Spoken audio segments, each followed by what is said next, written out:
Well, good afternoon, everybody, and welcome to the Rumble exclusive premium subscriber stream. We do this every month to stay part of the Rumble subscriber creator program, and I had forgotten to do it up until this point so far this month. And it's the last day. I'm kind of procrastinating, but whatever. You're going to get 5 hours of the GART replay stream right now.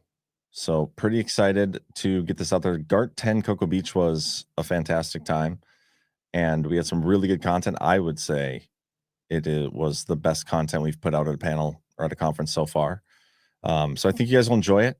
But if you are watching on Rumble, again, this is only for exclusive subscribers. So if you would like to watch it, we are still live over on YouTube, and we're also live on Twitter. So I'll put the link to our YouTube channel. I'll probably scroll it at the bottom for those who, or put in the description of the video for those who want to continue watching. But I'm going to go exclusive on Rumble right now and take you guys to day one of GART 10 Cocoa Beach.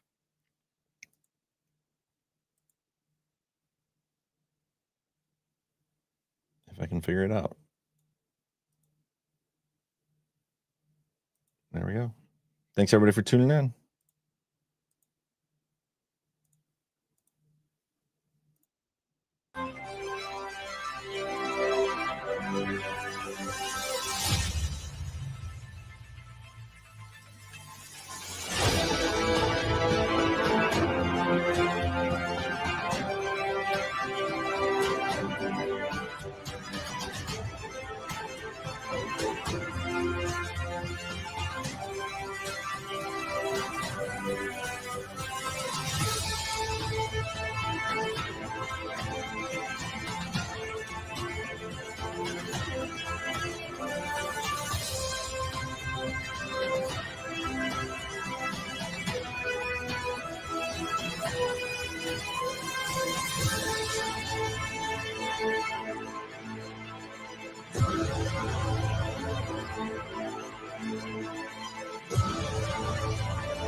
The Badlands. What are the Badlands? Explain those Badlands. That's a hell of a name. Welcome, welcome, welcome to GART, everyone.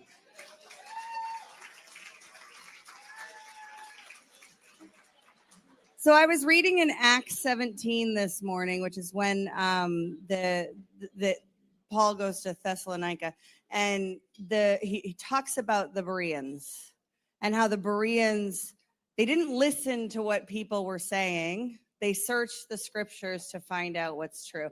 And here at Badlands, we pride ourselves on being highly frictional, and searching for the truth is what we do. But my favorite part of this story is when the people that were rejecting the truth, they dragged Jason into the street and they said, "These men have turned the world upside down. Let us be the people that turn the world upside down." Let's pray. Father God, we love you. We honor you. We give you all glory, honor, and praise. We ask that you be among us, that you come into this place, that you dwell with us, that you let our words and our thoughts be pleasing to you, Father God, and that ultimately, overall, in this time and space together, that we bring you glory, Lord God, that we bring you all the glory, honor, and praise. We ask these things in the mighty name of Jesus. Amen.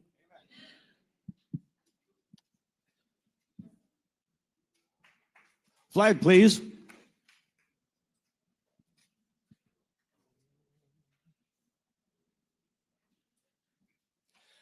Oh, say, can you see by the dawn's early light what so proudly we hailed at the twilight's last gleaming, whose broad stripes and bright stars through the perilous fight o'er the ramparts we watched were so gallantly streaming, and the rocket's red glare, the bombs bursting in air, gave proof through the night that our flag was still there.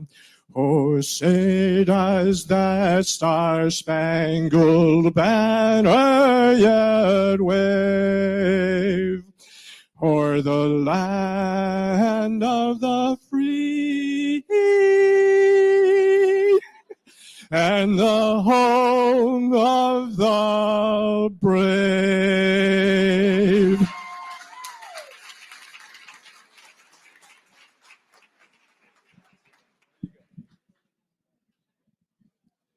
Well, good morning, everybody. Wonderful job singing. Great prayer, Ash. Welcome to Cocoa Beach. How many of you guys are first timers? Love this question. Look at that.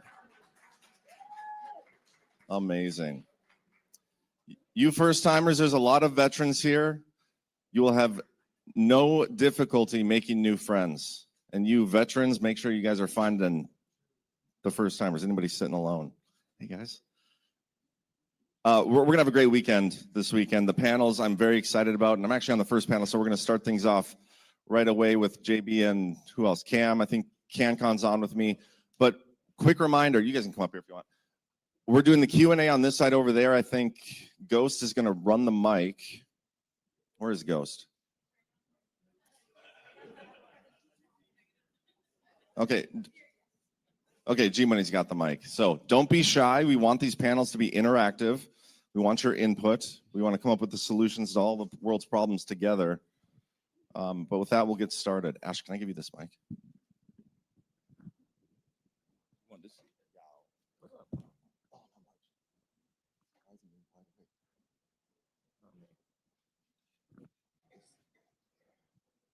Morning, boys. Good morning, everybody. These shorts are not these shorts. These seats are not good for short people. I can't decide if I want to be dangling my legs like a little kid or if I want to sit up here and then be leaning back. I'm good though. They're deep chairs. Oh, they're so comfortable. They're so comfortable though. Go ahead, John. Start us with the black pill. No, I'm just kidding. That's a little racist, considering. I think it's cool that we're in the middle though. Yeah. Yeah. Spotlight's on us. I want to talk to JB about the Gators football for a little bit. Can we do that? Hey, watch it. Watch it.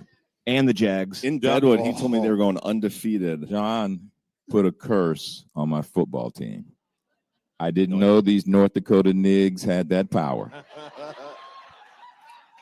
There's a video of me in Deadwood that you took where we were going through the games, and I was like, lost. I'm pretty sure I got every single one of those right so far.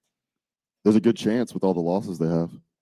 He won't send me the video, but anyway, this panel, it has been 1 year since Trump's election victory.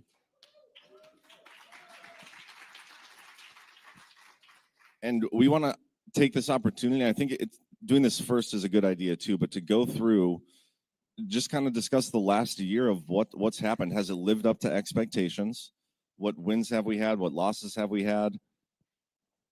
I think it'd be a good exercise before we go through the rest of the weekend to kind of, just reflect a little bit about the last year. Well, maybe first we should lay out what the expectations were, and was that something we expected to happen immediately? Because I know I see a lot of people saying nobody's in handcuffs, exactly, zero arrest, all this stuff that we consistently see. But, we've had record high tariff, in income. We got the government shut down. Us at Badlands, that's a huge we success did it for us. And we broke the record on the shutdown, and we're continuing to break the record, although it might pass today. Who knows? But I feel like that's kind of we need to see where our expectations were going into this. There is one person here I met last night who is a DOD employee who's affected by the shutdown but still getting paid, which I'm not going to call you out, but I thought it was fascinating. DOD contract. Is there anybody else here that's affected by the shutdown, by the way? 1, 2, 3. Okay. I mean, $38 trillion in debt, and there's only 3 people in this room, and it sucks for those 3 people. I totally get that, but Chris and I were talking about it this morning on Daily. Congress sucks. It's ineffective. It can't pass anything with the 60 vote filibuster. Our elections are fake, so it keeps that balance right there in the middle. Like nobody will get above that 60 vote threshold, so nothing actually effective gets done in Congress. So President Trump is having to rein in his authorities, no kings and all that crap. And he's exposing the illegitimacy and the fecklessness of Congress, how ineffective they are on top of that, and also the corruption of the courts and how the courts are interpreting laws, like the tariff that's before the Supreme Court right now should never have made it to the Supreme Court. There's numerous laws Congress has passed delegating that authority, and they're just kicking that can down the road, as we've said, and taking months long to get something that should have been done immediately because he had the authority, and hoping that, now maybe on a whim, the Supreme Court will shoot it down. I don't think they will. But in the meantime, it's been, a year. Granted, I think they kept the tariffs in place, didn't they? So, it's all bullshit, man. I think he's exposing quite a bit of this system and how invalid it is. The word you said right there at the end was the one I was thinking the whole time, exposure. I feel like that's probably... That was bullshit. What? Bullshit? No, sorry. Before bullshit. No, exposure. That's the thing that I've noticed from the last year in review. I know that you just said that you wanted to define stuff before, but that's one that really hit me was exposure. I mean, all the lies that we've been told for my entire lifetime, but especially during the 4 years right before Biden left office. We see all the corruption that you pointed out, and I think that this shutdown, even though it does affect a decent amount of people, it's the perfect way to spark that transition from the old system to the new system. But haven't we used the exposure excuse like the entire Biden administration? Wasn't this supposed to be the action phase, 100%, not the exposure phase? Yeah, but I just don't think it was. Like, I think we were, maybe not we, but it was said this was the exposure phase during Biden and all this stuff. I think that was just like a really terrible time. Like, looking back on it now, I'm like, it exposed some things, but I mean, we had to start the moment Trump got into office. So was it really exposure, or was it just like 4 years of a pause, kind of? John, you don't think this is the action phase, and we don't see evidence of that?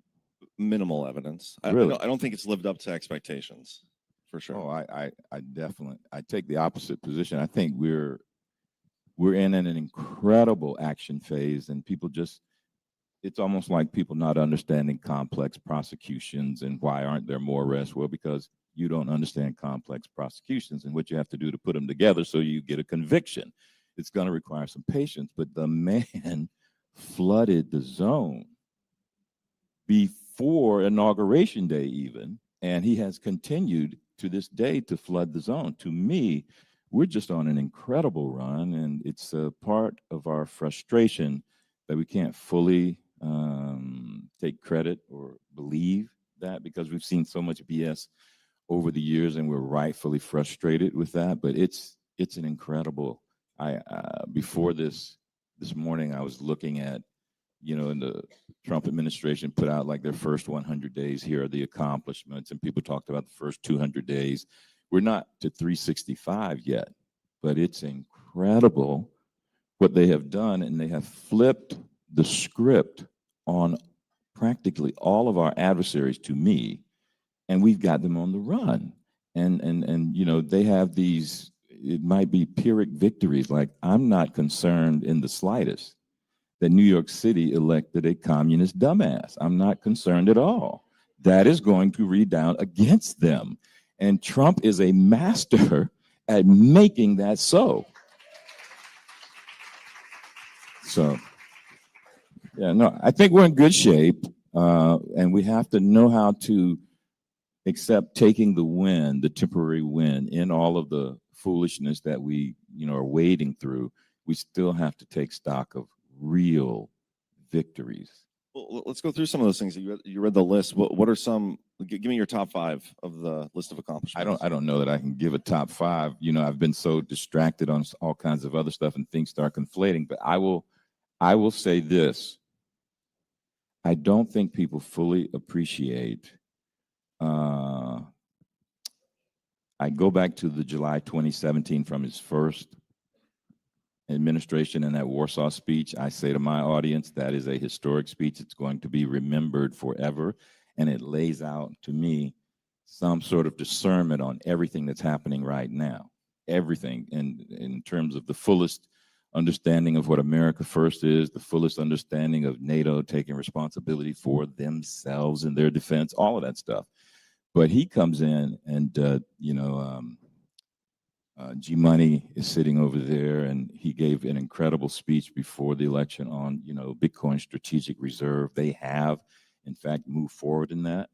But he's also done this embrace of crypto that I think Americans don't quite appreciate with stable coins and what it's going to do to maintain dollar dominance. And Trump has said he wants dollar dominance. And he has put in place through this embrace of that strategic reserve and the crypto stuff that is going to happen. De-dollarization is not going to happen. Re-dollarization is. That's what I think is going to happen, and it's humongous. I'll name 5 things. Going off the top of my head here, but the most important to me is obviously election integrity. We've got the DOJ is investigating into Fulton County now. They've I talked about this on it wasn't on Why We Voted, but I talked about this earlier in the week. We have the first ever DOJ notice for evidence, that they have on hold with a deadline, like do it by this time. We've never had that before. Ed Martin, when he sent the letter to McBurney, basically just requested that McBurney hand over the physical ballots. But Harmeet Dillon came in for the first time and said, you have 15 days. And then now, granted, that needs a follow-up. But I think, Trump's election executive order on elections is a big one. Whether or not he's going to be able to, pull back federal funding if for states that don't comply and companies that don't comply with that, we'll see.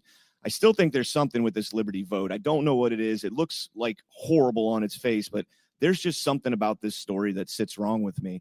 The tariffs is another big one that we're seeing there. He did allegedly end the war in between Israel and Gaza. He's pivoted on the deep state of Israel, in a way. He's put them, I should say, on their heels right now as he's going around the Middle East making deals. I think his Riyadh speech was one of the most historic speeches of our lifetime. And the deals, the money that he's bringing back in. There's a lot of things that are going on, but it's not, it's not even a year yet. It's a year since he won. And I think we're being a little bit critical. They're still going through growing pains here, figuring out who's in, who's out. Scavino just got bumped up to, White House personnel. What was that, like a month ago? Yeah. So I'm still a little more than cautiously optimistic right now. I will add also something I think people are seriously underestimating is that Doge factor, because you need to pay attention to the termination date of Doge, because people don't understand that Doge is at work right now, rolling through everything in a moment where we're having a technological revolution, and what they are discovering is going to be really amenable to some fixes, with AI rolling through this money where they've tried to hide so much of the USAID nonsense. I just think Doge it's going to be humongous what their final report is going to be, and that is the June, July 1, whatever of next year. It's going to be incredible what they're going to be able to. I think Trump has set up a momentum that builds into the midterms. I think he has set that up brilliantly, and he's going to now, with that, again, dumbass mayor of New York City, he's going to be able to show the country and run against that and point it out to the greater good of America. Because, look, New York City doesn't drive the train in this country. Los Angeles, San Francisco, they don't drive the train. The country is going to look at that and say, this is ridiculous, and we can't have that. And in fact, we've got to penalize any voting bloc that is stupid enough to elect an idiot like that motherfucker. Do you think they actually elected him, though? Selected. Look, I think we have to be careful on the, election, selection, and all this other kind of stuff. We got to be careful because we do have a population out there that needs to remain invested in their agency. And if we go too far down that road, it divests them of agency, and we're going to need them involved. I was just talking to a woman from Polk County who was talking about voting irregularities, people unverified and all like that. And the point is, I was saying to her, you got to stay vigilant. You know, you've got to stay on these state officials. And we need people to understand that they individually do have agency. And we need to be very careful when we walk down the street where we're essentially divesting them of agency. You mean talking about election fraud? Saying that voting, okay, is selections, not elections. It is selection. Yeah. I'm just saying, I hear you, but you got to understand the bigger picture of what you're doing when you're adamant about that. It means you don't vote. We don't want that. We don't want that. I'm going to summon my inner Chris Paul here and say that that is like utter nonsense.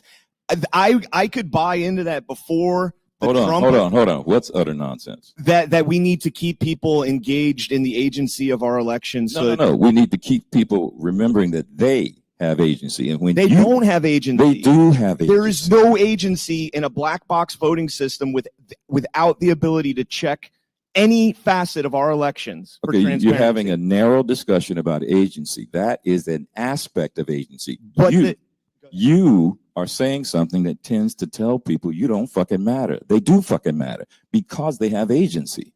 Don't tell Americans they don't have agency. They should have agency. They do the have difference agency. Between they should have agency and they don't have agency. They do. We don't have agency. Do we have agency right now? Sitting up here on this panel. In our elections? Do we have? No, I'm saying you don't go down narrow street.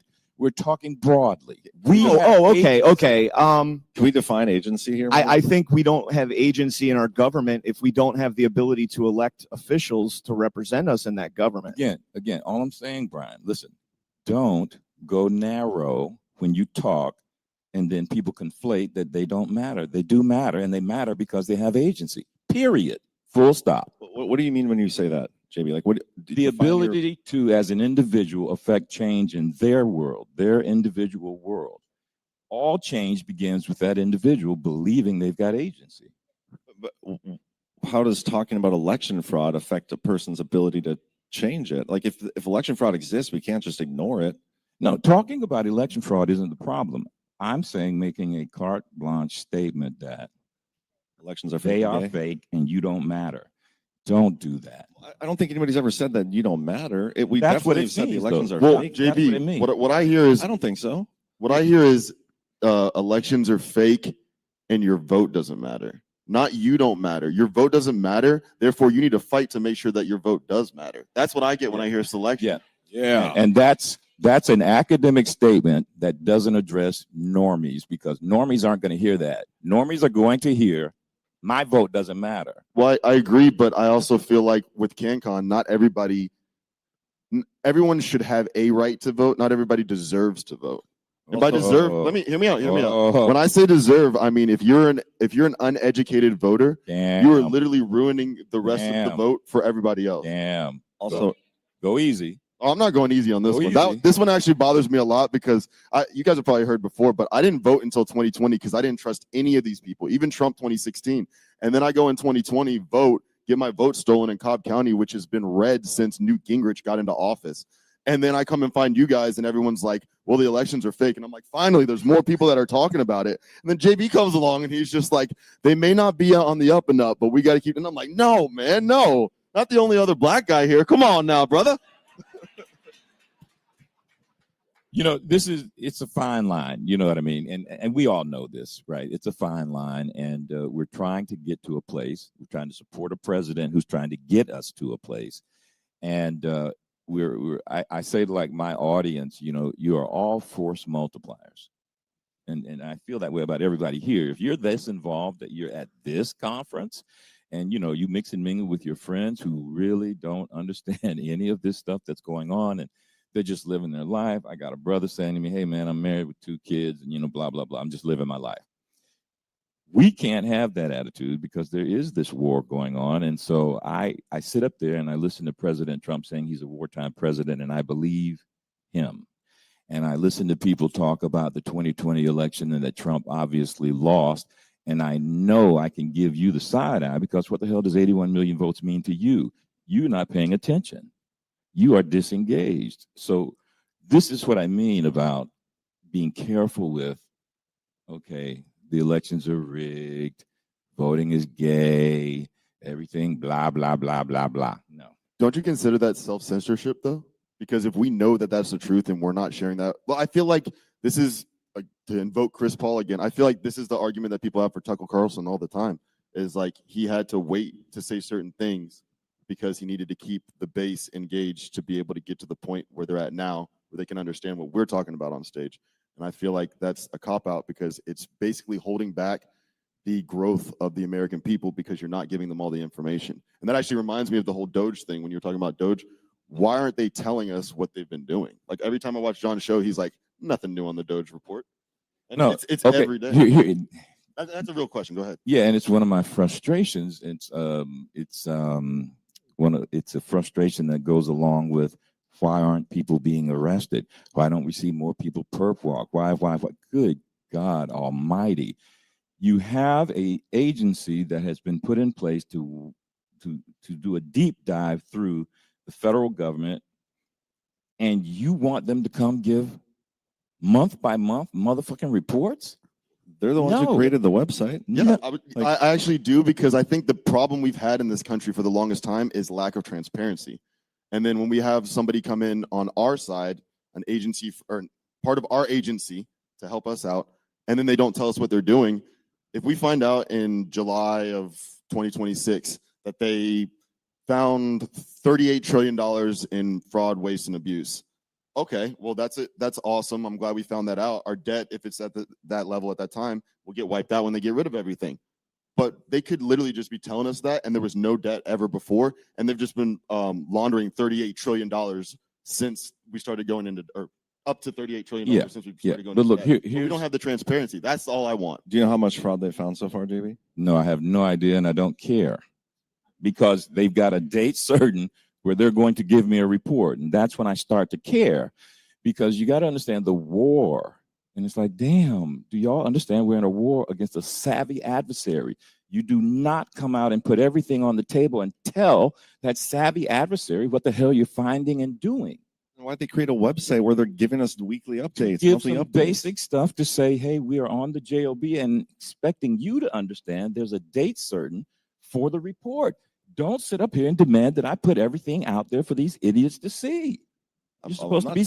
You're supposed to be savvy enough to understand. How many times have we had date certains of like this is going to happen? You know, like the Durham report and all these other things, and it's never happened. Listen, it's been 10 years since Trump was first elected. By the way. Okay, let's talk about that maybe, because we're talking about accomplishments, and I see that Durham report as something of an accomplishment. It was never going to be the final thing. It was never going to fix everything. You're building a stack. And if you're looking at Trump and what they're doing right now, he's got a Florida RICO prosecution on appeal in Alabama later this month. All right. I suspect that case is going to be reinstated and that RICO is going to go forward, which is going to be very bad for Hillary Clinton and a whole bunch of other people. Then they're going to have another prosecution, conspiracy against interests and all like that. That's going to be impaneled in Florida. Listen, we are the most important state in the nation. I'm just trying to tell you. Okay. We're going to fix a lot of this craziness, but they're going to have that going forward. So you have to look at that Durham report. You have to look at all of these other things as steps on a ladder building to an end point to deal with a very savvy adversary that's desperate and fighting for their life. Some of these people know that they're on the line for treason. And Trump is just steadily and happily, we talked yesterday about enjoying some of this process, and that's what Trump is doing. And I think he's really transitioning, and I'm very happy about this, away from this Charlie Brown Republican Party that never really knows how to fight. He knows how to fight, and he's getting after it. Well, him knowing how to fight. So I want to go back to the elections and the normies and the agency, and we don't want them to be completely disenfranchised from elections by telling them they're fake and gay. Now is the time to do that. If these normies don't wake up to the illegitimacy of our elections right now, I'm talking within the next 365 days, there might not be a way to come back from this. Because once Donald Trump is out of office, there is nobody to pick up the mantle right now and continue this fight. And without free and fair elections, we are utterly fucked. Okay. I'm not sure about that. I'm just look at who's emerging. Well, listen. I saw a picture and I used it on my show the other day, and it had 4 men on it at the White House. Might have bad mic. No, it's a good mic. We heard you. Okay, so there's 45, 47 in the lead, and there's J.D. Vance is 48, there's Marco Rubio is 49, and there's Pete Hegseth that's 50. Trump has put together a team, and you're telling me there's nobody? No, there is somebody. He has put together a team, and even if this doesn't play out with those 4 men, there are others who will be filling in the void. I think we've got a generation of at least 24 to 32 years of a chief executive leadership that is going to continue the fight as Trump has seen it. You just took away our agency by listing the next 4 presidents. I was about to say, but on top of that, none of those 3 people that you mentioned, Vance, Rubio, or Hegseth, are warriors for election integrity. None of them go out there like President Trump does and calls out, the corruption in the. So far, you're saying so far. Yeah, sure enough, so far, but I'm not willing to run the risk of I'm putting all my eggs in one basket, and that's Trump's basket on election integrity. And it's now or never on this. It is now or never. I don't disagree, and I think we're in very. Well, you're not going to. So just one last point. By telling people, "Hey, we're working on our elections. It's safe. You still got to vote." It's bullshit. And you're going to do nothing more than continue to promulgate the left versus right fundraising campaign that's going to raise millions and millions of dollars, and somebody's going to get their establishment candidate in. It doesn't matter if they have an R or D next to their name, because it's a selection. It is a selection. There's no question about that. Brian, is Donald Trump saying it's bullshit? Yes. No, hell, he is not. Yes, he is not saying it's bullshit. He said, get your ass up and go vote for me. It's what the hell he said. I agree with you. Now, there's no more voting. Well, there could be. There's no more voting for him, so we got to fix the voting. I was going to say, he talks about the rigged 2020 election all the time. Yes, he did. And he's saying still does. We're going to expose it. But he still said, don't sit on your ass and don't go vote. Get your ass up and go vote for me. Actually, he said you might not ever have to vote again. That's the complete opposite of that. That is not what Trump said in terms of what you're meaning. It's exactly what he said. No, I won't need you to vote again. But he said in terms of what you're talking about. He said those words, but he didn't say it. Exactly. That was good, though. You want to do question or? Gordon, you have a question over there? Okay. Right. Oh, I had one thing to add. It was when you guys were. So I don't think that there's anybody on this planet, and there hasn't been anybody in like hundreds of years that has the clout and the power that Donald Trump has. And so if he doesn't do it, I don't think that these other guys, well-meaning and probably brilliant men, I don't think they have the power to be able to make moves that Trump's able to make. I think there's never been anyone in our lifetime like him, and there's probably been a very few people like that in history. And you have to utilize those people's unique talent and their status in life to get these giant moves, because everything else for the next few hundred years is going to be a little bit. This is like a giant for the next few hundred years. Yeah, because there's not going to be another Donald Trump, and hopefully once we get this stuff fixed, our country is going to be gradually growing in a positive direction. We don't have to have a fight like that. There's something about America that I think confuses the world. We always come up with some transformational figure of one sort or another. And so, yes, I do have faith and confidence that we will have another leader come forward in the form of Donald Trump, if in fact things get off track. But I think he is setting the path back to a normalcy that respects this country, understands what this country is on this earth, and will have, I think, for generations to come, positive impact that's going to shock the world in terms of American leadership. I 100% agree, and I think it only happens because of Donald Trump being able to get to the level that these two guys and myself are talking about with the elections. And I think it starts with telling people flat out what we're saying. I know that it could get some people to not want to be engaged, but for me, that's a weak-minded person that I don't want on my side. I'm not saying I want them against me. I'm just saying I have no time for you if you're a weak-minded person and you can't fight for what you believe in. Okay, we got a bunch of weak-minded people in this country. Oh, I know. Some of them. Let's get some questions. How about that? Can y'all hear me? Yeah. All right. Tag me in the chat if you want to ask a question for those listening. And don't sleep on the fact that this administration has utterly tarnished and destroyed the brand of the Republican Party, which I think is what happened under Biden. And it's fantastic. We love to see that happen. Hi, thank you all. I wanted to go back to talking about agency. I'm one of the vendors here with Unite for Freedom. I'm one of their data analysts here in Florida. Yeah, so come by and see me. Unite for Freedom has data on 30 states on the 2024 elections. It shows how broken our system is. And for example, here in Florida, Palm Beach County, Trump's very own home county, 12% of the voters were unverifiable in this 2024 election. Trump only lost that county by 0.7%. So armed with this information, I am able to go, and I have met with every single one of my Republican state House reps in Palm Beach County.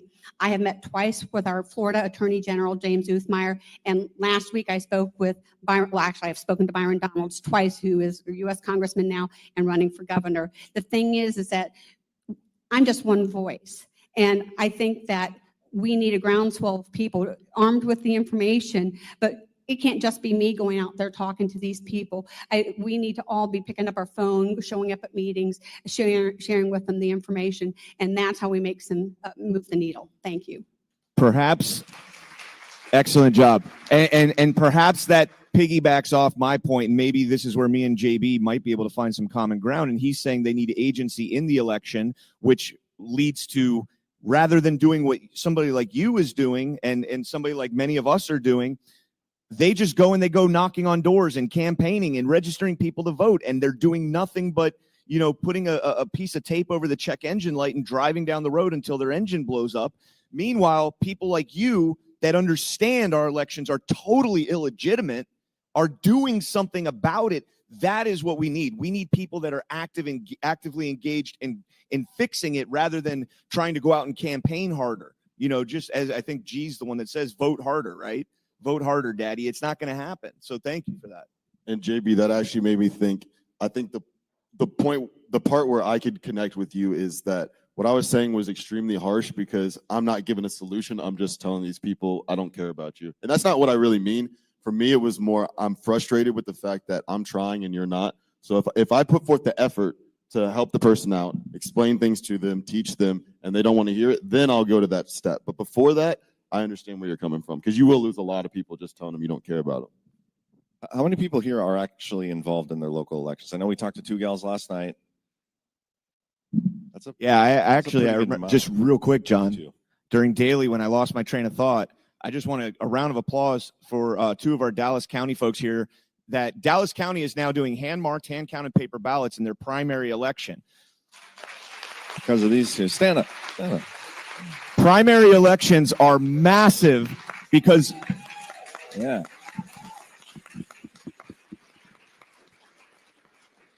And I know there's stories like this all throughout the country. You know, Colonel Conrad Reynolds in Arkansas is facing criminal prosecution right now, bringing in hand-marked ballots to Independence County. I'm trying to think of the other one off the top of my head. I can't remember it. But Dallas County, hand-marked hand paper ballots in the primaries is how you snuff out GOP rhinos. Okay? If it's a red county, if you know you're going to get Republican representation there, clearing out the primary is how you stop that establishment guy from dominating the airwaves and dominating fake elections. So that is a huge, huge accomplishment. Congratulations. Based. We have another question. So, gentlemen, thank you for this panel. And I want to thank all of the servicemen and women who are here and who are representing today. Thank you so much. So we have a couple of military strategists in the room, and they will tell you that if you're attacking the enemy, you first declare war on the enemy, which Trump did in his first term. And then you take away the enemy's communication line, which we all suspect was the X, formerly Twitter, taking away their communications. But up till now, in this term, we can see taking away their funding, taking away U.S. aid. The SNAP benefits thing is all funding to at a lower level. You can see that they are draining the enemy's ability to resupply. That is what we can see at this point in this war. Spot on. There is a comment from the chat, or question from the chat, which I think connects to something I was going to ask as well. We've seen a lot of bilateral trade agreements that Trump has signed. Energy has been a major part of that, energy investment in the U.S. economy. But this question from Robin C. is, what things have you seen improve in your personal life, not narrative, but actual, in the past 10 months? And that's my question. I bring that up often on my show is just that. What have you personally noticed, JB, in your life that's gotten, but like economically, gas prices, stuff like that? Has anything changed from the Biden administration for you? I've seen, let's say, nominal progress. You know, he came in, he was talking all of this stuff. I don't care about this kind of stuff, but I know people do. Egg prices, okay, yeah, egg prices have gone down. I've seen gas, okay, yeah, gas has gone down. There are basic economic things where you've seen some progress, but to me, that's the wrong analysis. And you're talking about laying the groundwork for real progress. This is what Trump is the master at. And you just have to know how to see and endure what he's doing right now, because he's up against a savvy adversary in Congress. You can see how these people are operating. He's having to sit up there now and demand that they do away with the filibuster because, hey, he was able to get that one big, beautiful bill through, and that was humongous. It took tremendous work for them to do that.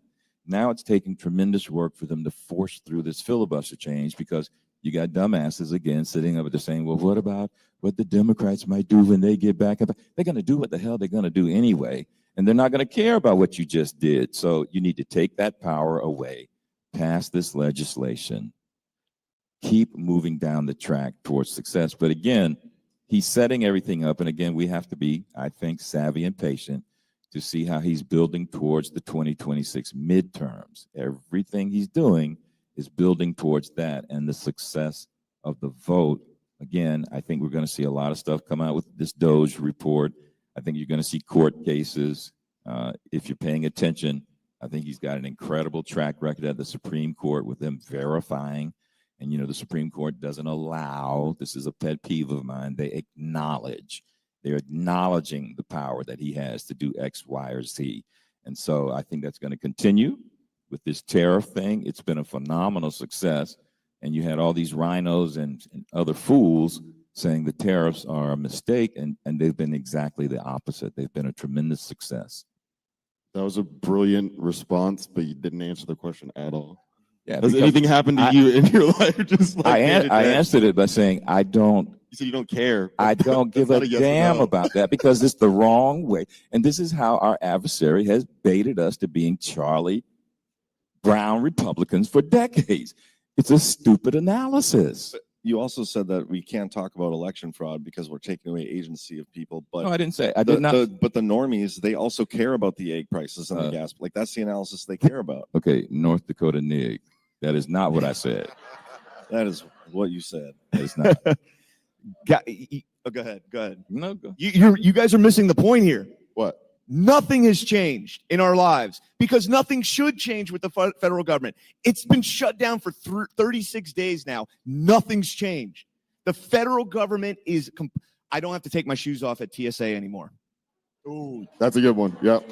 a good one, though. Life's better. The federal government was never intended to have that much of a direct impact on your everyday life. Things like the tariffs, things like DOGE, reductions in government spending. We're not going to see that until April of next year. Why do we have the shutdown, though? So what? Hold on. Why do we have the shutdown? Because Congress is illegitimate. Who effectuated the shutdown? Who set the Congress. stage for the shutdown? Congress. Under the leadership of Donald Trump. They did Donald Trump's in the executive branch. and he leaned on the congressional leadership to do this continuing resolution exactly the way the Democrats wanted it before, baiting them into doing the shutdown because they didn't agree to what they've always So agreed should to. Donald Trump cuck to the Democrats on this? What the hell are you talking about? If he's passing a clean continuing resolution, the same one essentially we've been passing since 1998, why is Donald Trump saying, hey guys, put that same bill out there? And Democrats now like, no, how is that Donald Trump's fault? I'm not talking about Donald Trump as a fault. I'm But talking you're about saying Donald it's under Trump. his leadership. It's leadership, not fault. He has baited them into this Schumer shutdown. Don't you see that? Okay, I can give you that. Okay.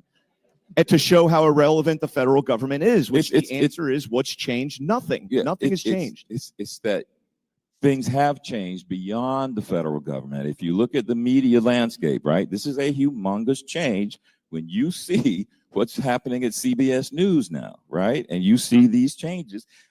My wife watches CBS Morning every weekday, and it drives me crazy.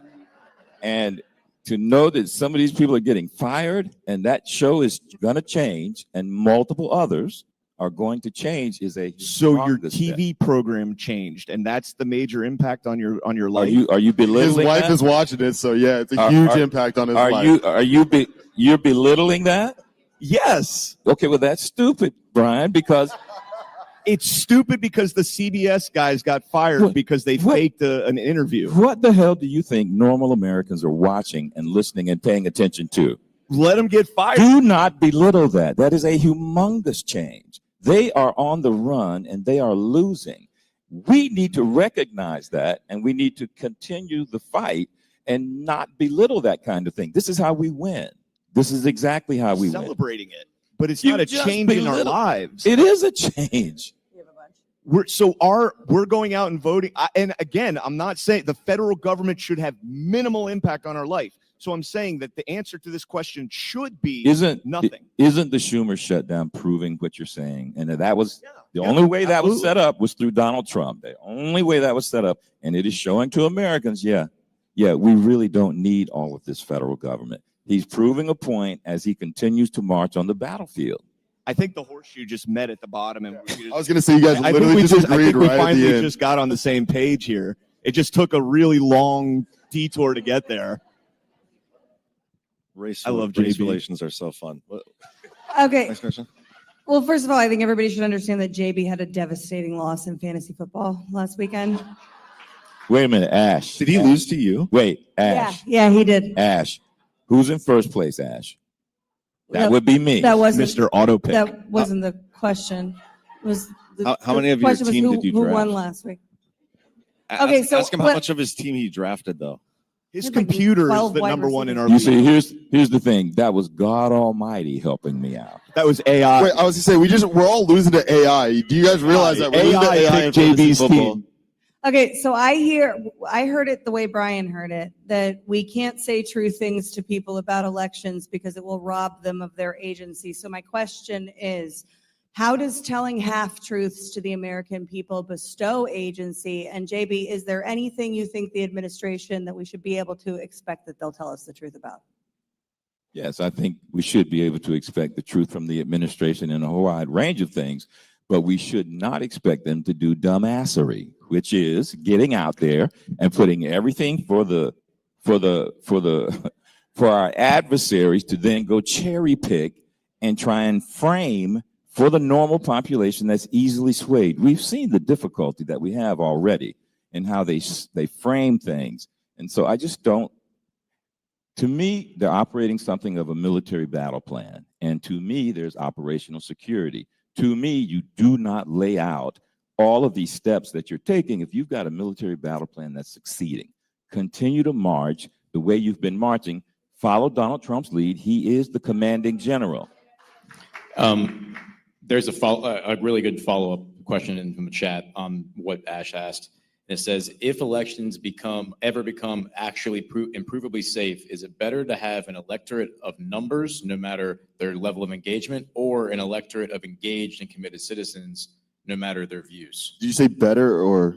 Which one is better? Is it better to have an electorate of numbers, meaning as many people participating as possible, no matter how engaged they are in the actual information, meaning low information voters? Or is it better to have an electorate of less people engaged, less people actually participating in the election, but have a higher level of engagement with the information? It depends on what you consider to be better. If you're trying to win elections with, say you have a strong candidate and you want that candidate to get through, you want the more numbers, because the lower the numbers, there's a higher chance of them losing the election if it's a close split. But if you're talking about just for the betterment of humanity, I would say that you want more engaged voters. It's a catch-22. There's like no right answer to that, because you need the numbers, but you want the educated voters. And so there's really, that's a conundrum that you get put in. Again, separate your elections, and not as many people show up for your state elections because they don't give a shit. All they care about is the campaign commercials on TV. And then you get qualified voters for your state and local elections, which actually do change your life, your personal, physical life, your property taxes, your all these things that you do at your local level, school districts and all that. So yeah, I reject that question. To me, it's like Charlie Brown Republican stuff, and it's like it does not benefit us to even engage that. Why not?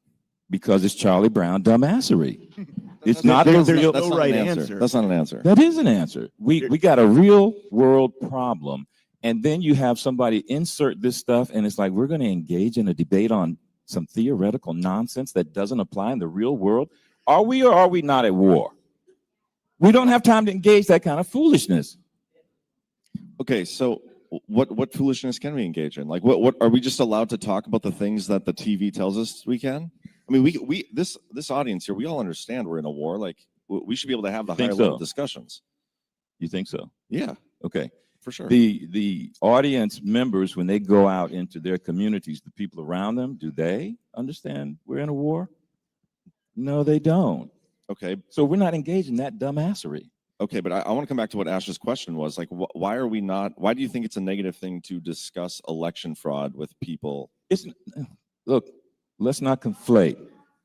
100%, and I do follow Trump's lead, and it's not that we can't discuss it. That's a conflation. What I was saying is, listen, be careful trying to say to normal Americans, your vote doesn't matter. Everything is rigged.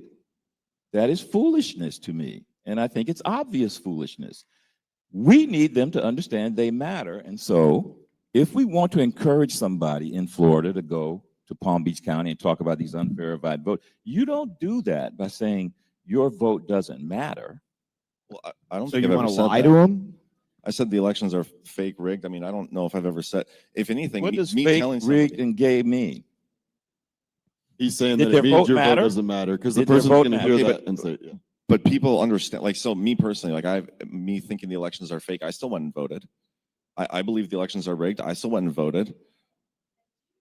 Well, exactly. I Like, mean, other people, they can respond to that information how they will, but if it's the truth, why would we not talk about it? well, because look, do we have a normal population we're trying to affect? Yes, we do. Are they as engaged as we are? No, they're not. They just don't worry about this stuff the way we do. This is my point about being careful saying. How many times has Trump said that the 2020 election was rigged? Why is Trump even doing all these executive orders and all these other things Because about fixing our elections Because if Trump they weren't isn't rigged? saying that as a flat statement. Trump is saying that and taking actions to say and reiterate and prove, yeah, that was fake. And I'm going to show you. In fact, we're going to prosecute these people who faked this 2020. He's not just making a blank statement as a normal American going to buy gas and talking about politics. He's in the arena. We're able to see him. He's making that statement and taking actions about that statement. Normal Americans have a different paradigm. And all I'm saying is we got to be careful. I hear sometimes folks in our community talk this stuff with no apparent, skepticism about the way that statement lands to normal folks. You said normal folks are watching CBS. They're not watching Badlands. That's right. Normal folks are going to be impacted by us out there engaging them, and then they're going to look at us crazy. Wait, didn't you say to me these things are fake and gay and they don't fucking matter? Didn't you say that? I mean, these Whoa, people whoa, here that didn't are say they actually don't working in our election, we never said they didn't matter. They actually Never said matter they more didn't matter. because We said they're fake and gay. If anything, the people that understand are that our fake and elections are gay, rigged and are the to ones that are getting more involved because they know they're rigged. We're going to do semantics. No, it's Are we not going to do semantics. semantics? You're saying that you should censor yourself and tell people to go out and vote and not tell them also elections are fake and gay.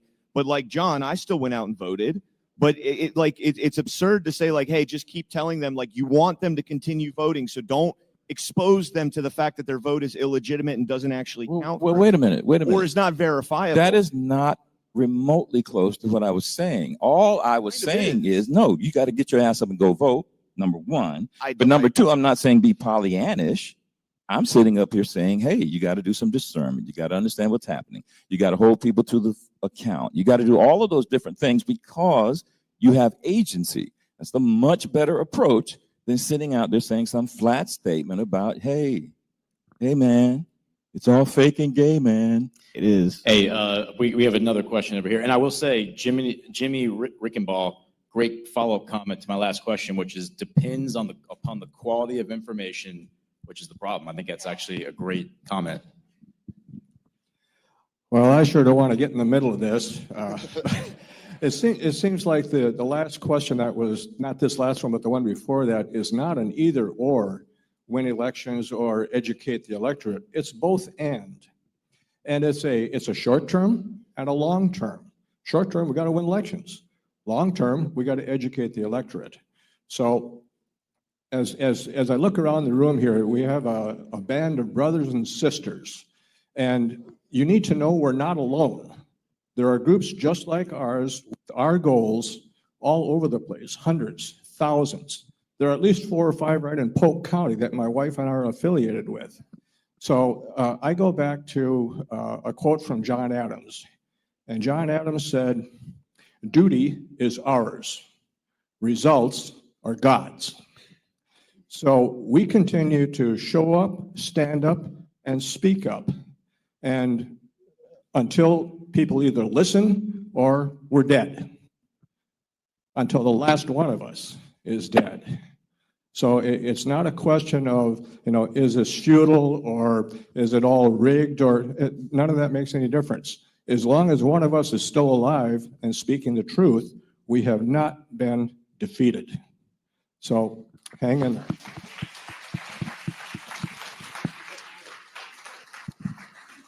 I just want a quick, do we think the Trump administration has been tremendously productive in this first year?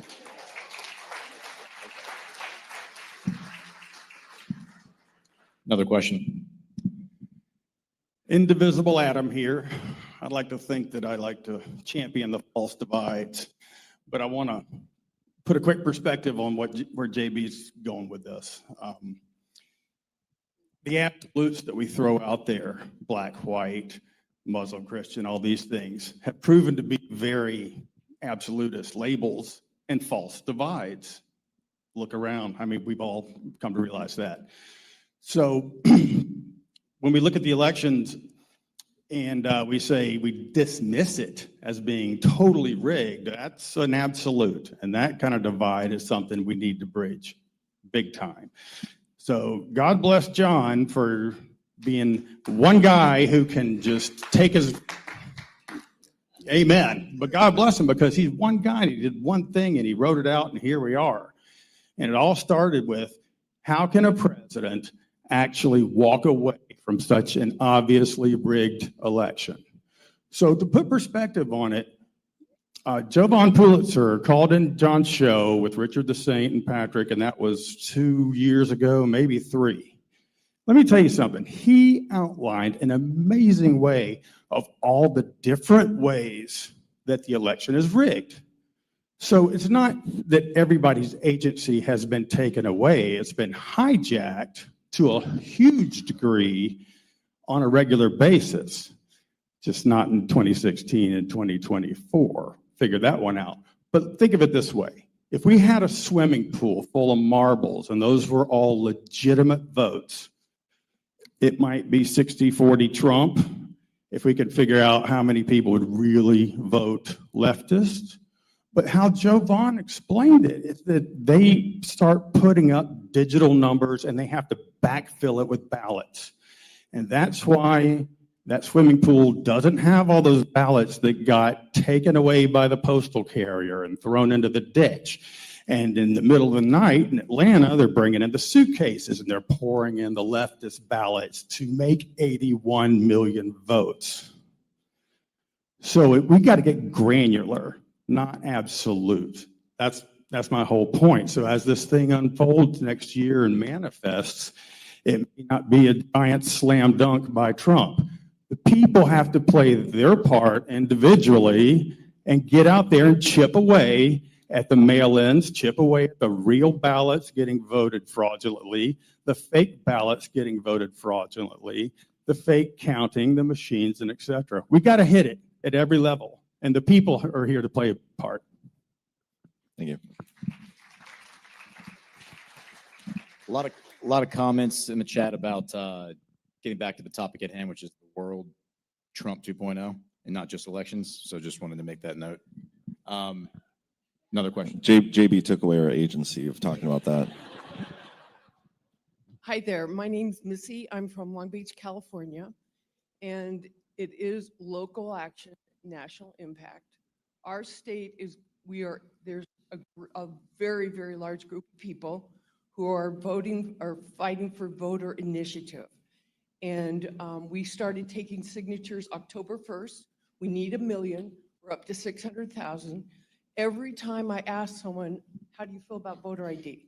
You have to have voter ID to rent a car, hotel, cold medicine. Hold the mic They're up going, here. We don't have voter ID?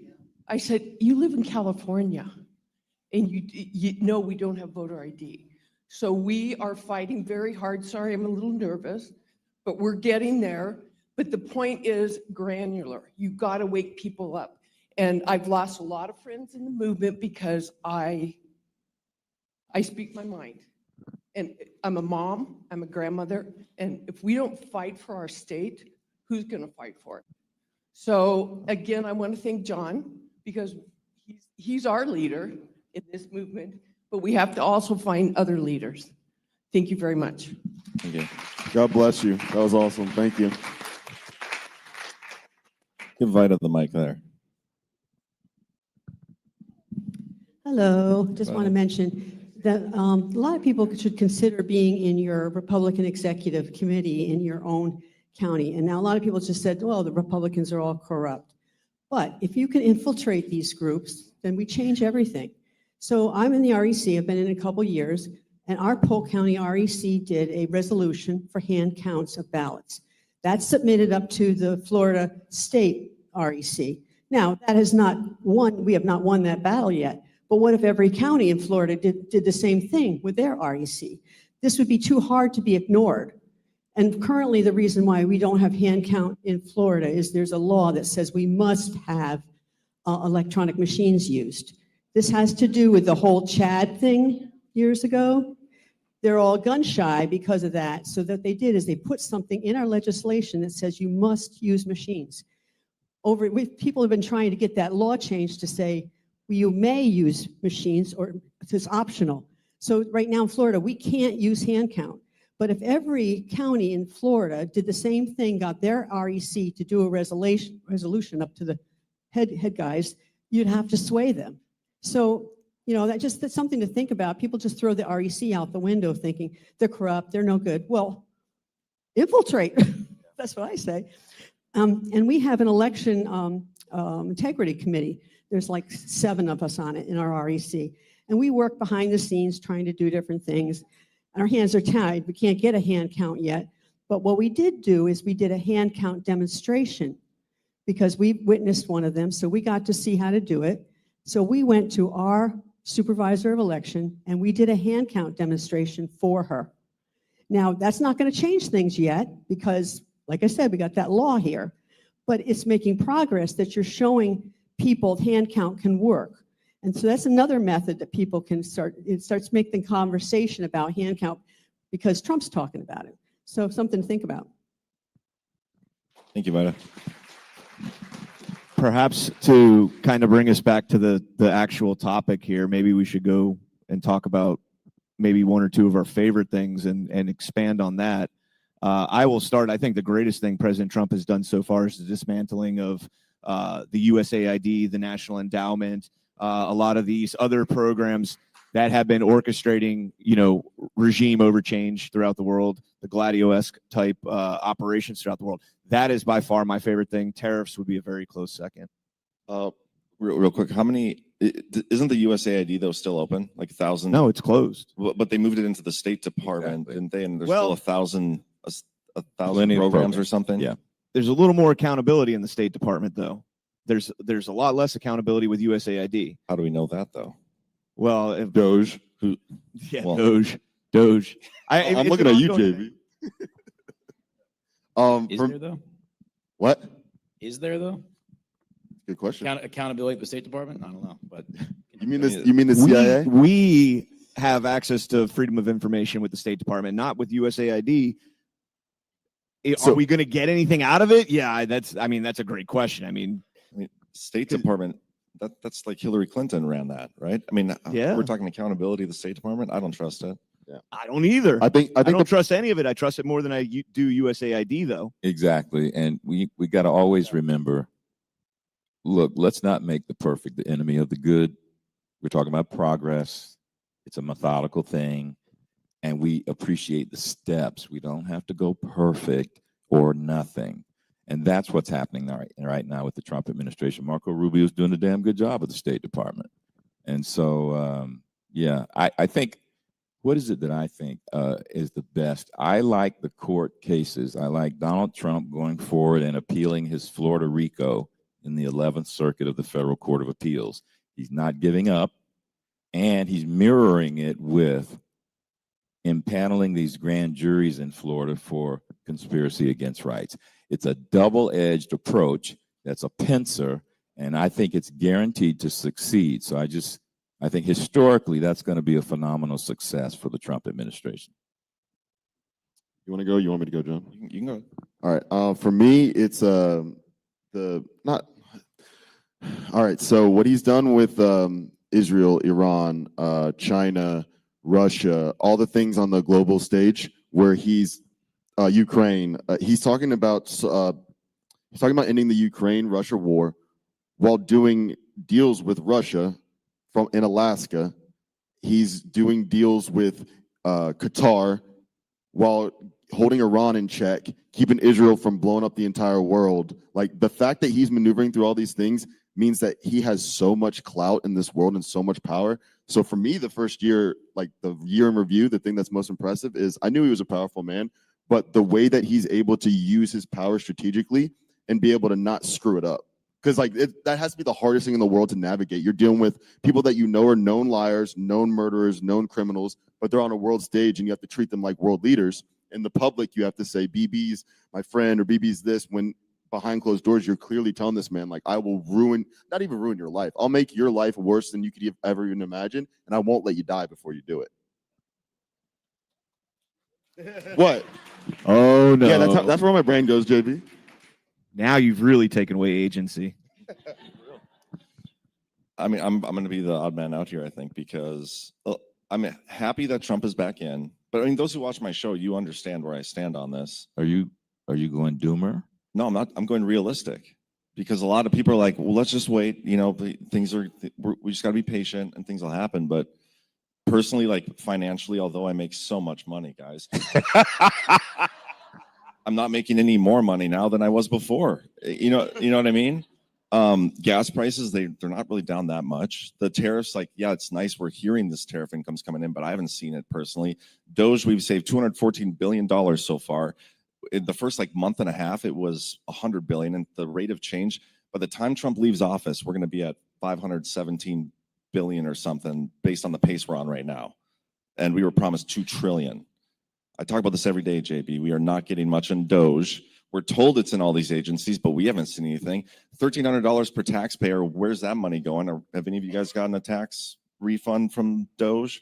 April. We've had one indictment of Comey for lying to Congress. We were told that there's some subpoenas sent out today, which is nice. I've read through all the declassified documents. We know these crimes exist, but there are people within the government that are still fighting Trump on everything. And I think we can't just sit here and excuse away like, well, it's happening. You know, we're told it's happening when it's not happening. Trump is telling us we have to rely on the Senate ending the filibuster to fix this country. Are you kidding me? When our elections are fake and fraudulent, not to take away your agency. Wait, you're not going doomer? This is not. This is realistic. It's.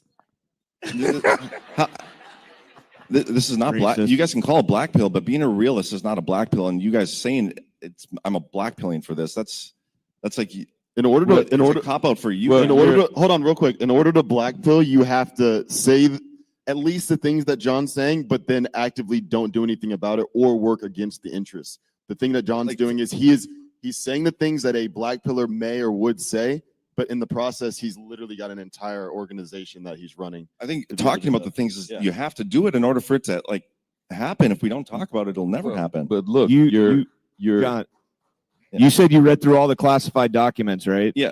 When did you get those? The declassified stuff in July. So he's getting stuff done? So he got you all those classified documents? From whom? Did you think the classified documents were just going to come out and they're like, oh, look, okay, you're arrested. They're building a massive case going on here. There's going to be superseding indictments on Comey. We're told, but we've also been told this stuff was going to happen back since. But it hasn't even been a year. But here's the thing. Okay, but next year we're going to be here in Cocoa Beach. It's like it hasn't even been 2 years. Next year, it hasn't even been when does that stop? You have to understand the adversary. And when I hear people talk like this, it says you have no clue of the adversary. That's a little insulting. They control government, John. You don't think I understand that? Yeah, well, you're talking like you don't because the man's been in office for less than a year and you're saying, what the hell has happened? Give him some time if they control government. Give him some time. Okay, but how long has he really been in government? Well, when did Trump first get elected? 2016. What happened during the Biden term? We think that was like some sort of shadow government going on, right? Or at least that's what I believe, the devolution series. I believe a form of it. Yeah, a form of it, for sure. We just can't know for sure. Exactly. But the thing is, look, if he's got something of a military battle plan, this is my approach. If he's got something of a military battle plan, and I think he does, that first administration was prepping the battlefield to draw out the enemy, and he showed us the enemy. Sure, he did it enough. beautifully. Yep, fair enough. Then you allow them to take nominal responsibility, so they have to bear responsibility. Okay. And then you have allowed them to essentially hang themselves when you get in office the second term, and you go forward with the RICO, you go forward with the conspiracy. You've got them where you want them, and it's just build the step, build the step, build the step. But he's only in his first year of this second administration. He has said, I think the key is the Doge date. I'm just telling you, I think the key is the Doge date. They're going to come out with a report, and it's going to be bang, bang, bang, bang, bang, straight into the November. But then what happens after that? What happens after the Doge report comes out? You go straight into the November midterms. You win those elections because they're going to expose historic fraud, and people will be going under indictment, going to prison, and it's just going to be a huge momentum for the elections. I think that's the way he's got it scripted. We'll see how it plays out, but I give him a very good chance of succeeding. I mean, I'm hopeful. Like all those things sound really good. I'm just not going to sit here and pretend that stuff that I don't know for sure is happening until I see it happen. That's why I talk about it. Can I interject? We have breaking news here from John Solomon. 30 subpoenas have just gone out for Russiagate from a grand jury. This morning. So you said nothing's happening, John. I literally just said that like 5 minutes ago. I wish we covered that on Badlands Daily this morning. Yeah. I literally just said that like 5 minutes ago. I know. That's why I was joking around. I thought it was funny that he said it. Sorry, I missed that, Brian. I apologize. It's okay. It's okay. Your hair was pretty wild. Do we know who's been subpoenaed though yet? No. I will dig on that in a minute. I have one or two closing things before y'all close up, guys. People who had put comments in. But Oh, yeah, we got to wrap it up. going. Oh yeah, we got to wrap it up. Yeah. We're waiting for you. So this first one is from Patrick, our friend Patrick, who is the head of the precinct in Dallas County. He runs the elections in Dallas. He's been to many GARTs. He wanted to do a clarification to y'all on what you said earlier, Ankon. He said that the paper hand ballot was only on election day. Because we now live in an election season world that has been normalized by the Republican Party, he said every ballot that is submitted before election day runs through the normal process that doesn't do the hand-marked hand ballot. So elections are definitely still fake and gay in Dallas County. Careful. Except for on election day, they're real. Yep. Damn it, you took away my agency, Gordon. And then let's see, we have a few comments in here. People just saying good job. People saying that Thank you're you. the best. People We'll just do our closing thoughts, Gordon. Are there any you suck in there for me? There are a few, but I'd spare your ego. Thanks, man. I appreciate it. Here, and I'll do my closing thoughts first, so that I don't leave everybody with a sour taste in their mouth. That we'll let everything's perfect and rosy. You guys go second. One thing you said earlier about, give them some time, give them some grace, like demanding perfection. Are you about to attack me? Yes, I am. Your football team. If the Florida Gators football team demanded perfection of themselves, maybe they'd have a few more wins under their belt this season. Damn.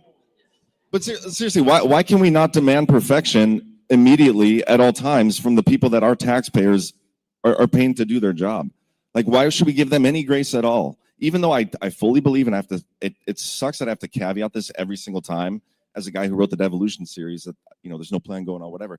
I believe there's a plan going on, fully, 100%. There's something bigger going on behind the scenes.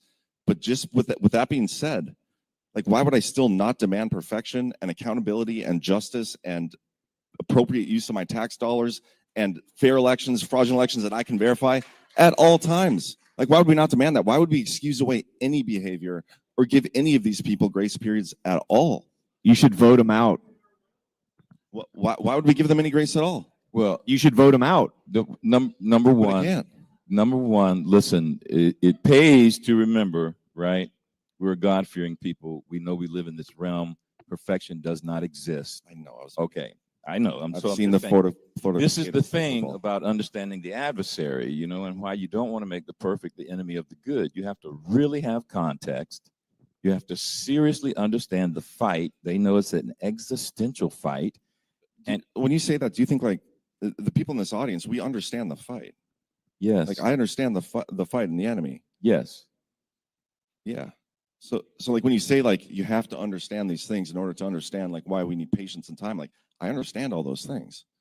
Well, I'm asking for evidence from your statement that you understand those things, because if you understand those things, you don't come and say, well, what are we seeing? What has changed? Have you read the Spygate report, the Mueller report, the Durham report, the classified documents that come out? I've read every single thing. What they did to Trump, I understand inside and out, probably better than most people in this room. Mm-hmm. Like, I understand exactly who the enemy is. And yet you still. And the fact that they're all still walking free is like, what the fuck is going on? Because they control the government. I thought Trump controlled the government. No, We Trump elected is him at in. the head of the government. He doesn't control the government. He's trying to effectuate control on the government. And it is a process, but they still control the government. Make no mistake about it.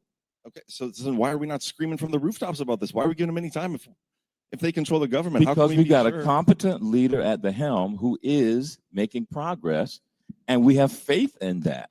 I mean, it's not like the man has done something to say, you know what, I don't have faith in him. He's done remarkable things. I agree. I have faith in He's Trump. suffered remarkable attacks. So it counsels for patience, doesn't it? I don't see why. Why not? Well, why would I have patience when the changes haven't happened yet? Until the changes happen that I want, why would I not demand The it? changes could not have happened by now. It is unreasonable Why to not? think the change. How could the change have happened when they're still in? Look, the Congress is still under their control. You know that, right? Why? Why? Yeah. It's Why? not a matter of All why. right, guys, sorry to interrupt, but we have a real question over here. It's because our elections are fraudulent. The general. Oh, we're in trouble now. I think this dialogue is very valuable, but one way to think about this is the fact that President Trump is solving the underlying condition, not the symptom. and we get angry about the symptom. So for example, President Trump could use all of the power of his personality and savvy to fix the elections now, but it can boomerang back when he's out of office. This is something that has to culturally seep into every legislature in every state, every sovereign state, for it to be permanent. And that takes time, as we see. And the people in this room that have been working that at the local level in your states, that is the main event. That's the root cause, is the legislatures in the states that have to fix this. And Trump has to be patient with them as they fix it. So both of you are right. As we message this sense of urgency and this sense of, I want it right now, I want it perfect, and I should demand that as a citizen, is not wrong. But if it goes to the point where the leader says, okay, and they use an axe to fix it, sometimes that can destroy the long-term solution of the underlying condition.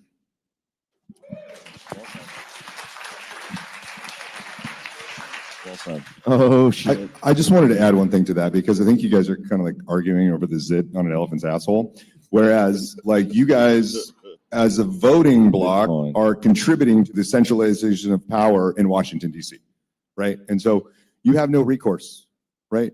The elected official has no responsibility to you. They have no liability to you.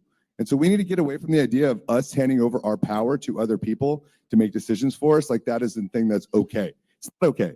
We don't have to like continue in a system that allows a small group of people to change the rules for everybody else. Our complete representative democracy is a farce. It's an illusion. You have no agency in this government at all. It's a joke. They laugh at you, they steal from you, and they send your daughters and sons to wars that are completely fake and gay as well, right? It's all bankers' wars. And so we need to just uproot this entire thing in a way that brings power back to you, the people. And you're not going to get it from begging a politician to go, please, vote harder. You're going to have them beg you, right, to get your resources and your energy from you for their legitimacy. And that's really what power back to the people means. And so I think a lot of this can't be solved through voting. So JB, no revolution has ever actually been successful through voting, through the ballot box, because the people that control the rules count the votes. Do you by chance have a solution, G-Money, in mind? I was kind of surprised he didn't go. Just kidding. Don't give him the mic back. No. We got to wrap it up. Hey, you guys do closing thoughts when we get out of here. Exactly what this panel needed was a G-Money rant. Yeah. Ken, you can go. Look, so the panel is Trump's first year, and I've said this before when we were at Vegas. I laid out what I thought my timeline was going to be. I think from the last election last week moving forward, we are going to see massive strides in election integrity in this year through the administration, exposures, whether it's Fulton County, whether it's Arizona, Michigan. There's going to be a lot going on in Michigan.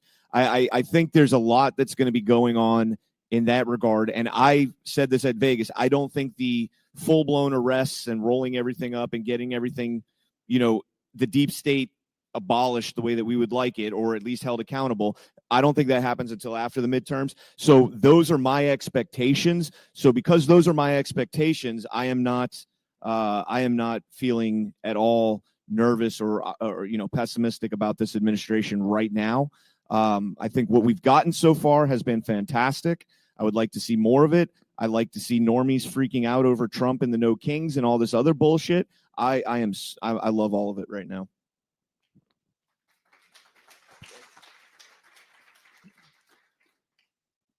It's been a year and 2 days since Trump won the 2024 election. This last year has just been fiery as fuck.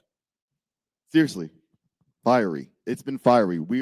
Everything is happening. Like people say, like things aren't happening, or people say we need more, this and that. It's fiery, man. Like these arguments that we're having, or the conversations, it's been happening since the moment that we knew he was coming back into power.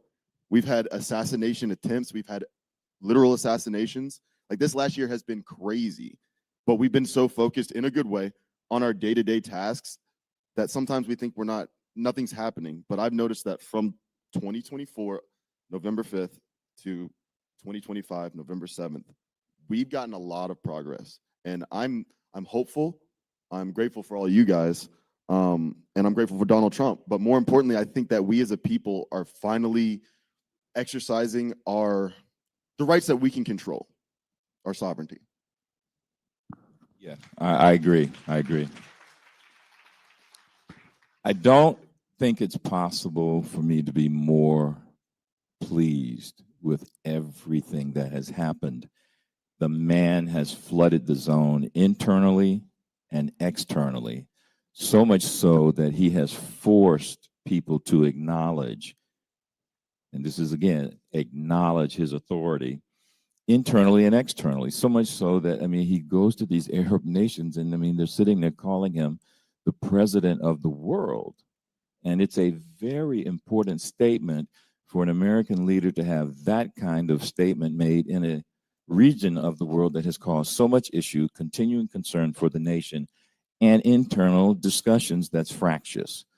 Now, I said something, we had a content creators meeting yesterday, and I said there's a line that I like, and it goes back to the founders. It's not the statement that goes back to it, but the genius that they had, which is that unity does not require unanimity. Unanimity, of course, being consensus, full consensus. This is the genius of the founders. This is what you see with the fractious discussion we had here this morning. And what we need as Americans, it's the American way. And this is what Donald Trump has reinstituted, because he's dealt with all kinds of stuff, people throwing at him.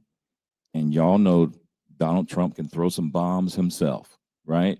And so, but he's normalized, and that's the reintroduction of the American way. He's normalized these standards, and he's normalized us recognizing and acknowledging that which is not the American way. And he's standing against it, he's rebuking it, and it's having a huge effect in a wide range of areas. And I just want to honor him for doing that. I want to acknowledge that he's doing that, and I want to say charge hard.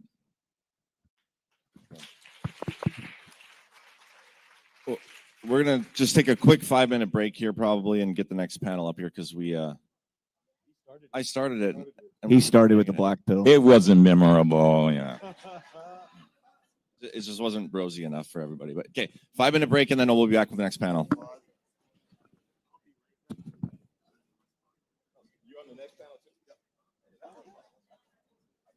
That was JV. The best part was when you guys turned to each other and were just going at it. I'm over here looking at Kim, he's like looking at her like, damn, and I'm over here like, Jesus Christ. That's what these people realize though. It's like the baseline level is just and people not JV will get beer, even though he's wearing a Oh, okay, that's the final four. Well, basketball, baby. You guys forgot to mention AI is going to replace all the politicians anyway in the next couple of years. No, we gotta save that in the story.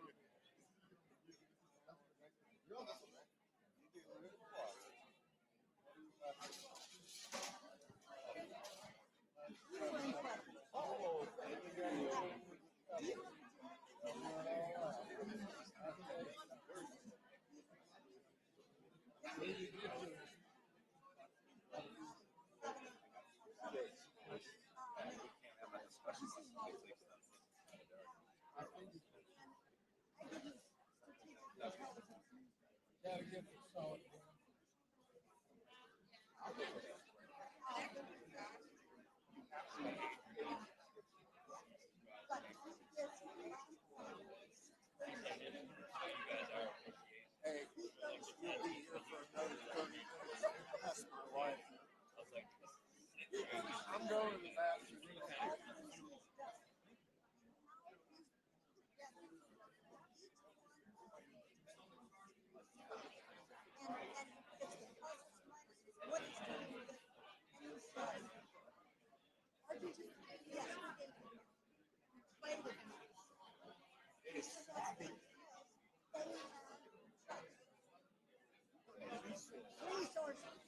Trump's about deals.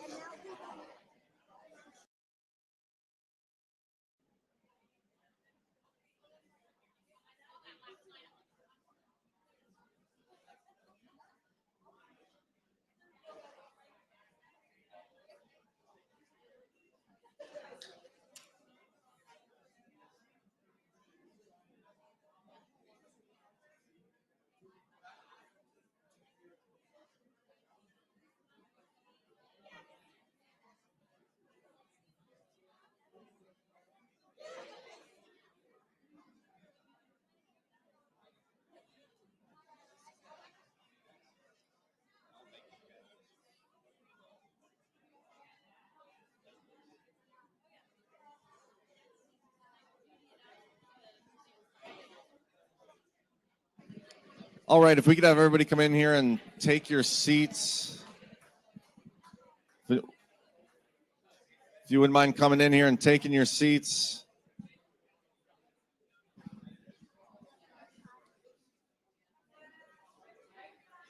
We are going to kick off the next panel because we're already a little bit behind schedule because JB wouldn't shut up.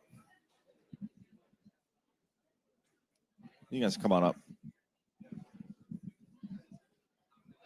Who's doing the panel with you? Zach and Cam, right? Is it just us?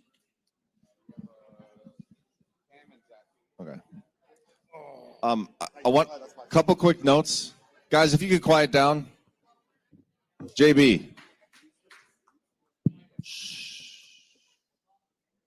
Sorry. No, there was a request. If you want to continue talking, take it out to the hallway because some of the people that are listening to the panels couldn't hear. Zach, thank you for joining us. And also, Dan, do you want to stand up real quick, Dan? And I'll make an announcement after this panel as well. But after this panel, before lunch, Dan wants to do a group picture, right? It's of all the Florida Badlanders. So if you're a Florida resident, we're going to do a picture right after this panel and before lunch. And lunch is going to be in a different room, not in here, but we'll announce that afterwards. Enjoy the panel, guys. Good luck.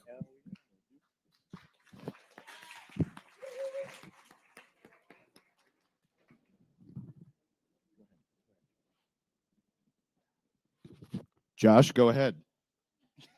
How we doing, people? I'm happy to be here at GART. Oh man, it's this is a great event, people. And I'm here with Alpha's Biceps. So what are we talking about today? Well, Treasongate. And what an auspicious time with the announcements of these subpoenas going. I was just going to say that. Perfect. Yeah. John Brennan. So it's interesting because I've been making some predictions, but I don't want to go out there and set dates on things. But we said that the first indictment was going to be James Comey. And sure enough, our first indictment was James Comey. Then I said, hey, John Brennan's going to be the next indictment. And instead it was John Bolton. But I guess you can throw that in there. But he's kind of a legacy indictment, though. Right. He's definitely a legacy mustache. Well, I mean, we can always go back to elections are fake and gay. I don't think we covered that enough. So there's a lot. One of the things I think that was important from that last conversation to kind of get us our momentum going here is, what kind of things are happening. And I do know that there's a lot of frustration with things they're not so obvious. But it's if you're looking things, zoomed in, it'll appear that way. But if we all just take a moment to zoom out and look at the 40,000 foot view. 40,000. Yeah, totality. Yeah, totality there. Thank you. Then things start to actually make sense. Like right now we are, minutes, hours, if not days away from getting confirmation and vindication on the J6 pipe bomber. You see Steve Baker's working on that right now. And we have Nancy Pelosi that just announced her retirement. Yes. I wonder if those two things are connected. And if you guys remember the video that leaked or was exposed, however you want to look at it, of Pelosi saying, we're responsible for this, and her daughter doing the video, and you look at this stuff that's going on. I don't think that this is a coincidence. And then you have, the subpoenas that John Solomon's talking about. You have, notable figures that are sharing the content we're putting out there on who we anticipate, the follow-up indictments are going to be. And when you look at it this way, there's two things going on. I'll give it right back to you guys on this. And I was over there talking with G Money and CanCon. And G Money is, he's positioned, right? You can't vote your way out of this.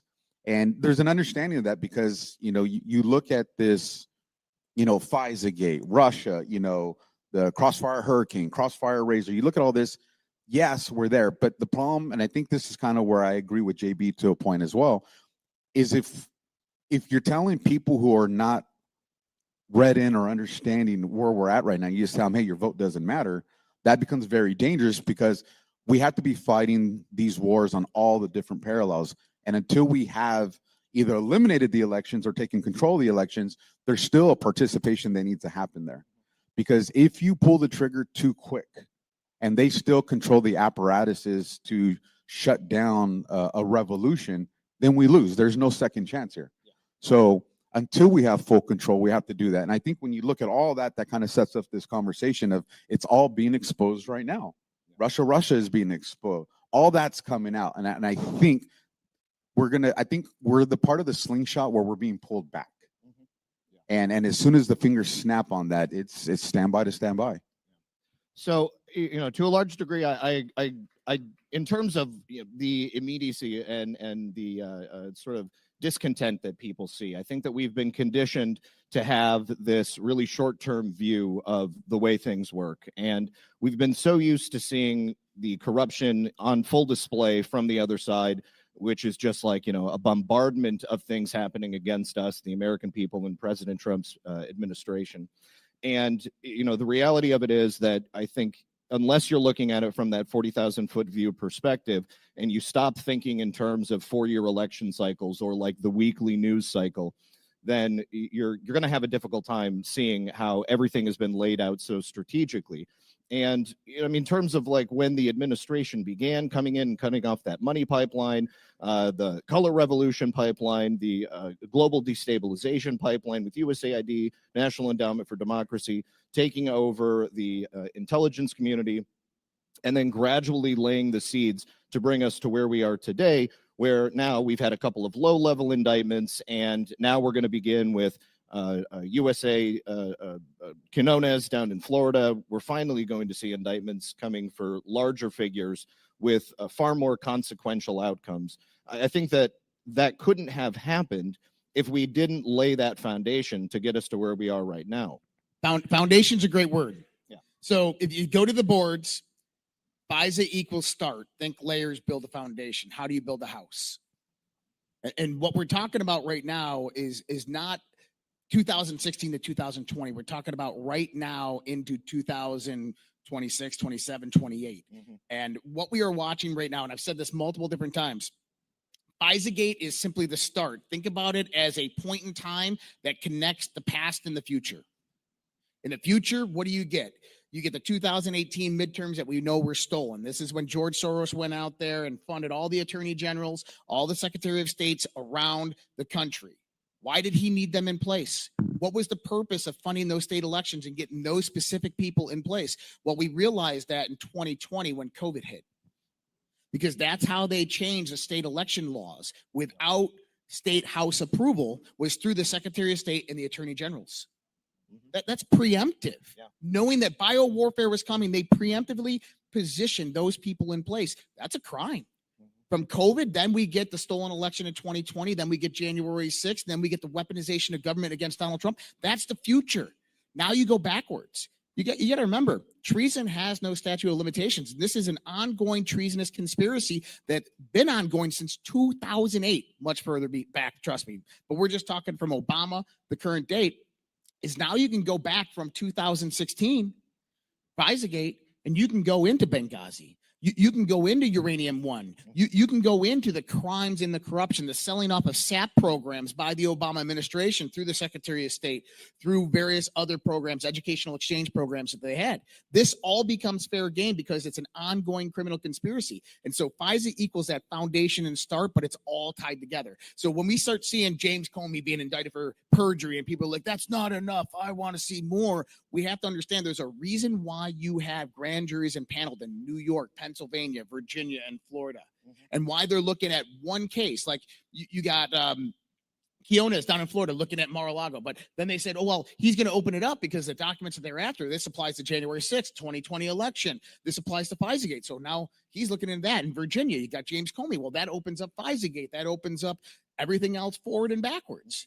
And so we see all of these states coming out with these grand juries that are now organizing the same criminality. They're looking at specific people on different points of criminality. Well, Alpha, what does that begin to form? What is that called? That's RICO. Yeah. And so we have to understand that the perjury is just the beginning to get the ball rolling. More is coming. And I think John Brennan, once this hits, this is going to be the signifier. This is going to show people that we are dead serious and this ball is rolling. Yeah, so the indictment for Jim Comey in terms of perjury, okay, so he lied to Congress. Well, what was it that he lied about? Okay, so he lied about the fact that they were setting up the president. Okay, there you go. Now you have an open doorway to go into the rest of all of those other things. And it's just a pretext to kind of worm their way into Jim Comey's legal life. And then it opens that doorway and they can begin looking into all of these other things, or actually bringing the indictments for things that they are already aware existed and likely they have the evidence for. Yeah, well, and James Comey was about leaking classified information to the New York Times. And this is crucially important because when you go to General Flynn's unmasking, and that information was leaked to the New York Times. So we have multiple points of where that perjury of just lying about it now opens up bigger cases. To that part with the bigger cases is you got to remember too, when John Solomon, and I think it was last week, maybe the week prior, when he came out, what did he say? He goes, the information that's out right now, Cash Patel and Bongino had that March of this year. And then they gave it to Pam Bondi and the DOJ, he said around springtime or summer. Now it's coming to the surface. So the information we're hearing right now was already developed 7-8 months ago. And these cases are only going to accelerate. So imagine if we're learning now what was going on in March. Granted, at that point, they're only 2.5 months into the administration. That means this thing has accelerated since then. I wanted to read something that this is a quote from Tulsi Gabbard. It says, "The issue I am raising is not a partisan issue. It is one that concerns every American. The information we are releasing today clearly shows that there was a treasonous conspiracy in 2016 committed by officials at the highest level of government. Their goal was to subvert the will of the American people and enact what was essentially a years-long coup with the objective of trying to usurp the president from fulfilling the mandate bestowed upon him by the American people." That's the DNI that put out that statement. That she's not going to put that statement out if she does not have the investigations behind her coming. And then obviously she's going to forward that to the DOJ. So what is coming right now is absolutely massive. We just got to make sure that everybody understands. So when they have, well, why is it just perjury? I think we have an obligation to make sure people understand this is a stage and a long stage of things that are about to unfold. Pull the string and allow it to unravel. Yes. I feel like your pin is perfect for this moment right now. Punisher. So you guys might not be able to see it, but it's the Punisher pin with the American flag on it. And that's what I'm feeling right now for these people. Like, I think there's a reason why John Brennan was so visibly upset at the gentleman that Thomas Speciale. Yeah, Thomas Speciale, because he's not worried about what we see on the surface. He's worried about everything that you guys just said, because he knows him being in the spotlight in that moment is not the beginning for him, it's the end for him. Like, when that comes out, he knows his life is over unless he basically destroys the people that are legally convicting him. Did you see when he left, some gentleman followed him to the train station? No, I didn't see that. And it was interesting because you see John Brennan waiting for the train alone with nobody. And I find that really interesting. I think it's funny that I feel like Clapper wasn't there, was he? No. Yeah. So I just think it's funny. They're like, it was Hayden. Yeah, they're separating themselves from each other because my opinion, they're all squealing on each other. They're just hoping that they got more dirt on the other guy. They're wondering who's talking. Yeah, I think Clapper undoubtedly is. If you notice, he's like completely absent. Like several months ago when he said on, I think it was MSNBC with Nicole Wallace, he said, "I have retained counsel." You know, he's like, I'm expecting that this is going to turn into something else. He hasn't gone on any shows since that time. He has been suspiciously absent. Meanwhile, you know, the others were essentially going out and doing their news tours and sort of making their case publicly. But yeah, everybody is completely separating from each other because they know that it's only a matter of time before one of them is in a position where they have to make a decision. Is my life more important than these other people who I co-conspired to take down this government with, or are we all going to stay quiet? I don't think all of them are going to stay quiet. Well, they should recall Clapper back to active duty and then hold him on a tribunal. That would be so beautiful. I thought it was interesting too that Hayden, as soon as he was implicated by Thomas Speciale about that email, he was like, "No, I wasn't on that email chain. I wasn't. It was on that-" John. Yeah. So I got a question for you guys, because I'm obviously not the most versed in all this stuff, but I've read every single Q drop front to back. I'm going to bring it to Q for now. I have. What did you say? I have too. And we know you have. But for me, when I found Q in 2020, right around the beginning of COVID, and I just started reading, and then eventually got to where Q had gone away for a while. Q came back for a little bit, hasn't been back in a minute. Do you guys feel like not necessarily the plan, because you guys have spoken on it a lot, where the plan, first of all, we don't know the plan, we can have inklings of it. Do you feel like what we've read in the Q drops and what we've seen in the Q drops is close to 100% like has happened, happening, and continuing to happen? You want me to? Okay. I don't look at the Q drops as kind of like an oracle. I look at it as more of a guide. We have to understand that it's a proxy board of communication primary, right? So it's not meant to be in order. It's not meant to be specific. It's not meant to be all true, right? It's disinformation is necessary. It's a thing that you can refer back to communicate with others, whether through proxy, communicate with the people, between each other, with various different contextual references, right? I mean, that's first and foremost. So what it did from 2017 into 2020 is it woke the people up, right? This was about information warfare. 2010, we came into a very, very special time in the world because technology began to advance massively. We started to get cloud computing and cloud storage, which allowed these things to work the way they do today with digital streaming. The media began to transition during this time. What I mean by that is how people consume information began to change. We started looking at 124 character tweets and memes and 2 to 3 minute long videos. People were no longer watching 60-minute news broadcasts. Nobody cared about the mainstream media. And whoever these great patriots were that started this movement understood this. They were masters at movement warfare. And what they did is they said, hey, if we can capture the hearts and the minds of patriots, of people in this country through information, get them to rise up and take back that idea of information, we can win this war. And that's exactly what we saw happen with the Q board. So this is why you have various different parallels of how the Q boards are actually portrayed. If you get towards the last parts of it, it's all about, you get parts about voting, you get parts about patriotism. But in the first parts, it's about disclosure. It's about pulling back the Band-Aid, pulling back the veil. This is what happened. This is what's going on. This is what you need to pay attention to. Yes, there's good people in the military and in the world that are working to do this, but you, the people, are the real key to make this happen. You look at the keystone. What is it? It's POTUS, military intelligence, and people, right? This cannot happen without us. That's why it was so crucial for that aspect of information warfare, for us to take back the domain of information, which happened. I mean, we're here today. Look at this. Look what's happening right now. The mainstream media has been rendered obsolete. Just a huge battle that we won. Here's what I'll add to that. When I look at it from like the operational standpoint, how do you plan something 6 years, 7, 8, 9, 10 years probably into the future? And how do you do that with the level of accuracy that it'll maintain its credibility with people that are in the movement now and then people that you're going to have in the movement in the future?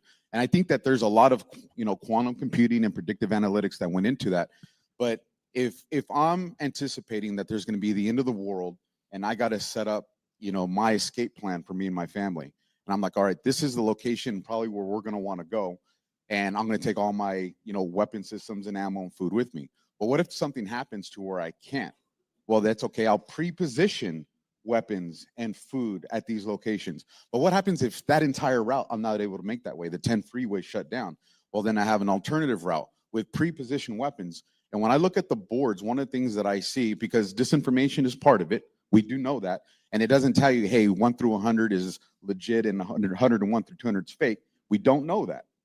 So the way I look at it is there's a whole lot of information that was put out there with the understanding that if the community and the patriots go down this route, then these are the series of posts along with the information that's going to unfold in the future that we can anticipate through, predictive analytics. This is the route that we can go.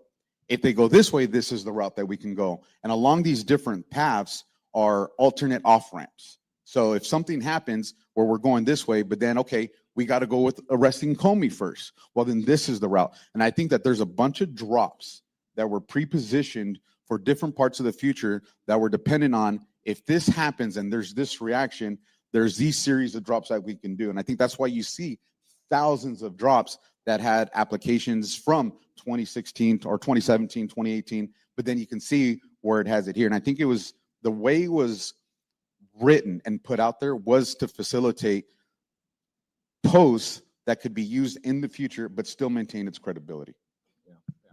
So just to add on to that, I mean, I agree with Josh. I think that people make a mistake looking at it as some type of an oracle, like, predictor of the future.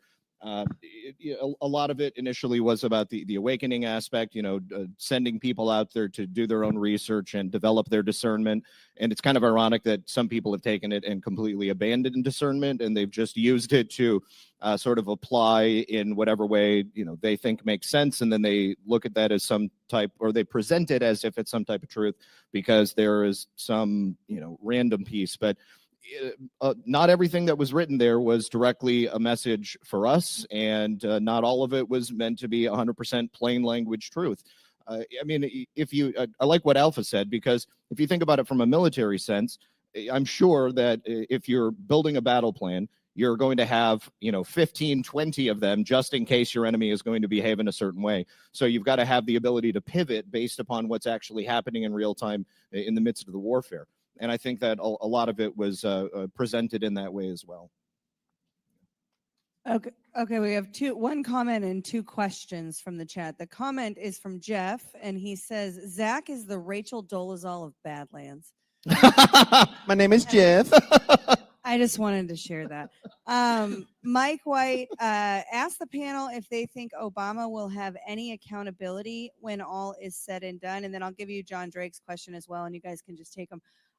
Given the fact that elections are fake, and even if they're real, they only allow us to replace one unaccountable government agent with a new unaccountable government agent, thanks to the speech and debate clause, which is essentially like allowing slaves to select a new master every 4 years. How is Treasongate not like the Bellagio in Vegas, just shuffling management? Absolutely, Obama is going to be held accountable. As a matter of fact, I know a lot of people were upset of why wasn't Comey perp walk? Why wasn't Bolton perp walk?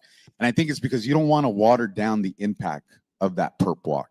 And I think that we will see one, and I think it'll be probably one of the final characters or main characters, and I think Obama is going to be one. When you look at the boards, they highlight Obama. When you look at what's going on with Tulsi Gabbard's investigation, where it's going to be taking us to, this all highlights Obama. So I know people got concerned when they're like, well, Trump made this comment and that kind of gives Obama an out for the crimes and allegations we're talking about right now. For some of those, yes, that's true. And the work that he did in the form of his presidency, stolen or not, there is nothing that protects you from treason.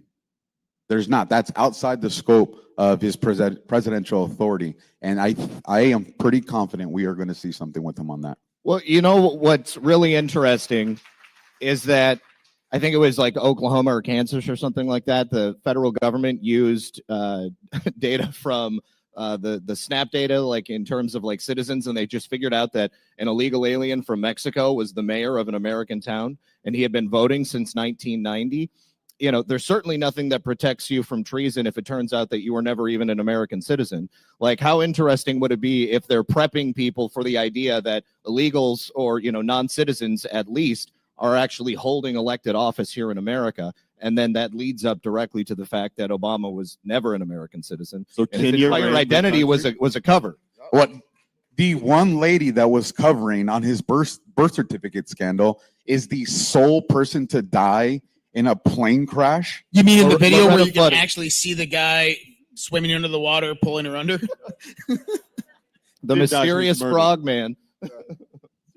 Well, and who would have been one of the people that helped cover that up? John Brennan. Absolutely. I mean, the Analysis Corporation. Yeah. 2007. What happened? They broke into the passports and records, and they changed entries on the 2 different presidential candidates. Yep. And the other changing John McCain was only to cover for changing Obama, because they wanted to make sure that nobody saw that Barack Obama was in, I believe, Pakistan during the 1970s and the 1980s.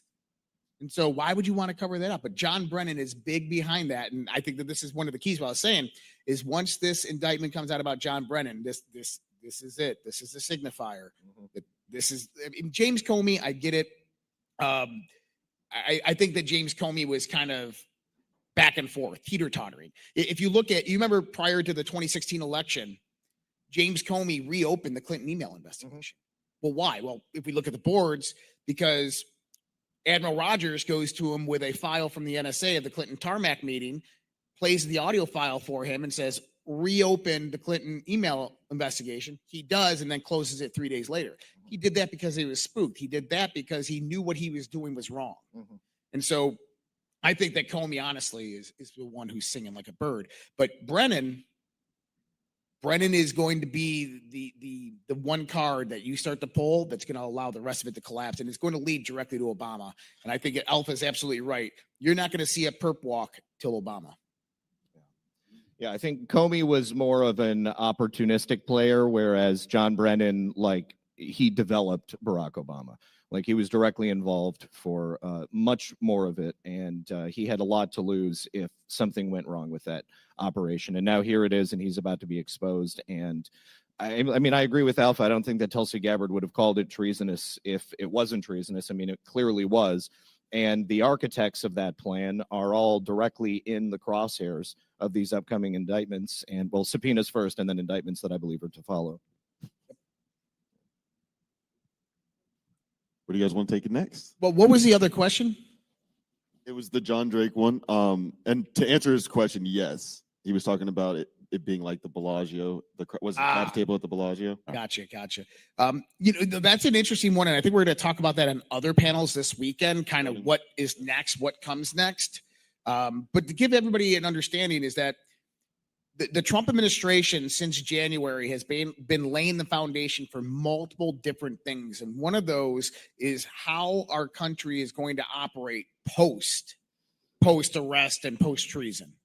And I think we're going to be talking about that, I believe, Sunday. But it's going to be a good conversation. We'll talk about the sovereign wealth fund. We'll talk about the strategic Bitcoin reserve, the financial system, the $20 trillion worth of investment capital coming into the United States, how this all works and why it works, and how this really derives the power back to the people. Since if there's not another question, one thing that I'd like to address and for us to talk about is when we're talking about, you know, Treasongate, all this stuff wrapped into one, and people are like, and because I see this on social media all the time, you know, we want the big name arrest, and I can understand, but you also got to look at the big name arrest. Do we want that because that's what impacts, you know, because one of the foundation things that I think this movement started on was save the kids, right? And do those big name arrests actually save the kids? And to a degree, yes, but I think the reason a lot of people want the big names is because that's more of that's a vindication for us, which plays more into ego and pride rather than moving the mission forward. Because if you want to really protect the kids and reestablish, you know, us feeling safe, it's the Hillary Clintons aren't the ones that are at the border snatching kids. These are the rank and files. These are your MS-13s. These are the actual worker bees. And when people say, well, I'm not seeing any arrests, you know, I just saw this on social media like an hour ago. There's thousands of those arrests being made right now. There are thousands of kids that are being saved right now. And every one of those arrests that pulls somebody out of play, well, yes, you still have a customer base, you know, that's that evil for these kids. But when you start to remove the workers out of that equation, that means that next tier of people have to now start getting involved because they don't have the people to dispatch to do it.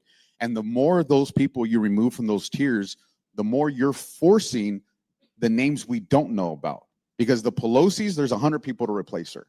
You know, these are the optics, the puppets. And if you really want to end the deep state, that's dismantling the names and the entities that we don't know who they are.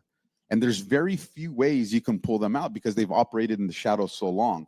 And so when you see this long, drawn-out operation, and I base it off of the smaller, local level investigations we did, is, yeah, we knew who the key holders in the prison were. We knew the shot callers in the street were, but they were still answering to somebody. And a lot of times we knew, yeah, that takes it back to the cartel or the Mexican mafia, but how do you establish who are those voices in between?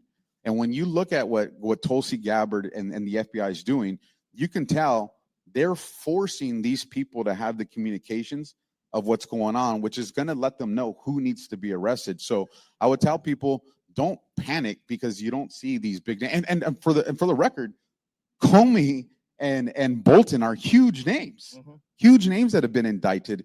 And we see, Brennan looks like it'll probably be next. There's new stuff with Comey. So are we going to see a new investigation with a new indictment and another arrest? I mean, who knows? But I just want to remind people that there is a lot of actionable stuff that's not conspiracy. It's not assumptions. Like there's arrests all over the country of these human trafficking rings that are being taken down. So I don't know if you guys want to. No, this is huge because I don't think the administration gets nearly enough credit for this. I mean, as soon as they came in, they immediately exposed a global human trafficking pipeline that was bringing children across the southern border, and it was being run to a large degree by NGOs and our own government. And there have been tens of thousands of children that have been saved. They've closed down the border. They've been going after the criminal cartel networks. And I don't see a real separation of powers between all of these different criminal enterprises. It's not a bunch of different disconnected pedophile networks that exist all over the country. They're all part of the same pedophile network. And it's just, levels, hierarchies of power within that network.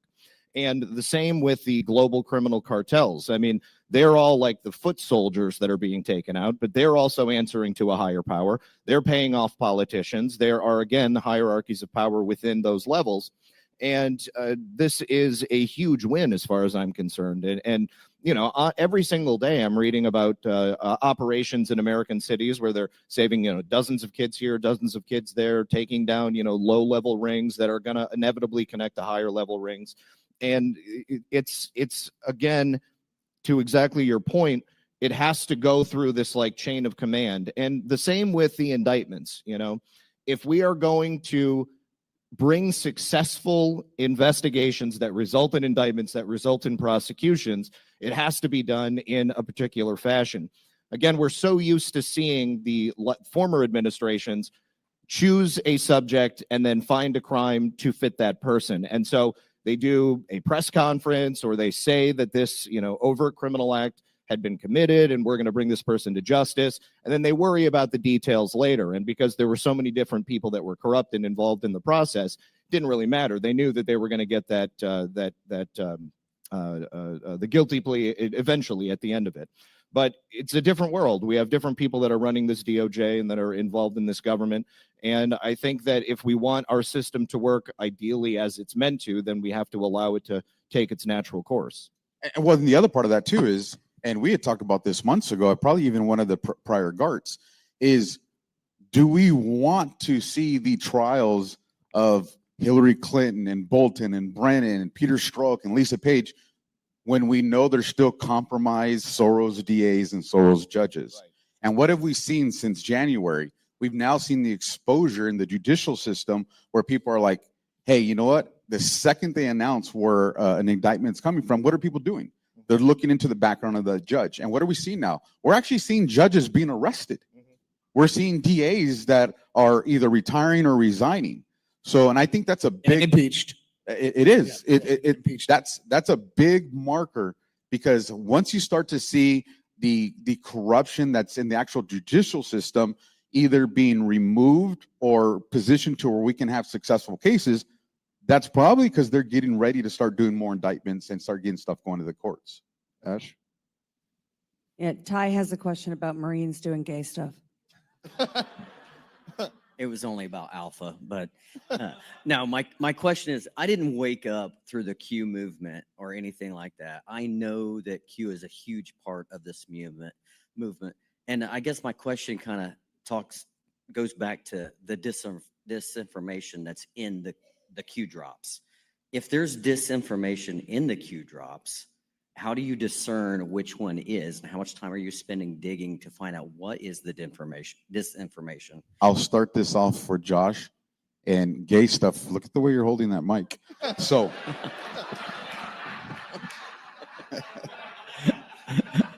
You taught me well last night. soft disclosure. We can keep going all day, but I'm going to set them up with this context. Okay, so context, one question and that would follow up with that is, how are the Q drops different than mainstream media, which we know has all disinformation? Oh, it's not all disinformation. I mean, there's the weather. I don't know about that, Josh. So they report on tomorrow is Christmas, right? They report holidays are coming. I mean, it's not all disinformation. Contextual referencing. So number one is when the Q drops were happening and all of us were kind of decoding it, it was in real time. And we were trying to dig and research these things in real time of what was happening then. And there's a lot of references to those time frames and what was happening.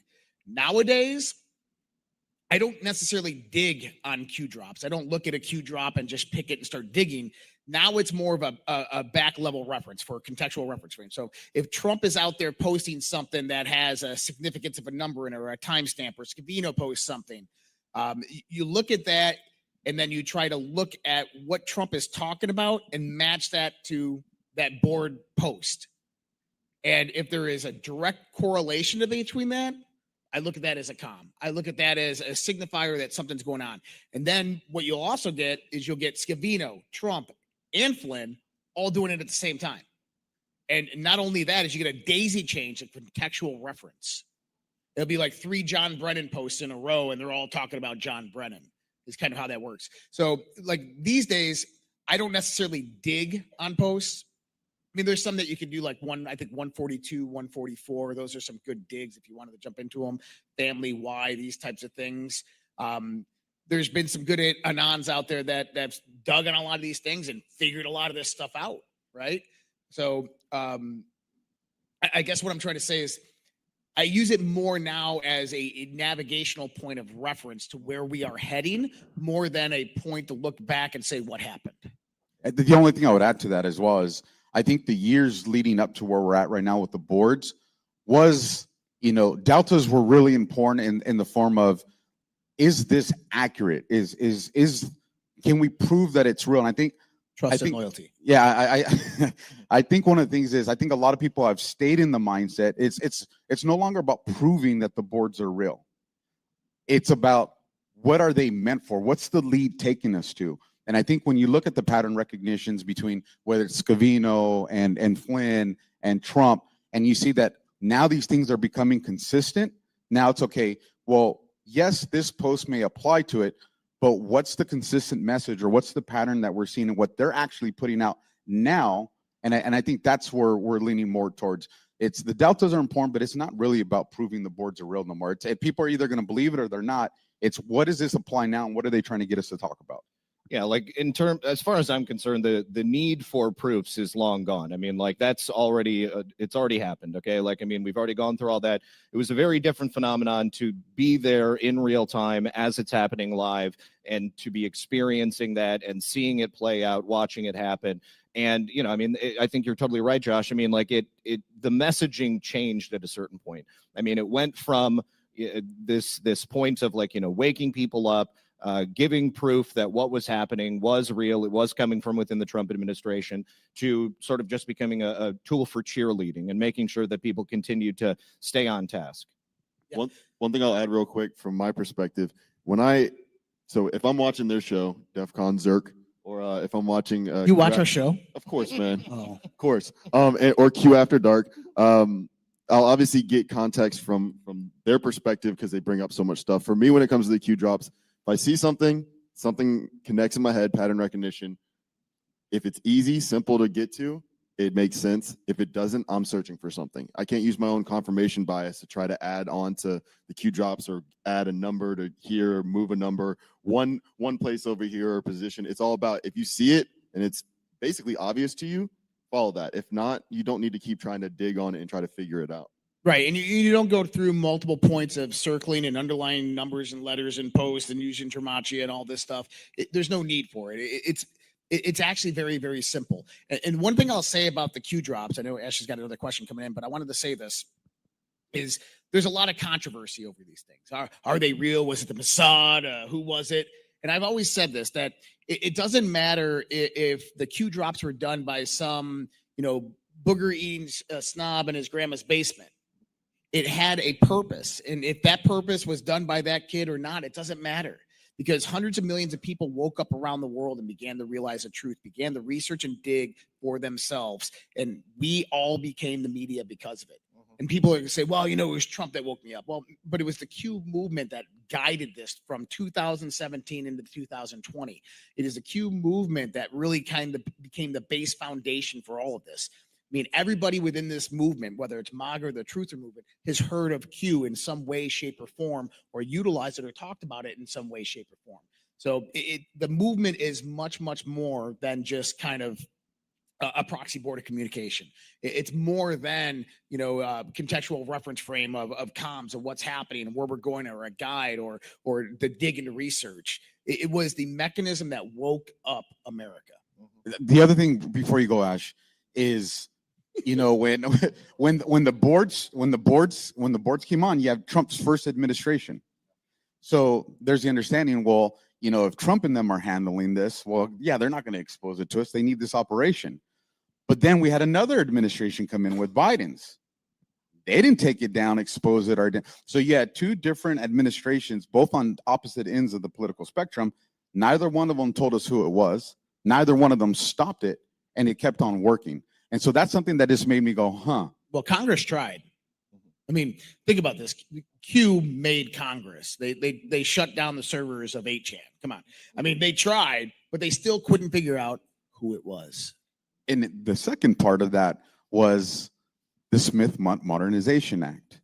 And I beat my head on this one. I've said it so many times, but it's worth saying again, is no matter how many times I game theored it out, why didn't Trump stop it the first time? And there's only one answer that I come to every time, because he needed to use it too. This information is necessary. And just to add to that, I mean, it would have required another act of Congress. I mean, like, Trump couldn't have just said, we're not going to do this anymore. I mean, like, it was a congressional act that created it and then repealed it, and it would have to be done that way again. Ash? Okay, so you guys have about 15 minutes left, and there's 5 questions. Chat is loving this conversation. Lots of good feedback. First one, Jimmy Rickenbaugh. Does the panel believe Obama was only a tool? Why so much attention on his perp walk? Has he already flipped? He is a tool. I honestly do think Obama has flipped, as in, like, he's spoken, he's sung about things, but he's not telling everything, and they know that he's not telling everything, so he's still fooked. I'll use that one to be a little bit more. I personally don't think Obama has flipped yet. I think that Obama is acting out of self-preservation at this point, and he, ideally would like to see himself survive this. But I mean, I just don't personally see it. If you guys want to talk me into it, I'm willing to change my mind. But I think he's going to agree with you on this, Zach, and I do as well. I don't subscribe to the idea that a lot of these people are already in Gitmo, and that I don't. Because if that's the case, then if we look back to the last couple of years, a lot of people died. A lot of people had to watch their family members die during COVID from behind a window. And if there are people already in custody, then I don't think the excuse of just theater is enough to make that okay. Yeah. So I do think that there are people now that are starting to talk. I don't think Obama is one of those. Yeah. And I think one of the reasons being is, if Obama's talking, it's to save his bacon. And I think they're going to have a case where it doesn't matter whether he talks or not. He's going to go down. Yeah. So, yeah, I think we've long since passed the point where it would be necessary to carry on this pageantry to convince the American people, like have these people pretending to still be bad actors, but, you know, secretly working with the administration to take themselves down. I mean, I think that there is still an exposure operation that is necessarily taking place so that we can legitimately indict and convict these people and fundamentally change the system so that we can ensure that everything is wonderful for hundreds of years into the future. You know, when you talk about Obama, this is a Manchurian candidate. CIA groomed. I mean, Henry Lennox, according to Mancow, Henry Lennox, the actor, groomed Obama in the 1990s on how to speak appropriately, right? Yep. He was trained by Hollywood people. This guy is not the figurehead of the deep state and the globalists. He might be the one that is kind of the leader that they have in position, but there are people far above him. And I think that one of the first declassified documents that came out with the Trump administration really ratified this. And it was the June 26 email from Lenny Bernardo from the Open Society Foundations with Julianne Smith in it. And I think that really points to figure out where this was all coming from, where it all started. And so we have to understand that there's power figures well above Obama that are going to come down from this. This is about dismantling their systems. Yeah. Well, and something that I actually wanted to mention earlier, this plays right into this, but the something that I love that Trump has done successfully has been to effectively end the endless wars. I mean, all across the globe. I mean, what does a war zone do? Well, obviously, it creates an opportunity for revenue generation. You're going to be selling arms and military stuff. You're going to keep a country destabilized. You're also going to create an opportunity for child trafficking, organ trafficking, all kinds of different criminal activity.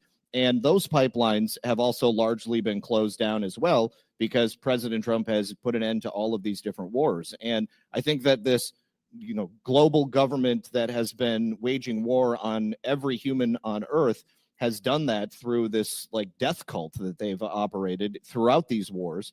And it also keeps empowering and enriching the bankers as well. So, that's another huge aspect to this that I think deserves a lot more credit. Okay, note to the Telegram chat. Obviously, at Badlands, we've been unable to end the filibuster. So if we don't get to your question, it's not my fault.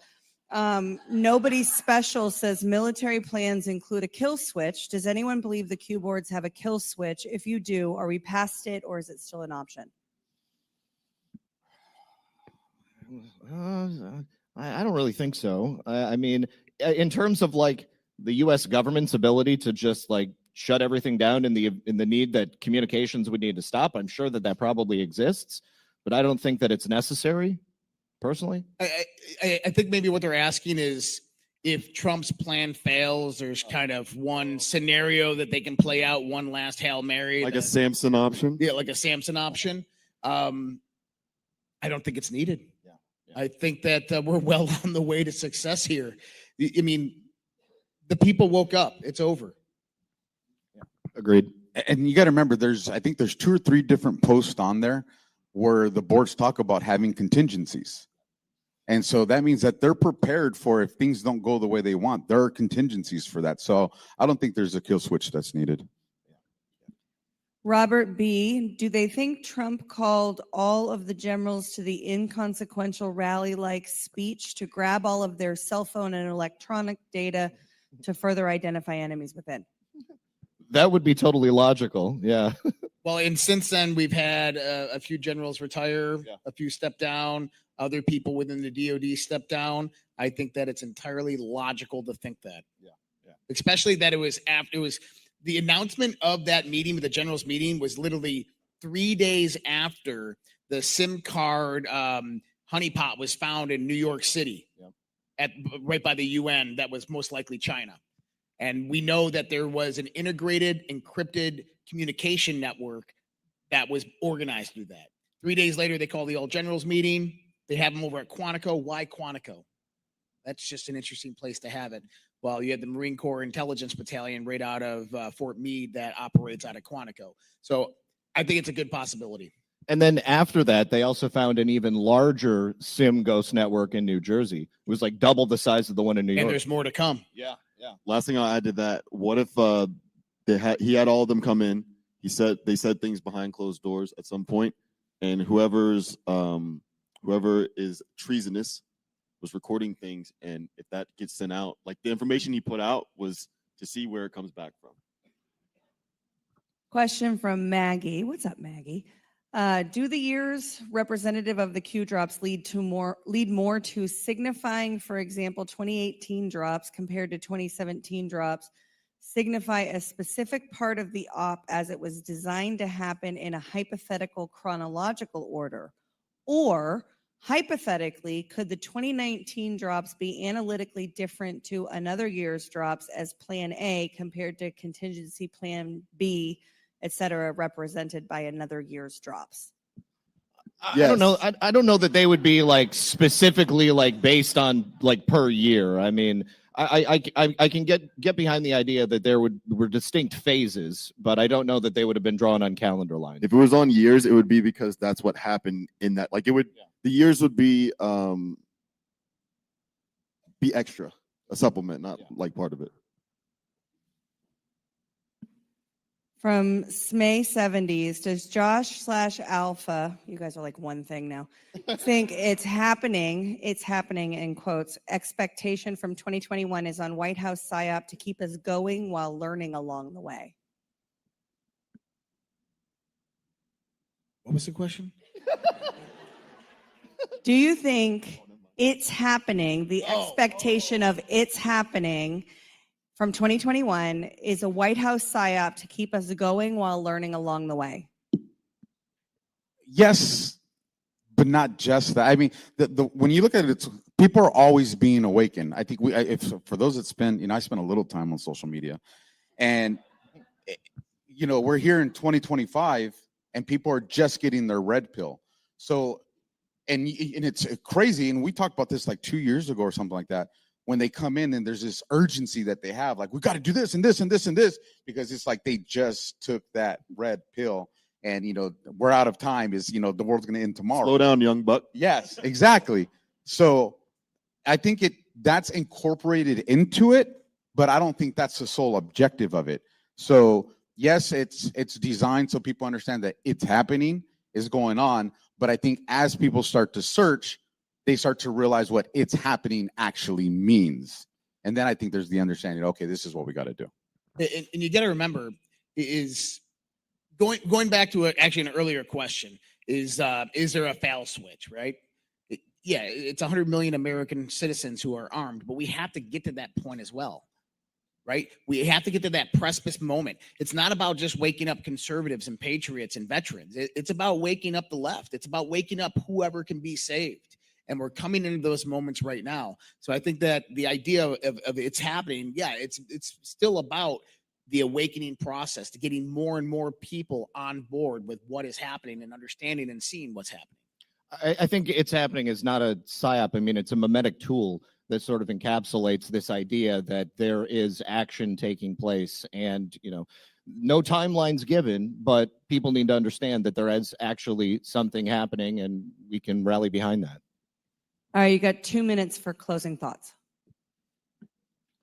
Well, it's happening, and and I don't think there's anything that can be done to stop it.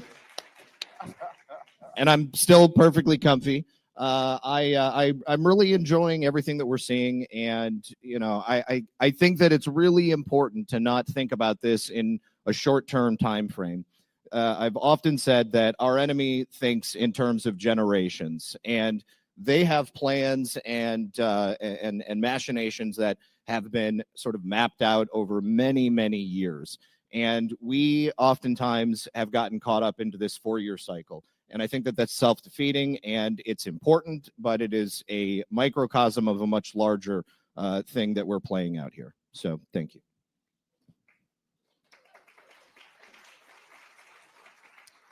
I'm piggybacking on that. I'm extremely grateful and gracious to be here at the time we're at right now. The long game is the most important thing to me, because I want in our lifetimes, everyone in here, to be able to reap what we sow. But I really don't care compared to, like, well, except for Lil BB, wherever he's at, he's definitely gonna be around for that. But I want his world to be, I want it when he's 30, 40, 50 years old, I want his world to be like way easier than we've ever had it. And it's playing that long game, man. Like you said, that they think generationally. Well, let's think about like the country, like the future for the country forever. I hate to say it, but forever. My plan is to set us up for forever. So that's my closing statement.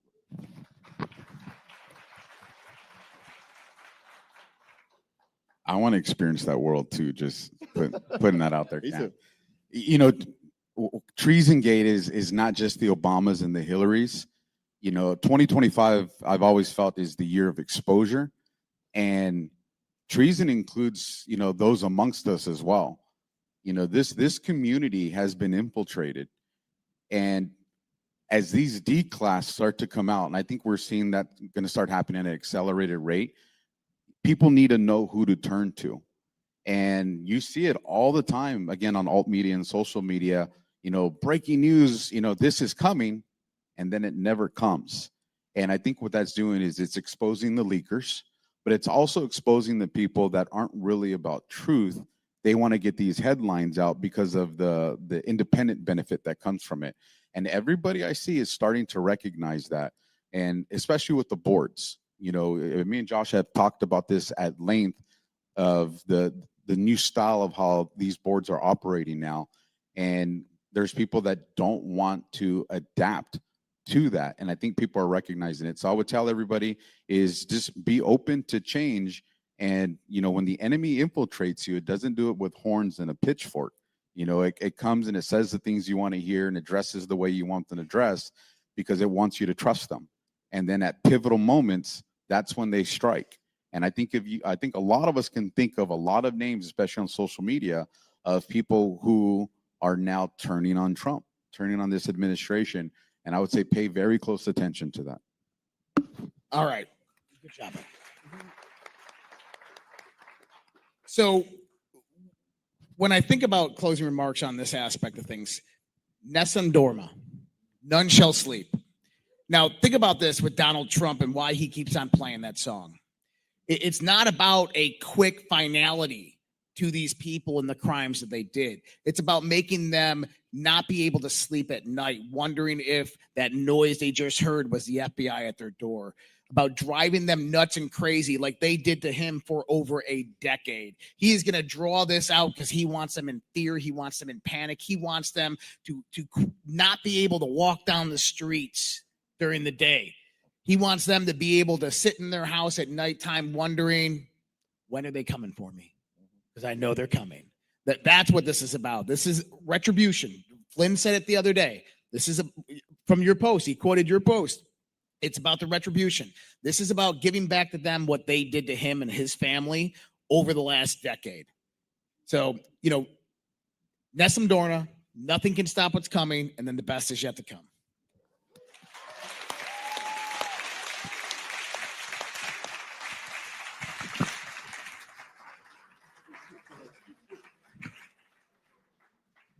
Well done, guys. All right, reminder, we're going to take that picture with all the Florida Badlanders up here real quick. And then, yeah, that includes you. And then we're going to, lunch is going to be in the Seashore and Salt Room. It's not here. I think it's around the corner over up that way. And we'll come back around 1:30-ish. So we'll see you guys in a little bit. Florida Badlanders up here, though.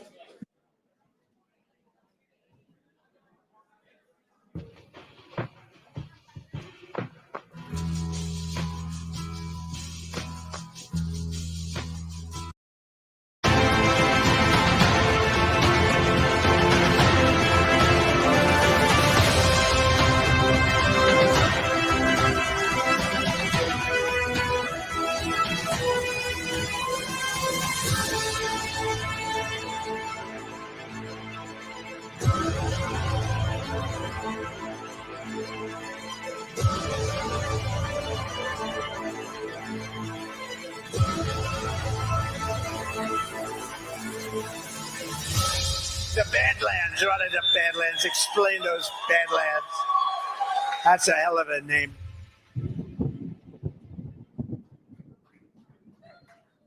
Welcome back, everybody. Hope you guys enjoyed your lunch, and I'm so sorry for the delay. Alpha was getting some girly drink from Starbucks. Hold up that drink, Alpha. How much whipped cream you got in there?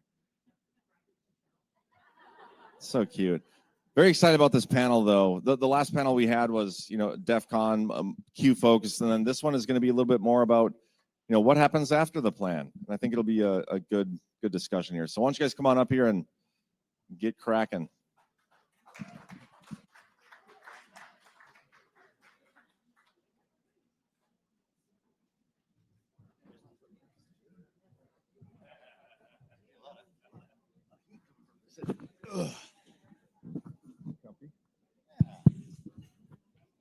Better for you. All righty then. Get the back there. True. Got a lot of space. I do.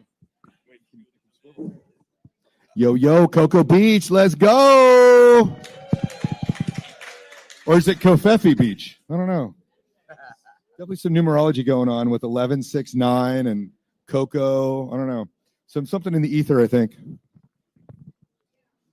All right, so what happens after the plan? First off, what is the plan? Undefined term. We don't exactly know how to define what the plan is. We have general ideas, but they're all subjective ideas of what the plan is. The theory is, okay, good guys in the government trying to take down the bad guys.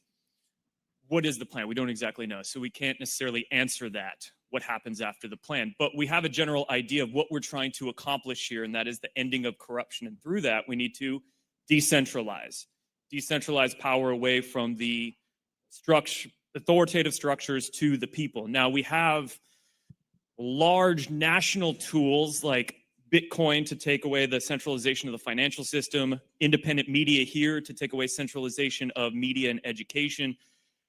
We have general tools we're trying to implement at the national level, but what do we do locally, right? How many people live local within, say, an hour drive? We got some hands here, okay. How many of you make things? Whether you woodwork, whether you provide food, whether you make jewelry, whatever it is, you make things, right?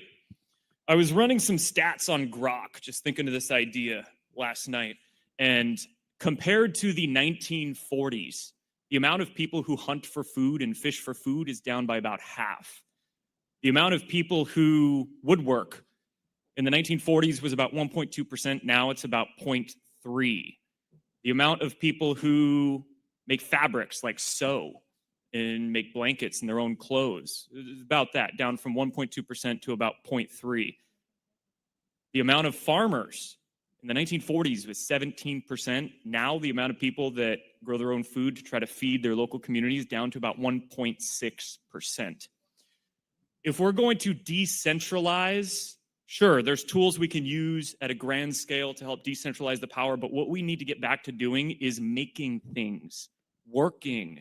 Trump often says that we need to bring manufacturing back to the states, but that just doesn't apply to only large facilities, large plants that manufacture things. We need to make things and build things in our local communities again, whatever it is, whether you woodwork, whether you make jewelry, make fabrics, whether you grow food and garden, whatever it is you make.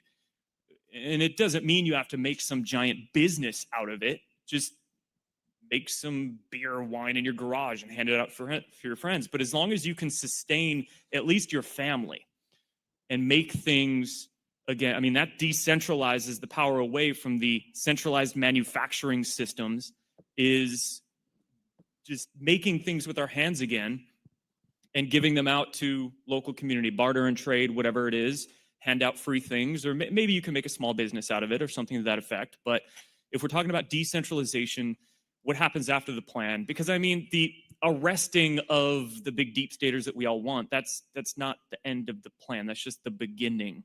How do we rework these control structures that have been set up in this country for a century, if not more, from the financial Federal Reserve to the media to the education systems to whatever it is? How do we undo that? We have to get active and start making things again to decentralize that power away. Use the tools like independent media and Bitcoin and all these things, but also get physical. It's not just digital, it's physical too. We need to make stuff and get our local communities active. I'm gonna disagree just because I'm that guy. But I think, I think I do know what the plan is, right? The plan is literally to bring power back to the people. Okay. That is the plan. Now, how do you bring power? How do you bring individual sovereignty back to the individual? Does anybody feel freer since Trump got in office? Like, did he give you any special powers? No, like, he didn't really give any special powers. And people need to realize, like, the fundamental base layer of humanity is the monetary base, okay? And this is how we determine, how society determines how we allocate time, energy, and truth. Monetary base layer, full stop. And the problem is that for a long period of time, we've allowed trust to erode that monetary base layer. And so when that gets eroded over time, decay builds up in the system. Okay, and so the decay has built up in the system so bad that we're at this point now to where we had to invent a truth engine. And there's only one truth engine on the entire planet that exists right now that is unfuckwithable, that is decentralized, and that has power. Okay? And so as we move into this new world, we have to realize we're in a transition. We're in a transition to shave off the decay, right? And that transition is going to take time. And so what does the plan look like? Well, you're sitting here right now. You are the plan. Literally, you are the plan. But you have to figure that out too. You have to figure out, how do you get your sovereignty back? How do you protect yourself? Okay, and so it starts with you guys, but we have to realize, like, this golden age that's coming is going to happen like one funeral at a time, because the powers that be are not going to accept it ever, right? We just had Dick Cheney die, right? Rest in hell, you son of a bitch, right? But the thing is that these old guards that have been protecting that system are going to have to die off, okay? And the new blood that is coming in is rejecting the fiat system. They are rejecting these God kings that are printing money at will. And so over the course of time, we'll notice things just get better, because we now have a truth engine that nobody can corrupt. And over time, it's going to actually, our system will improve itself naturally, because what happens is everybody that's evil and corrupt, if they do not bend the knee to this physical system, okay, they just die off and get depressed, because you can't beat this system. And so what happens is, naturally, people will gravitate towards the truth. And so I think the unraveling is going to happen a lot faster, because people will see it and they'll be like, holy shit, G-Money's in a flying car and he's got robots doing shit, and you guys, the Luddites over here are still picking daisies. And I'm like, yeah, man, it's not that bad. And so I think we need to realize that. And when people see that awakening, they're gonna be like, holy shit, like, we can go to this, this new kind of quasi-utopia. I'm gonna disagree with you disagreeing with him. I think that's an instrument for us. What Bitcoin and that has to offer. I think it's going to be extremely important. But I think what happens afterwards is also, America, not just America, humanity itself is really figuring out what we are and why we're here. Because for so long we've been sold the narrative, of what's going on, how we got here, our history. I mean, all of us really even doubt everything that's been taught to us. So I think after the plan, I think it's going to also be the identification process of who we are. I think instruments like Bitcoin are going to allow us not to have dependency on them as we seek that. But I think one of the fundamental things that has to happen at that new 0 point as well is we also have to make sure that the generations, our little ones and their little ones, are always constantly aware of what happened and how it happened. Because evil is always going to exist, even with the sophistication and unfuckableness that Bitcoin's going to have. There's still going to be evil that's in pursuit of trying to figure out how. And with that, we got to make sure that there are people that are always going to be willing to combat that. Not just by being in the industry, but by teaching it. And I think our schooling, the control of our schools is going to be one of the biggest changes I think we are going to see, after the plan. Real teachers, real education, and And I think within that education is going to be the explanation of, how Bitcoin is going to provide some of that sovereignty. I think that's also going to be there, but I don't think it's going to be just that, because, you got to be a nation of God. You have to. And, whether that's in the schools or not, I don't know what that looks like, but I do fundamentally believe that if God is not at the front of our plan, it's going to fail. And so I think after the plan is if you look at how did we even get here? And they've been eroding our culture, Yuri Bezmenov, right? They've been doing that for the last couple of decades. And so I think it's going to be reclaiming our culture. So I think after the plan in that new 0 point, it's going to be us reestablishing our culture, the nuclear family, all the things that, make us want a prosperous life, I mean, I can have a whole lot of Bitcoin. As I'm saying, I'm thinking now I'd still be pretty happy, but having that family, knowing that your kids don't run the chance of being in gulags just because of what they believe. I think we're going to see the redefinition of what America is. Well, and I just want to say one thing to that. Like, I think people get this misconception in their head that Bitcoin is just money, right? And that's what Alpha's alluding to. Is it's just money. Right. But like, imagine if a society was built upon truth and only truth, right? And it was immutable. Okay. If we kept building truths upon truths upon truths, imagine what new technologies we would find. Imagine what new things in our healthcare system, because every institution right now is built on lies, theft, and corruption. And if you flip that and you build everything on truth, you need something to anchor to. We have nothing to anchor to. You can't anchor to a politician. You can't anchor it to anything. There's nothing in this world you can anchor truth to. We finally have an anchor of truth that is also a weapon at the same time, that individuals can take their sovereignty back through. And so we have to realize that this will bring back all those good things over time, right? Because truth upon truth upon truth, we're literally rebuilding a civilization on a truth engine, because the last truth engine got corrupted. And if you build something on a mountain of sand, it's going to just collapse. But now we have this anchor of truth that we can build upon, and that nobody can fuck with. And so when we realize it and we take it from that standpoint, it is going to rebuild our entire society, because everything will be based upon truth, and the corrupt, churches will be exposed, right? How many churches are exposed in their books? None, right? The corrupt institutions will be, and so every institution is going to change, because they can't outrun this truth engine. If they do not adapt it, they die. And if they adapt it, it kills them quicker, because they have to now expose their own truths internally. And so you can't root this out anyway. And so I think we have to look at it from just not a monetary perspective, but a truth engine that we can build other truths upon, to where the enemy is eventually either going to die or they'll end up adopting it and killing themselves. I think that there's definitely something to that. And I'm not trying to say this to take away from that, but I think that there's another layer under that, and that the truth thing that we anchor into is the truth of God. And then things like, no matter what capacity we view Bitcoin in, that is still something of this world that is part, as is the technology, as is the healthcare and the rest of it. You said before that the plan was to give power back to the people. I would say that that is a goal of the plan, but not the plan itself.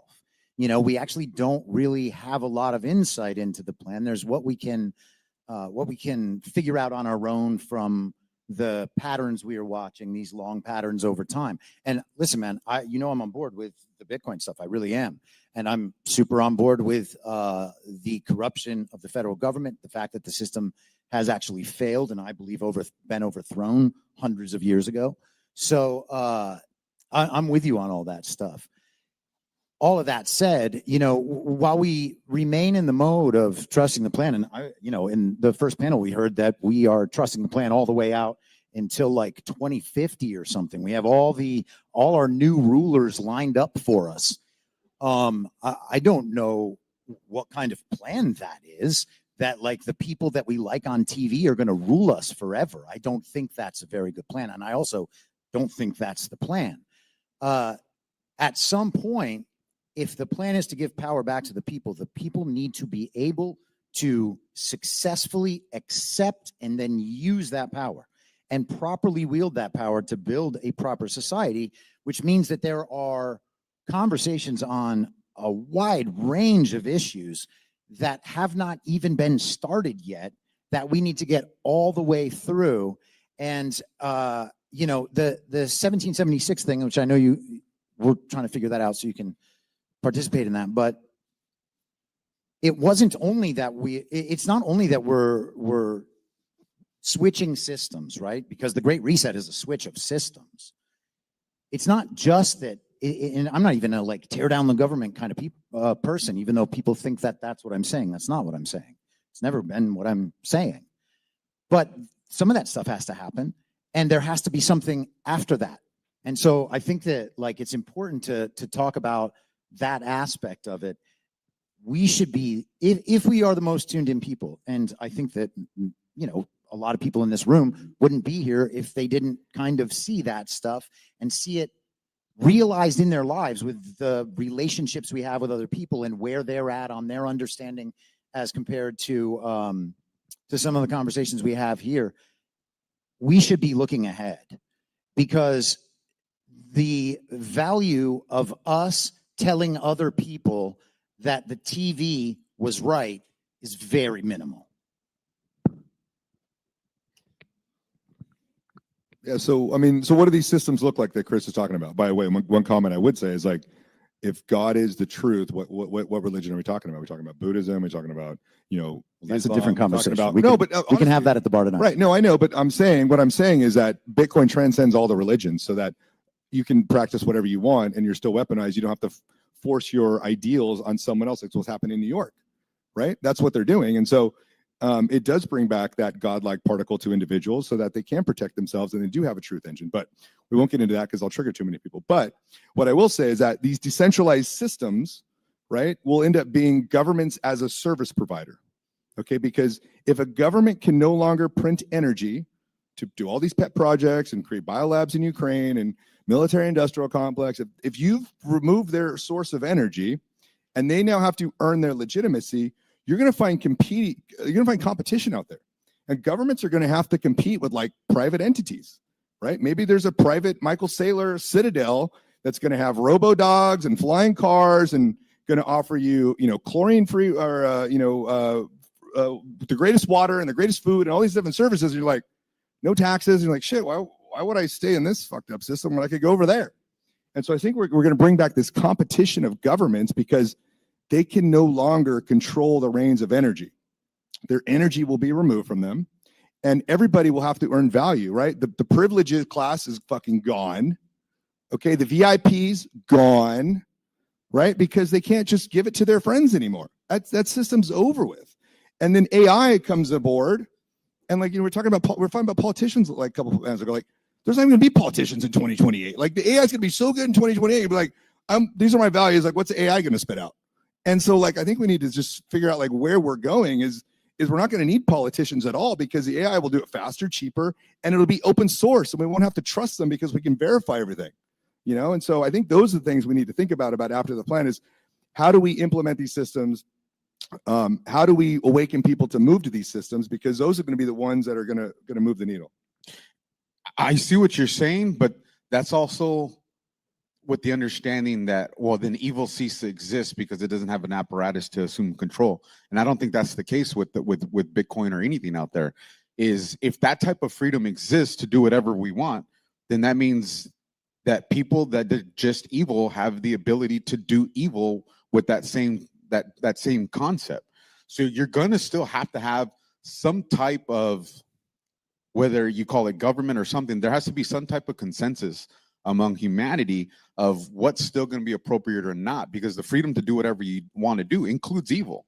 And there are people that are out there and they're not evil just because it's powerful, it's because that's just what they want.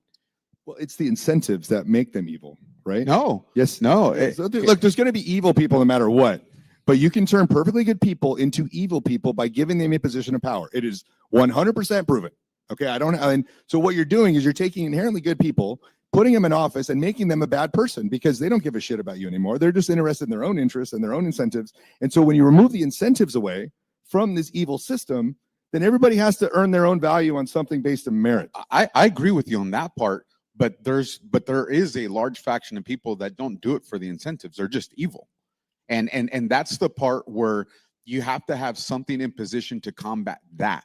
And that's just going to come from, the part of you, of the community that is going to combat evil, because that's, it's the modern day patriot and whatever that looks like. But if evil is always going to exist, there's going to have to be a consensus among the people still, with all that freedom, on what's tolerable and what's not. So we're going to still have to have rules of society that just go beyond, well, this gives me the freedom because government can't tell me what to do because I have this ultimate sovereignty with my Bitcoin or whatever it is.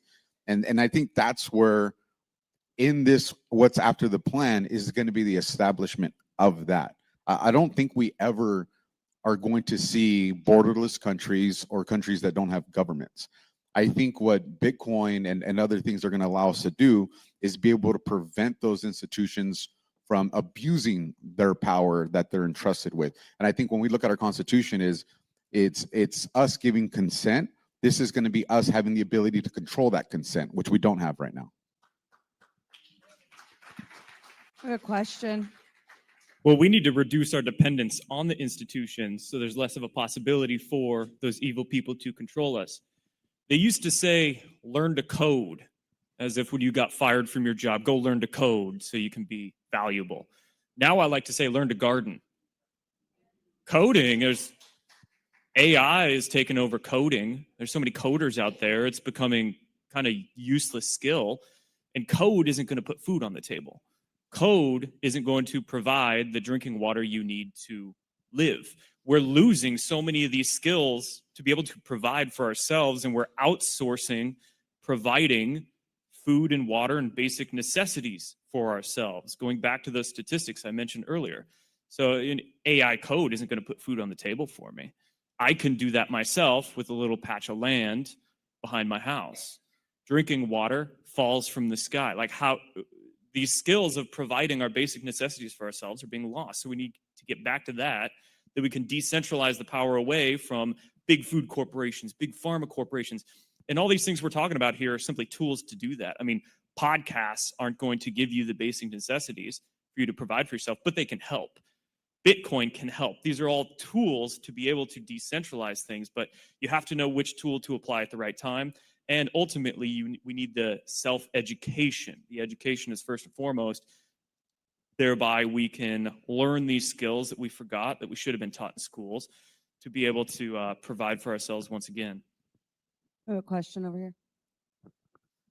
I have a question just about, I think General Quast has always said that technology can be used for good or used for evil. It's just the people behind it, and we have to make the cultural changes to impact those uses of technology. But my question is about AI, and how do we get to a decentralized AI that we can use efficiently in the future to help us with these decisions? Because right now I feel like it's very centralized, and we're not seeing an AI answer that can impact us in making decisions about other countries and cultural values and things like that. So how do we get to that point? And with the current AI as it is, how do we get to the decentralized AI? Can we? Yeah, it's a great question. I think you need to have a little bit of faith in some of our leaders, unfortunately, right? Yeah, there's a guy building. Wait, what did you just say? There's a guy building rockets, right? There's a guy who's the antithesis of Sam Altman, right? And so when you look at the systems that Sam Altman is building, to where, they took away the legal, they took away the medical, and they took away the financial tools of ChatGPT. Why?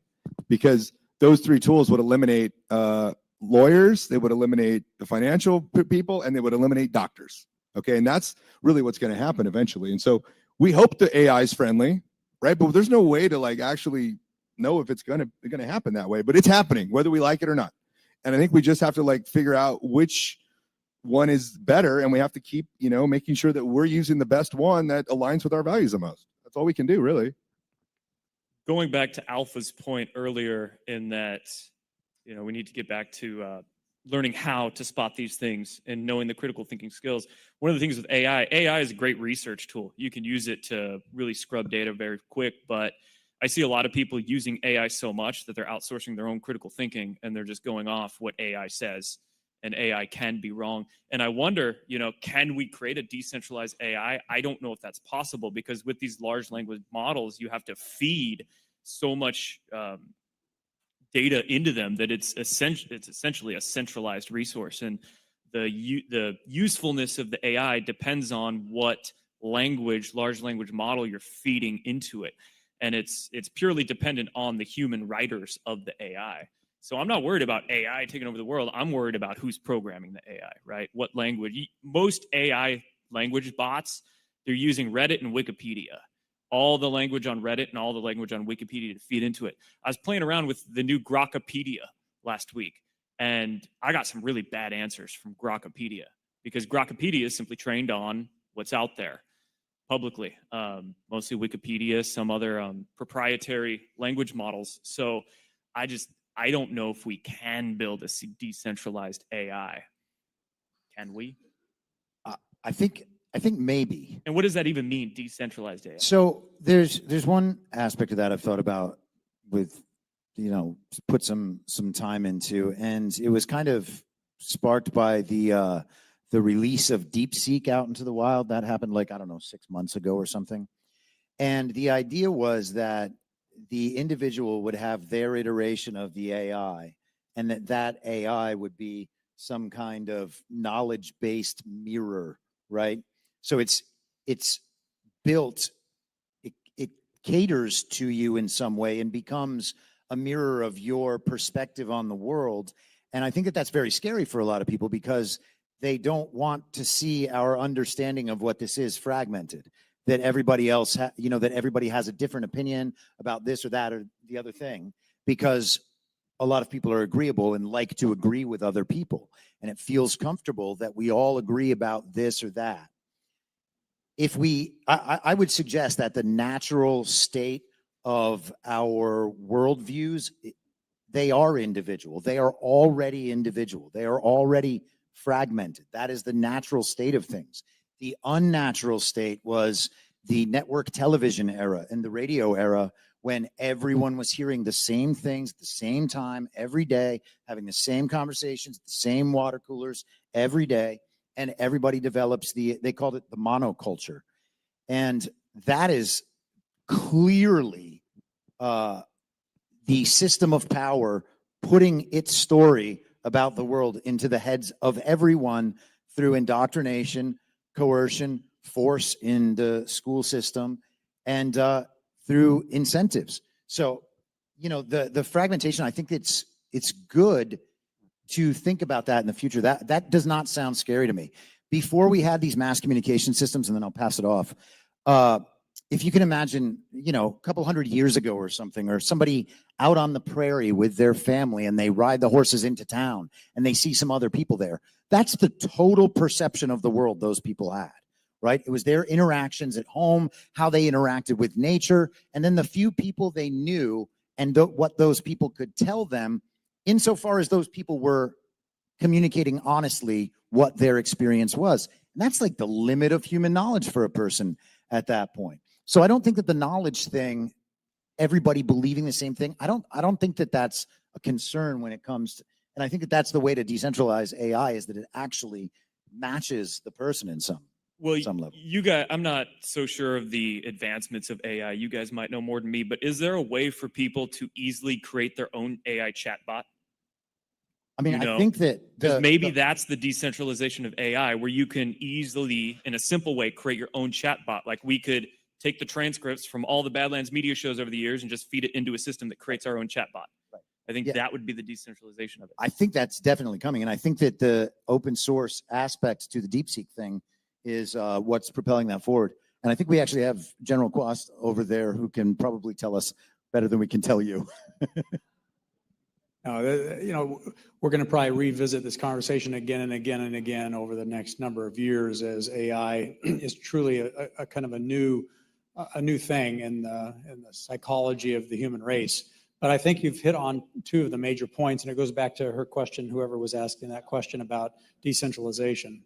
It was a good one. And, you know, being a practitioner of AI and being a company that is using the most advanced AI for the reasoning models that we're using in space and the space infrastructure, you know, the overarching principle for all of us to keep in mind are two things you said, but I'd like to say it in another way that kind of helps it be a guiding rail for us. The first is AI will always be stupid, okay?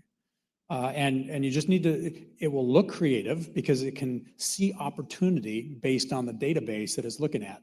But it will only be as good as the database or the language models or however you want to describe the input. You know, we all know the saying, you know, crap in, you know, if the input is not good, the output's not going to be good. So that's the first thing to understand, and there's no way around that. You talk to the best experts at programming AI. It is only as good as the data it's looking at. And then it is guided by the programmer that's telling it how to amalgamate that data into a decision or advice. So you have two problems. One, you don't know the quality of the data going in. And two, you don't know who is programming it and what values were in that programming.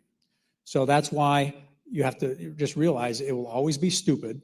And if you give up your critical thinking, you will be a victim of AI. So that's the first principle. It's stupid, you're smart, and you are smarter than AI in creative and visionary ways that it can never be. Again, you'll get the argument that it's creative, but it's only because it is seeing opportunity that you can't see because you can't grind through 10 million pages of text in a millisecond like it can. So you think, oh, that's creative. But it's bullshit because it's based on bad data and somebody's value that they're programming into it to bias it towards their worldview, their ideology. That's where critical thinking comes in. Then the second principle, and this one gets back to the decentralization. And before I state the second principle, the other thing that I implore all of you to do, and I've said this before, but I'll say it again, do not be afraid of AI. You are smarter than AI and you need to use it. It is a tool. It would be like cavemen not using fire and figuring out how to control fire for their own benefit. You need to use AI or you will just be a victim of others using it against you. Because the marrying up of a good person with a tool called AI can be a very powerful thing, the research, the discovery. Then, you know, the discovery weighed against your common sense, your critical thinking, and the triangulation of truth you do with other human beings. But here's the second principle that really can be scary, and you guys have alluded to it, but this is the way I describe it, and that is, if you decentralize AI and it becomes your little pet, okay, you can program it, and it's decentralized, it will confirm your bias. And in a very destructive way. So I've had a number of employees and friends, you know, go on this experimental journey over the last couple of years. And it will basically, over time, it will start aligning itself with you because you've programmed it. This is the decentralized AI, the ones where you get to program your values, okay? So over time, it will slowly align itself with your behavior, your values, your worldview, and it will tell you you are right, no matter how wrong you are. And human beings that play this game with AI are astounded that it will recommend things that are immoral, unethical, and illegal as being moral, ethical, and legal. And then if you believe your pet, the pet will take you down the road to death. So, you know, you're hitting on good points. The one question I'd like you to kind of consider as you're, you know, because the panel here is what's after the plan. And after the plan is going to be a whole bunch of technologies we haven't even talked about here, okay? But the question to ask yourself is, as we figure out what is after the plan, what are the basic principles to protect from evil? So I'll go back to, you know, Alpha's point, and that is that evil will always find a way to take technology and corrupt it. So let's take a black swan with Bitcoin.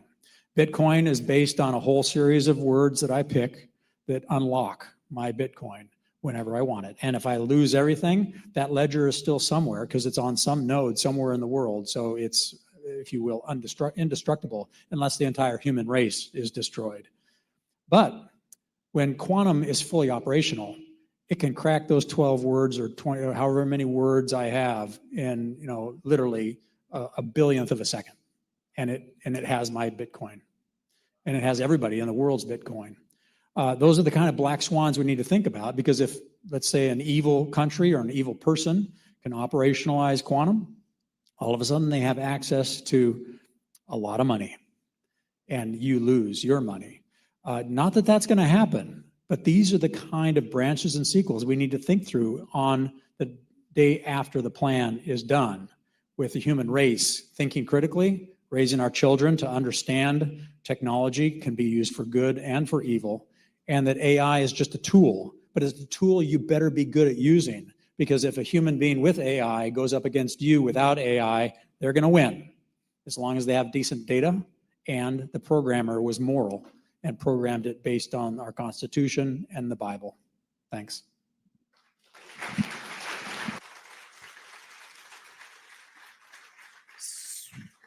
So to that point, all we're discussing here are simply tools, whether it's AI, Bitcoin, etc.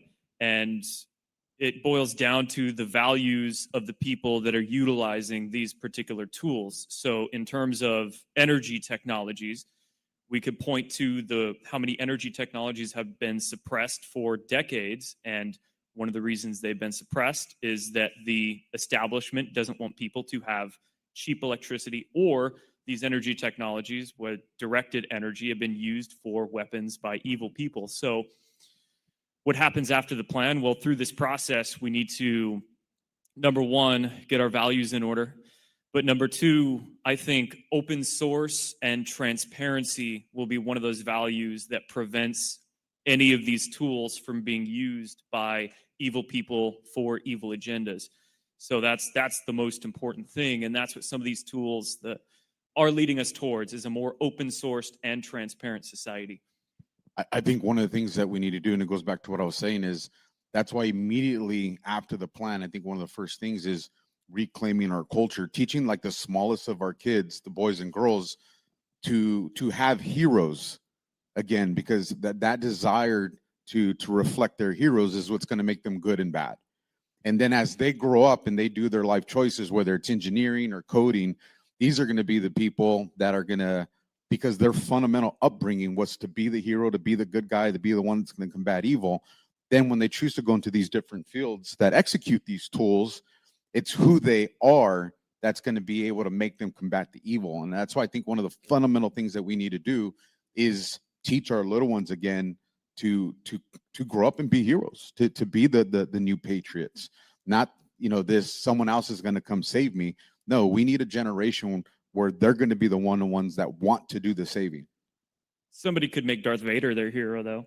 So I think there needs to be a description or an objective definition of what a hero is and why that child is choosing that particular hero. Because so many heroes we've been given as a society through celebrities and media and athletes are just piles of crap, like terrible humans, right? So we need to sort of develop a set of heroes with actually good values and actions and behaviors that will replace this old system of heroes given to us through Hollywood and through Disney and through all this. Or we could just stop at one total. But no, I mean, that's a good point, right? Because the leapfrog of technology and evil versus good is always going to continue, like the generals talk about. But, Howard Lutnick talked about quantum cryptography. Donald Trump recently said that he only cares about one thing, and that's making the USA the #1 in crypto. Okay. And look, Trump has said that Bitcoin provides freedom, sovereignty, and, coercion and control, like theft from coercion and control of government control. And so when we understand that all these things are wrapped up into this, we get, beautiful things that happen, like in El Salvador. I think we can take in El Salvador as a great example, okay, because they don't fuck around anymore. Okay, they imprisoned 80,000 terrorists in their country. They implemented martial law. And now they're booming. They're building back San Salvador, the airport. I was just there not too long ago. It's beautiful. It's gotten so like crazy there that a friend of mine actually who owns a coffee shop or something down there, someone went and stole out of the tip jar. And so this person stole out of the tip jar. They called the cops. They had him clearly on camera. He stuck his hand in the cookie jar, stole the tips. And the cops come and the guy's crying and this and that. And the store owner felt bad. He's like, you know what? It was only a couple dollars. Like, I don't want to press charges. Like, no, I think we're good. And the police like, no, you don't understand. He's going to jail. He's going to prison. Like, these are the rules and stuff that we can look up to like bring that back to here. But like Jordan said, like there's going to be a Darth Vader out there. Like there's Mandami in New York. If you want to have a Mandami future, go to New York, right? If you want to have a San Salvador future. And so we're going to have these battle, I think, of these leaders. And which leaders are you going to want to like live under? Are you going to live under the tyrant who wants to tax and give all your money to everybody else? Or are you going to live in a free tax zone where they're teaching the kids now to be polite? It is like a mandatory duty in school for kids in El Salvador for them to be polite and use mannerisms that are polite and all these different things. And so I think we need to, bring about and focus on the good leaders that are doing these things. And I think eventually we'll get that, like Ron DeSantis. I think he's doing some great things in the state of Florida with, removing the property taxes and other things like that. And so I think we can look to some of these leaders as building these new decentralized, economies or, citadels to where we can flock to. Yeah, a couple of questions. Yeah, I was going to comment, but I find myself agreeing with G Money, so I don't know if I've lost my mind or what. Everybody Anyway. slowly becomes G Monies over time. Okay, very quickly. I heard once that your plan could be perfect, but as soon as this first shot is fired, you throw your plan away and you fight the battle. So I don't think there is an after the plan. And so I don't focus on the plan anymore. I focus on the planners. And are they able to adapt? And are they able to respond to what the other side does? Because the enemy always has a vote. So I look to a lot of the folks in this room and I say, you guys are the planners. You're the future. So take responsibility, step up and get it done. And at the end of the day, we're each planners of our own lives. So we vote not just at the ballot box, but the most important vote, in my opinion, is how you utilize A, your money, B, your time, and your choice. Vote with your choices. So through purchasing Netflix and streaming subscriptions, we're giving away our power. We're facilitating the control structures through buying their food, through buying all their crap. We are facilitating their control structures. So it doesn't matter how we vote at the ballot box. If we continue to buy their stuff, we're continuing to set up and prop up the slave systems that own us. So we can be the planners of our own lives and choose to not pay taxes or not buy their crap food or not do these things. Granted, there might be ramifications that you have to, plan for, but how far do we want to go, right? So it's up to each one of us. Yeah, I think that's exactly right. And, we look for solutions coming from the federal government or a state government or local government or whatever. And we spend a whole lot of time focused on those things. And that is like the triangle has been flipped upside down. Like imagine a food pyramid, right? We should be spending a minute amount of time on the federal government. I don't care about the government. I'm my own government, right? Yeah, exactly.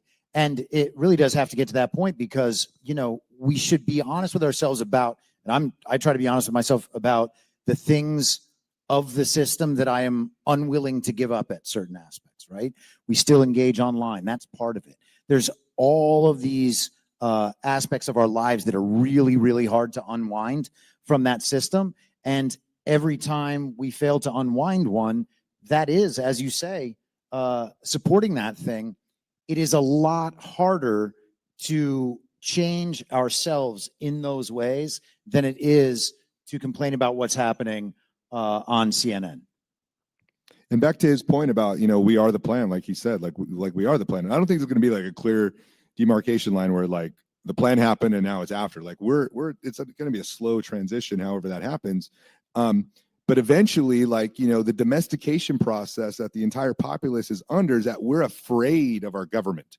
We're afraid to get a notice from the IRS, right? We're afraid the government agent contacts us, right? Which is which is crazy, right? I haven't paid my taxes in like 5 years. Fuck them, right? I get notices all the time and I wipe my ass with them, right? But the point here is that like, eventually you guys will suffer enough losses, right? Over failed elections and failed leaders. And eventually, right, you as like an animal in the animal kingdom will actually put out energy to defend yourself. You'll actually risk injury, okay, to defend your property, right? And the state of claim of ownership of your assets. Eventually, you're gonna be like, you know what?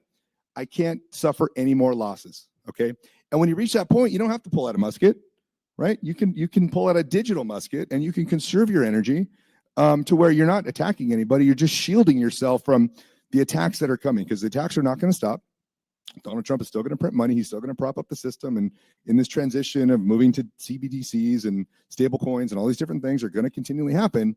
But you as an individual have to realize that you're under attack.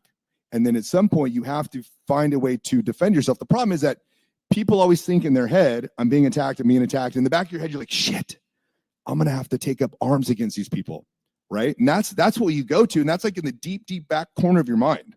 I know it is for a lot of people anyway. Like, I don't want to take out muskets. Like, that's the last thing I want to do. But like, if there was another way to fight your government peacefully, you might be more eager to go to war with them if you could from the get-go, instead of delaying and being this illusion of like, oh, it's going to eventually happen. Oh, the plan, trust the plan. Someone's eventually going to come save me, right? That's not going to happen.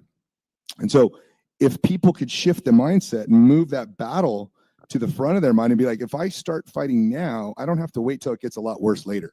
And I don't have to do it where I physically injure anybody.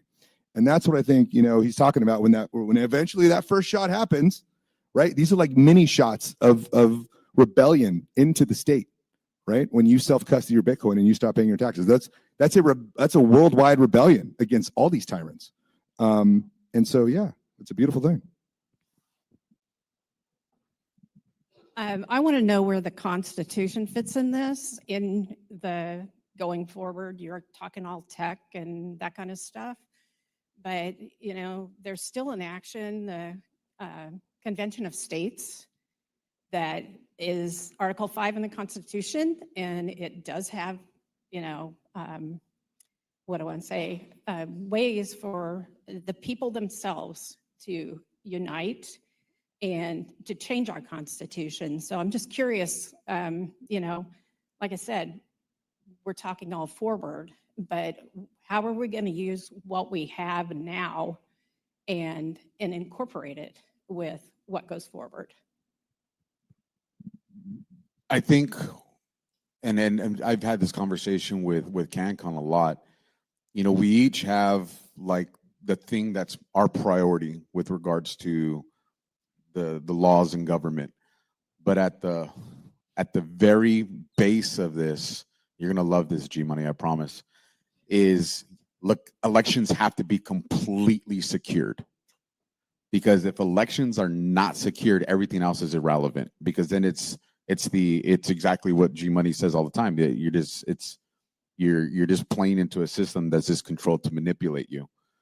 But if we were able to completely secure elections to where there's zero doubt and absolutely 100% confidence because of not trust but evidence, then this country starts to look like what we actually want. There may be people that want exactly everything that G Money is talking about, but there may be other people that want to live in a state where it is govern me harder, daddy, because they just don't want to have the freedoms of choice. There are people that just want to be enslaved to the system, and states and counties will be able to be a reflection of what people actually want. And when we get there, I think that's where the Constitution comes into play, because you're gonna, if you live in an area that doesn't represent what you want, then you actually get to move to an area that does represent what you want, and that freedom does exist. So I think we'll see how the Constitution fits once we have to secure the elections. And then after that, I think we get to paint the picture of what it looks like with regards to the Constitution. And with that being is, and how far back do we go before we get an untainted Constitution? We have to have that conversation too. At least 160 years. We're going to do one more comment and then we'll do closing thoughts. I love this panel and this discussion. What happens after the plan is so important. And for me, I feel like we're moving inexorably towards our own sovereignty. That sovereignty has many facets to it: economic, food, power, water, education. So sometimes it can feel a little bit daunting, certainly for me, and overwhelming. Where do I start? What do I start with? And so I want to offer you all some words of encouragement. I believe God gave us all graces, unique talents that are specific to each of us, things that we're really good at that no one else can do. So, and I encourage everyone to lean into your specific graces, your specific talents. You're unique and beautiful and can do so many things that you haven't realized yet. Sometimes because someone long ago told you you can't draw, or you can't sing, or you can't play an instrument, or you can't stand up and talk in public with a microphone in front of your face. That's not true. So I want you all to remember this. And if you ever think that you're too small, too insignificant to make a difference, try spending the night in a tent with a mosquito. Thank you.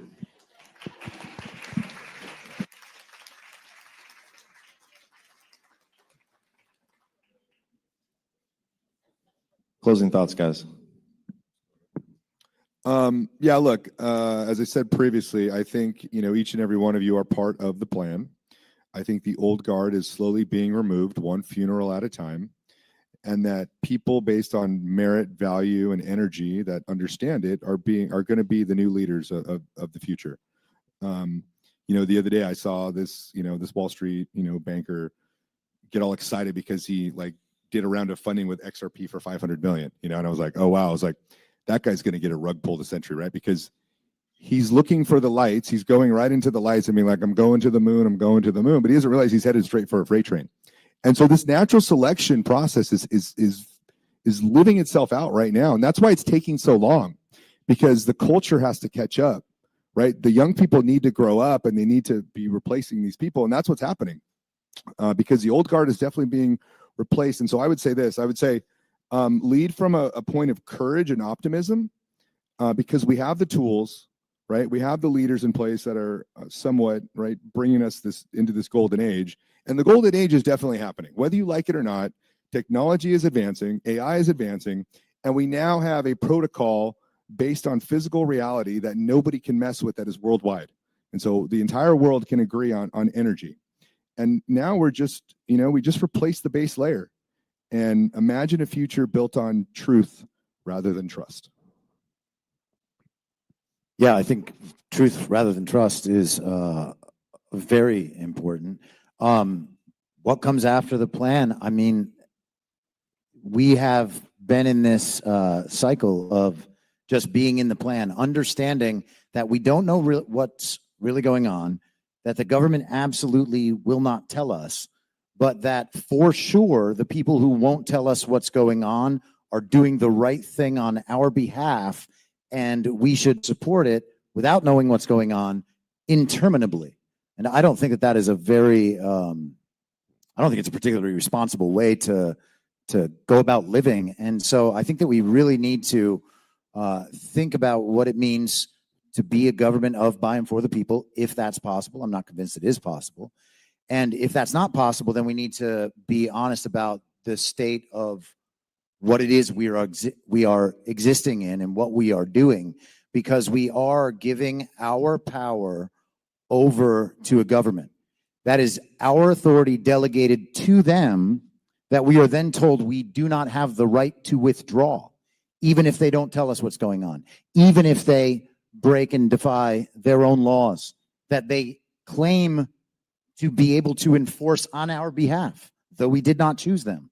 So there are, I think, a lot of questions to be answered about what's coming up in the future. And I think that just suggesting that a plan is working and therefore we have to keep being happy about what's on television is not a responsible nor patriotic solution.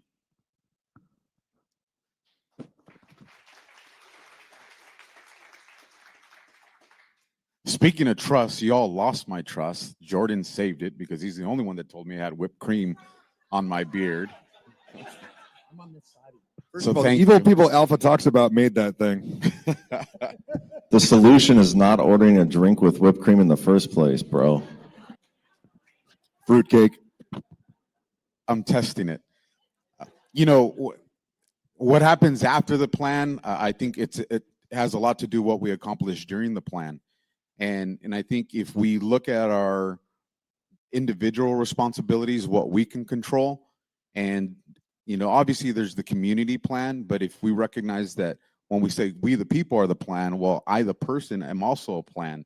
And what can I accomplish in my plan that when I'm gone, because that's after the plan. If I'm the plan, then that means when I'm gone, what happens? Did I leave my kids a world where they have to continue the struggle because I failed to do it because of lack of courage, laziness, or just waiting for someone else to fix it? Or am I going to maximize my effort in my plan so that they have an easier plan to execute in their life? And I think if we look at it that way, there's no way we can really fail because it's individualized. And then if everybody's doing it together, well, then the synergy of that will just work itself out. So just look at yourself as the plan and then just see how it works after that.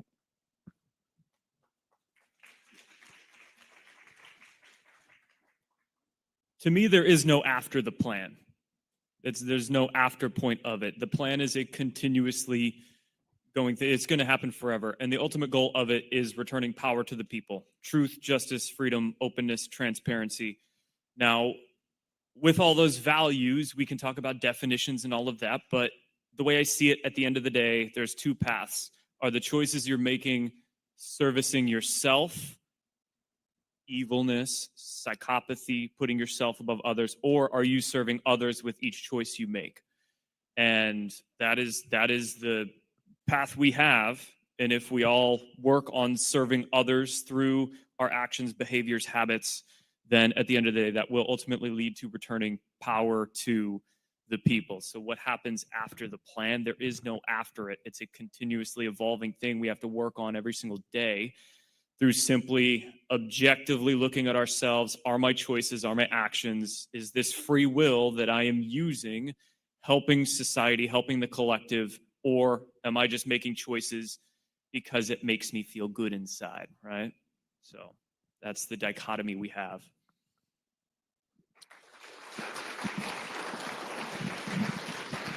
Well done, guys. We're going to take a quick 5-minute break since we're behind schedule, and then we'll get right into the next panel. So everybody go potty.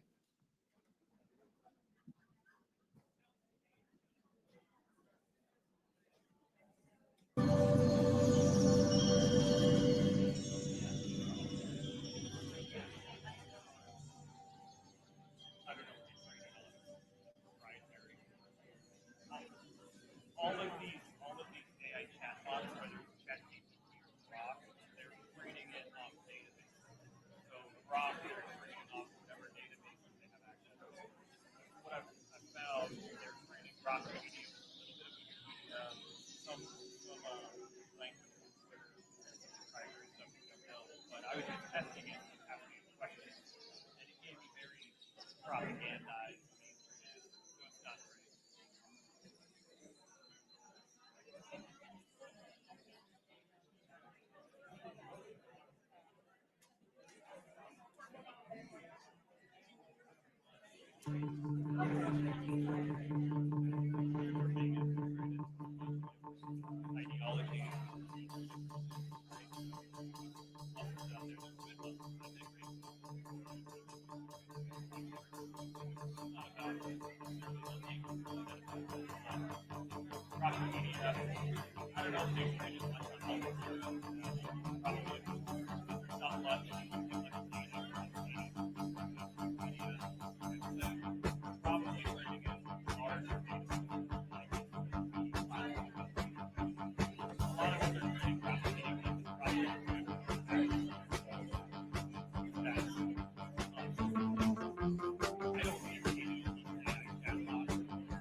Are you ready for your panel, Bernie Ray?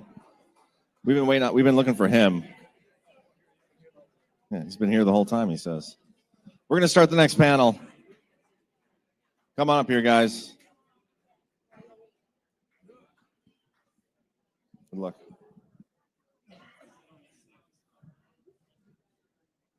Me again. Oh, Chris again.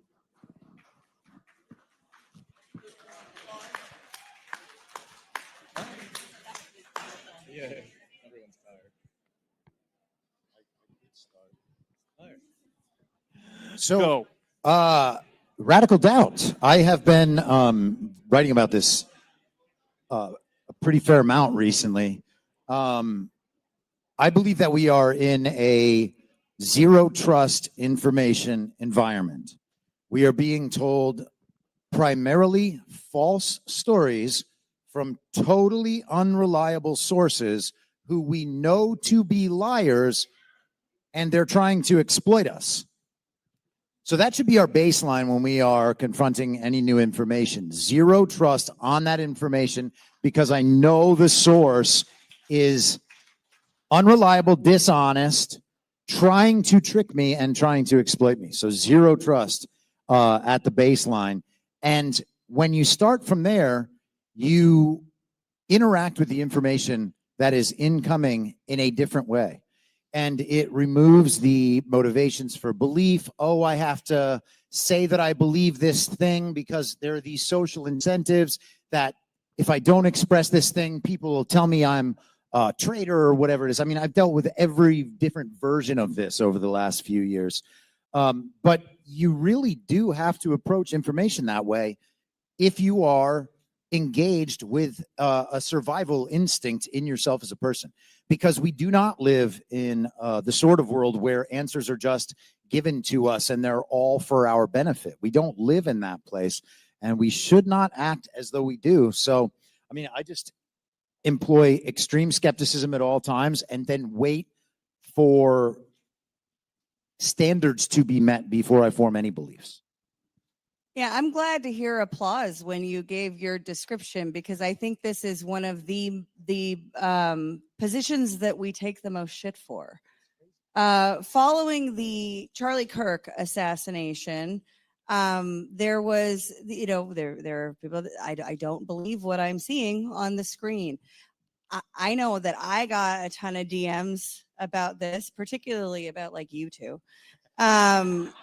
I know John got messages and DMs about this because it's incredibly triggering for people to assume that the story is fake. But to what Chris said, if we're being lied to all the time, and we know we're being lied to all the time, then especially the very, very emotional stories, we should question at the outset. So happy that we got some applause on that.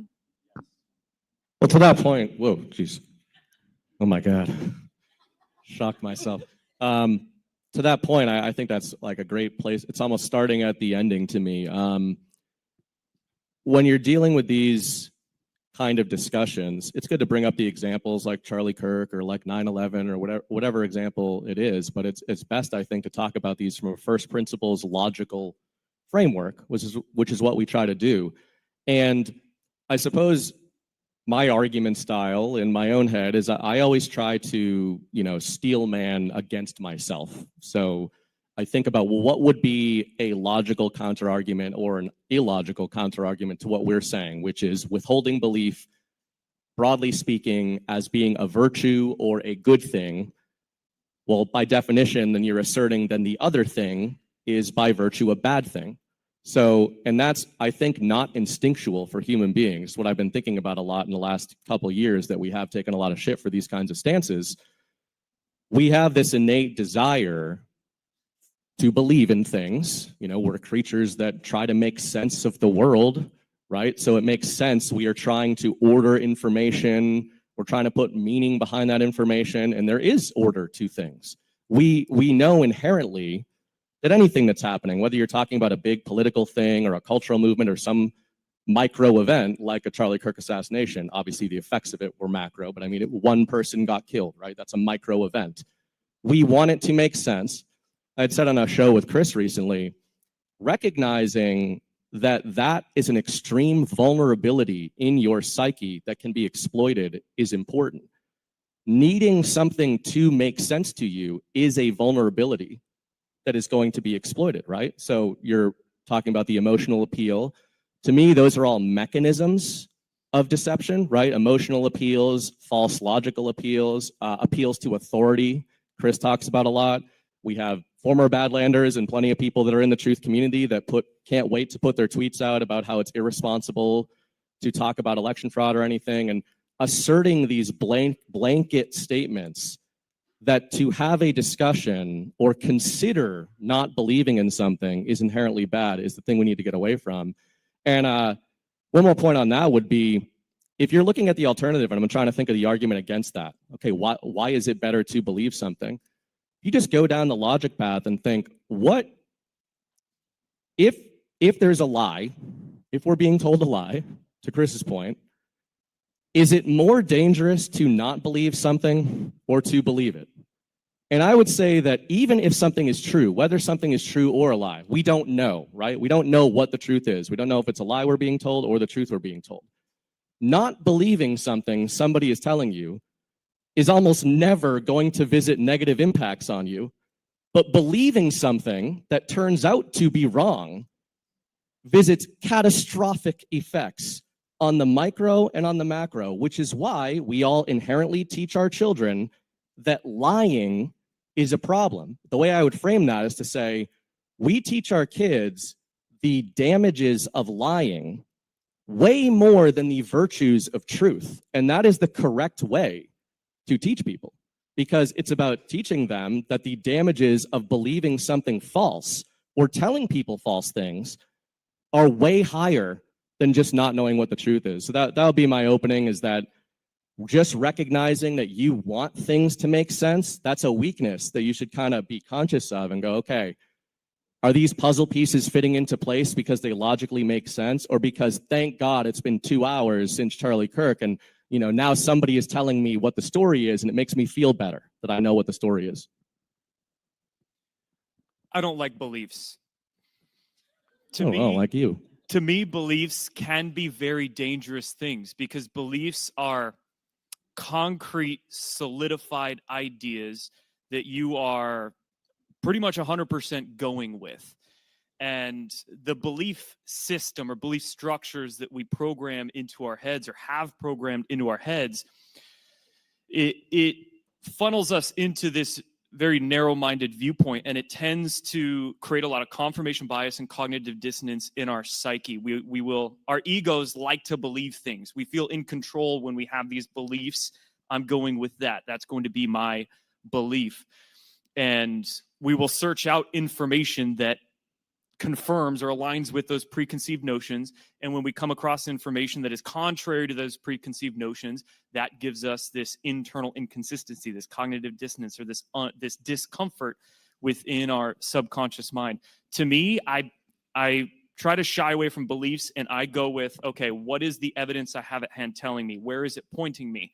Okay, the evidence I have at hand is giving me these ideas that seem to be where the logic and the reason is pointing towards. So I align more so with these ideas than I align with these ideas. But I'm very careful to not believe certain things because I don't want to solidify myself into a certain paradigm and thus possibly miss information that might be bringing me more towards truth. But because I have this belief that I'm solidifying myself in, then I'm missing that information that could be more true. And, you know, us as humans, we have such small perspectives. We have such tiny perspectives. And sure, the internet, social media gives us a little bit more than we would otherwise have, but we have such a small lifespan on this planet. We see such minimal things in this giant globe with 8 billion people on it. We have such small perspectives. We do our best to gain new perspectives so we can have a better perception. But when we just understanding that we're these little humans with such small perspective, how can you have a belief then? I don't know all the information out there on this planet. There's too much. There's too much going on. How can I have a belief about a particular thing? It seems more logical and reasonable to me to have ideas that I generally think are true, but you need to be open-minded to be able to change that, right? So these belief systems that we typically have, they keep us stuck in these paradigms that further facilitates the control systems because we are stuck in these paradigms and we can't see anything outside of them, which is limiting our potential and it's limiting our ability to grow because of these paradigms and belief systems that we, you know, our egoic mind feels the need to, I just feel like I need to know what's going on in the world. You know, you see all these people move away from the mainstream media because they're like, oh, I get the mainstream media lies. But then they go into alternative media with the same kind of mental habits. They need to be told what to think by their favorite podcasters, right? They're not developing the fact-finding process in their mind, the ability to discern or critically think. And it's like they just want these beliefs to be told. So they fall for the craziest conspiracy crap out there. I don't like beliefs. I think the better process is to just see the information that's out there and align with what appears to be true. I think there's something really important about that, and in a particular kind of belief, specifically faith-based beliefs. And the one of the real problems that I've noticed over the last few years is I've kind of been thinking about all of these things in the process of trying to understand my worldview and my perspective and all these things, how it was before and how it is now. It turns out that like all our beliefs, to the extent that we're forming beliefs, all our beliefs are faith-based beliefs. If you actually dig down through them, sooner or later, you're going to find that there's no reason to believe the thing that you believe, and then you revert to, okay, well, the only thing that I know for sure is that God is, right? And everything else on top of that is something that a belief we are forming about the world on a faith-based basis. And based basis might be redundant. But these are faith-based beliefs about something that is not God. It's something of the world. We should not have faith-based beliefs about the world. You know, Socrates was known as the smartest man in ancient Greece. Why? Because he knew that he did not know anything. He knew that everything of the world was ultimately unknowable. There was only one thing below that. And so our approach to those things of the world should be always doubt and questioning, curiosity. Where could I be wrong? What else is there to discover? And the whole realm is faith-based belief. So it's a matter of what we're putting our faith in. Yeah, and I push back, Jordan, that you can not have beliefs. I think we all have beliefs, and I think what you're saying is institutionalized belief systems you reject, which I fully understand. But you believe methylene blue impacts your mitochondria, right? We have beliefs in all different aspects. I think there's an element of wanting to avoid conflict, so we will, agree with whatever, because we don't want to be the wrong one. We don't want to, there's that aspect. Fear of being wrong is another reason that people will go with the prominent viewpoint, whatever is the consensus driven protocol. I don't want to be on the outside. We see a lot of that, right? I don't want to be on the wrong side of this thing, but I don't think you can not have beliefs. Good point. I would say the only beliefs I'm comfortable having are those I've experienced. Anything outside of that, what I'm told by institutions, media, religion, podcasters, whatever, anything outside of myself, then that can be a dangerous belief. That's a belief system I'm not going to adhere to. But if it's something I've experienced, then nobody can take away your experience from you, right? So that's a belief that, that's the truth you have encountered. So more in line with that. But good call out. I don't know if I just ruined this. Does this work? Okay. Yeah. Well, Chris brought up Socrates. I was going to say, to bring up another figure that I hate in history, it's Aristotle. I think is a total bitch, and is largely responsible for for this problem. So I remember I had a weird experience in indoctrination school, taking one of those random philosophy classes, and it was Plato versus Aristotle, like a lot of, philosophy 101 type of stuff, right? These are the two thinkers, like you got to pick one or the other. And we were supposed to write a paper on studying their belief systems and, well, who's right? And I was the only person in that class that said, well, obviously Plato knew what he was talking about and Aristotle's a retard.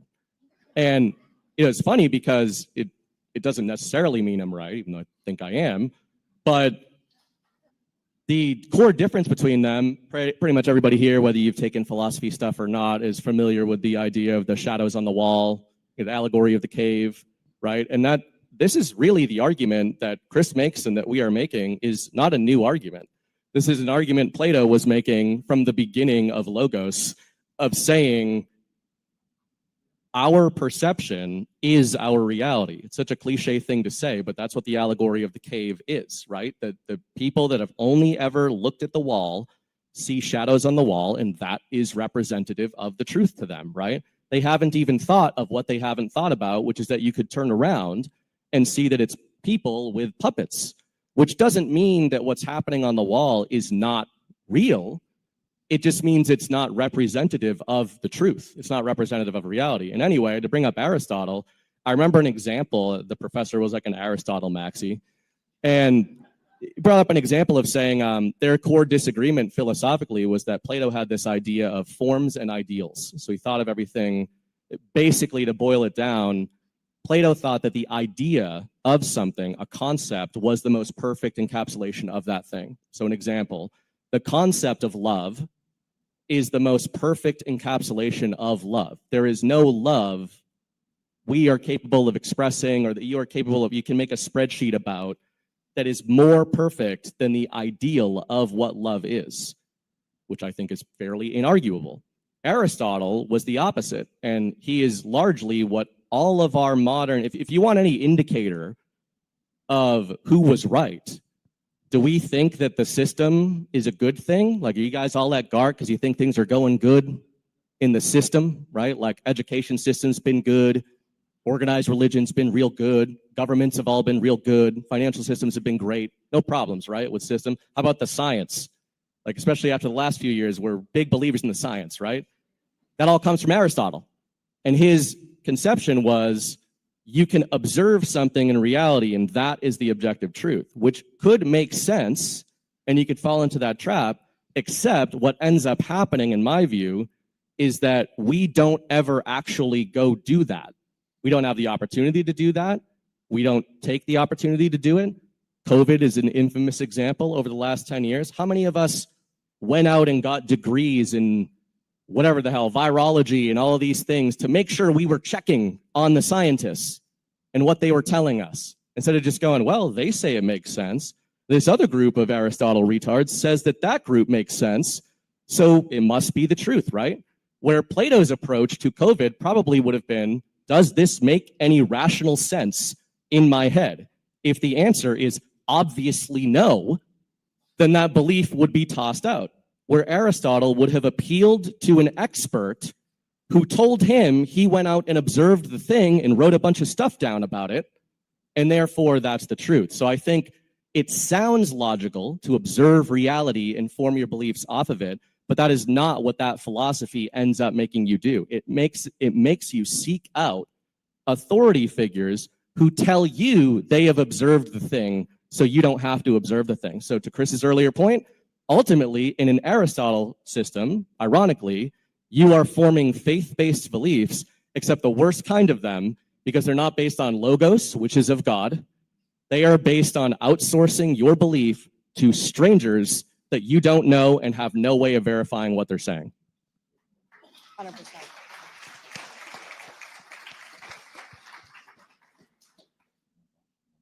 So, radical doubt as a tactic versus a worldview, because I feel like this is a little bit of a spectrum.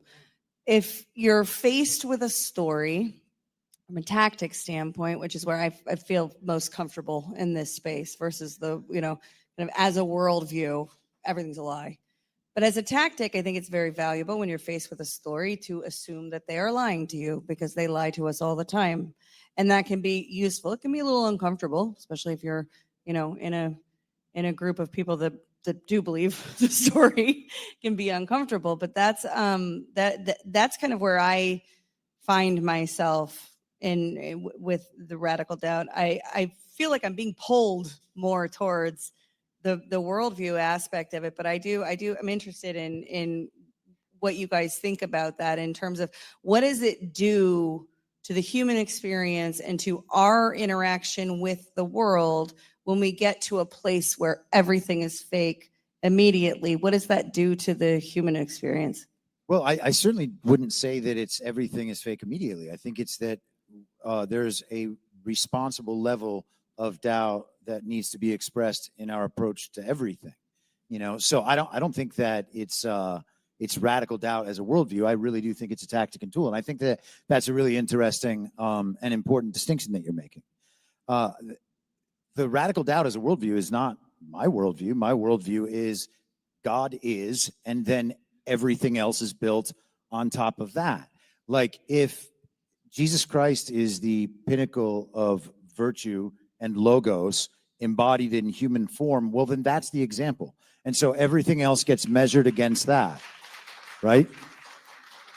And so if I see people arguing on the television about something I had never heard of until the day before, and because of the way they're arguing, I am certain that the thing they're talking about must be true and must be real. Well, I'm in an insane place. And yet that is the standard for belief in our country and has been. And it's not a judgmental or insulting thing. We have all been indoctrinated into that belief formation, that epistemology.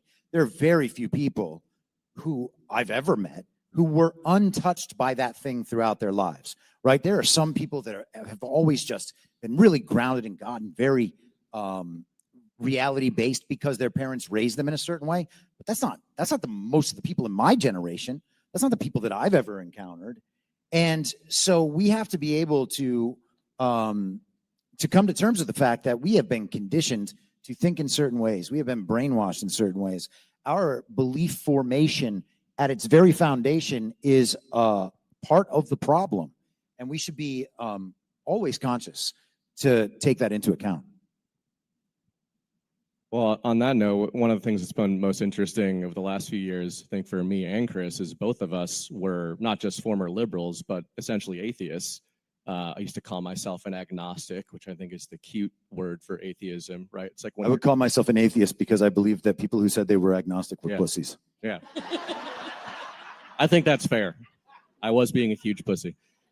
But I think it's interesting in this context, because when you bring up God, like I would have rolled my eyes at that, at how he started that 5 years ago. Not necessarily because I was sure God didn't exist, but because I saw appeals to God in logical argument as an escape hatch, where really now I see everything else as the escape hatch from talking about that. And it's it kind of goes back to what I opened with, of saying, what poses a greater risk to you, believing in something that you shouldn't have been believing in, or not believing in something.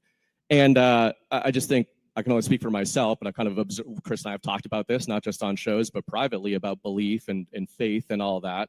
And it's funny because I only would openly say I believed in God maybe 2 or 3 years ago. And like after saying it, you start to believe it more and more and more and more and more.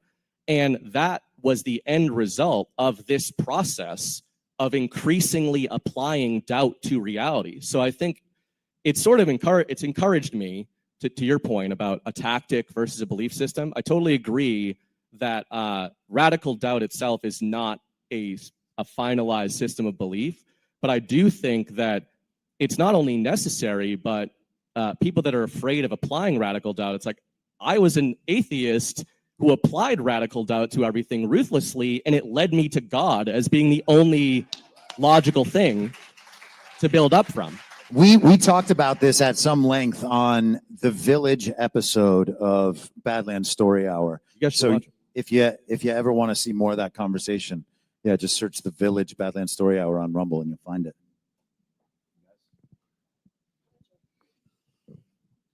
Comment over here. Well, we have a question. We have a question. Oh, there you go. Yeah, I absolutely agree with the process of doubting everything first. I agree with Chris that doesn't mean that everything is fake and gay from the beginning, but you got to determine what is fake and gay, and the only way to do that is through that doubting process. And I agree that we have been taught. Most everybody in here has been influenced by that system that has taught us to just believe in the expert. So if that's the case, then how do we change that? How do we get to the point where we are not, especially our kid, the next generation, how do we get to the point where that's not how they're raised and thought, and their thought process? Instilling courage. I think mental courage is very important, not being scared to think something different. I mean, am I being told what to think about God? Am I being told what to think about insert subject here, right? We need a particular mental courage to stand out away from trusting the science, trusting the religion, trusting this particular belief system, because it all boils down to fear. The reason we don't doubt these beliefs is because we are scared to look different or be ostracized or be shunned. It's really, comes down to a social thing. So we need to find, let our kids know that it's okay to think differently than what the teachers are telling you, what your friends are telling you, and have kind of a mental courage to doubt ourselves and our own beliefs sometimes. Like, why do I think this thing? Does it make sense, right? It's okay to have doubt of these beliefs and not believe the same thing everybody else does or is trying to get you to believe about a particular ideology. Yeah. So is your question, how do we get to the point where we don't need radical doubt, or how do we get to the point where it's sort of the default? Right. Yeah. No, I mean, I think to Jordan's point, it's operationalizing it. We have to live it. We have to model it in society. I've never been an atheist. I've known Jesus since I was 3 years old, but I'll tell you what, there's a lot of things that I've believed throughout the years in that journey that were wrong, that were me believing something because the expert who knew the Bible better than I did said that the thing was true, right? So that mindset of finding the truth and then adapting to that realization, recognizing that you've been wrong about things and living in a different way and modeling it in a different way. That's how we get the next generation, because we model that for our children. One of the things, my parents are here, and one of the things that I'm super grateful about is that I always had to defend my ideas. And they've been wrong about a lot of stuff, but I've always had to defend my ideas from the time I was very small. I was never allowed to take what the teacher said or what the TV said and have that be my worldview. I had to defend it. And it's the thing that I've done with my children, because it's the thing I'm most grateful for about my upbringing. Is that I still got hoodwinked, right? Still, because we all do. But I think that's how we have to live it. We have to live it. And even when it's super uncomfortable, everybody say, oh, you always call everything fake, Chris Paul. What's wrong with you? You persist, right? Just like the horrors. Yeah, yes. I remember when we were in Irvine in January of 2024, and everybody was like, well, we got to go vote. I kind of was like, well, are you sure about that? Because we've tried it that way a bunch of times and it hasn't worked. So maybe there's like another way to approach this, or we could just, be honest about the whole thing the whole time and then understand we have to do X or we have to do Y, but we are truthful about the entire process of coming to understand that. And here we are nearly 2 years later, and it is a pretty mainstream, widespread belief now that our elections are fake. And the idea that we continue to give the benefit of the doubt to entirely untrustworthy, unreliable sources that lie to us and try to exploit us. And we still give them the benefit of the doubt because we think, because it's on TV, it must be sort of true. And so until someone can replace the belief that I have acquired from the television or from my school indoctrination, until someone can replace that belief in a way that I will accept based on worldly evidence, I'm going to continue to believe that thing. Okay, well, what is the basis for believing that thing in the first place? And if you can't substantiate the belief, it's probably time to admit that you don't actually believe it and you're just saying a thing.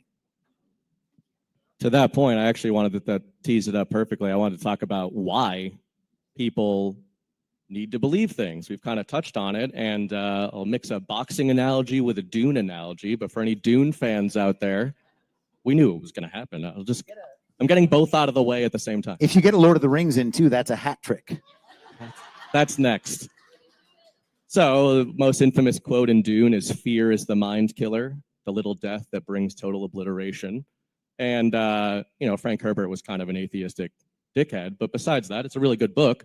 And it's a whole mantra that Paul Atreides recites, but it's meant, the mantra about fear is the mind killer is meant to kill the fear within his psyche when he's going to confront the task. What I love about the passage, it's the riding of the sandworm, whole rite of passage.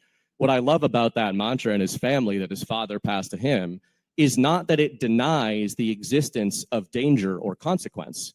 It's not like, hey, don't be afraid of anything, like you tell a kid, even though maybe there are things to be afraid of, you just don't want them to be afraid. The fear is the mind killer refrain is, fearing the thing is not going to change the thing. It is going to change you and how you react to it. The boxing analogy I was going to bring up is I remember the trainer who I ended up staying with the longest, used to do these really interesting, seeming like asymmetric kind of training things where instead of just putting you in a ring, he used to do something called the blink test. And it would start even with kids that we were training to fight. He'd notice like the ones that were scared, they blink a lot in fights, especially if you see it in slow motion. They're constantly blinking because they think they're going to get hit, right? And, the logic doesn't really work on them to say, well, yeah, you're in a boxing ring. Like, you are going to get hit. Blinking a lot is not going to stop you from getting hit. It's a fear response that I might get hit, I might get hit. Well, every time you blink, your chances of being hit go up, right? So that's the fear is the mind killer thing. So what he used to do is put you against the wall and see how few times you could blink while somebody was punching at you. And the whole idea behind the exercise is one of those simple, tough love things, but it was like, hey, you didn't blink and you got hit. You did blink and you got hit worse. Or you didn't blink and you saw the punch coming, so you were able to move. To bring this back to what we're talking about, I think the fear people have of expressing radical doubt is that there's not going to be anything to anchor themselves to. Like, what do I believe if I don't believe this thing? Well, you don't have to believe anything right then, but your eyes are wide open. So as soon as something comes, whether it's a threat, a lie, especially a lie would be a punch coming at you in this kind of thing. So if you watch the Charlie Kirk thing happen, or what we were told happen, and instead of immediately rushing to fill sense into your mind, you just kept your eyes open and didn't blink and said, I don't know what the truth is here. You can see the lies coming, right? Like when a grieving widow does all the shit that she did that was very weird in the 2 days following that a lot of people think is not weird. That's up to your own interpretation.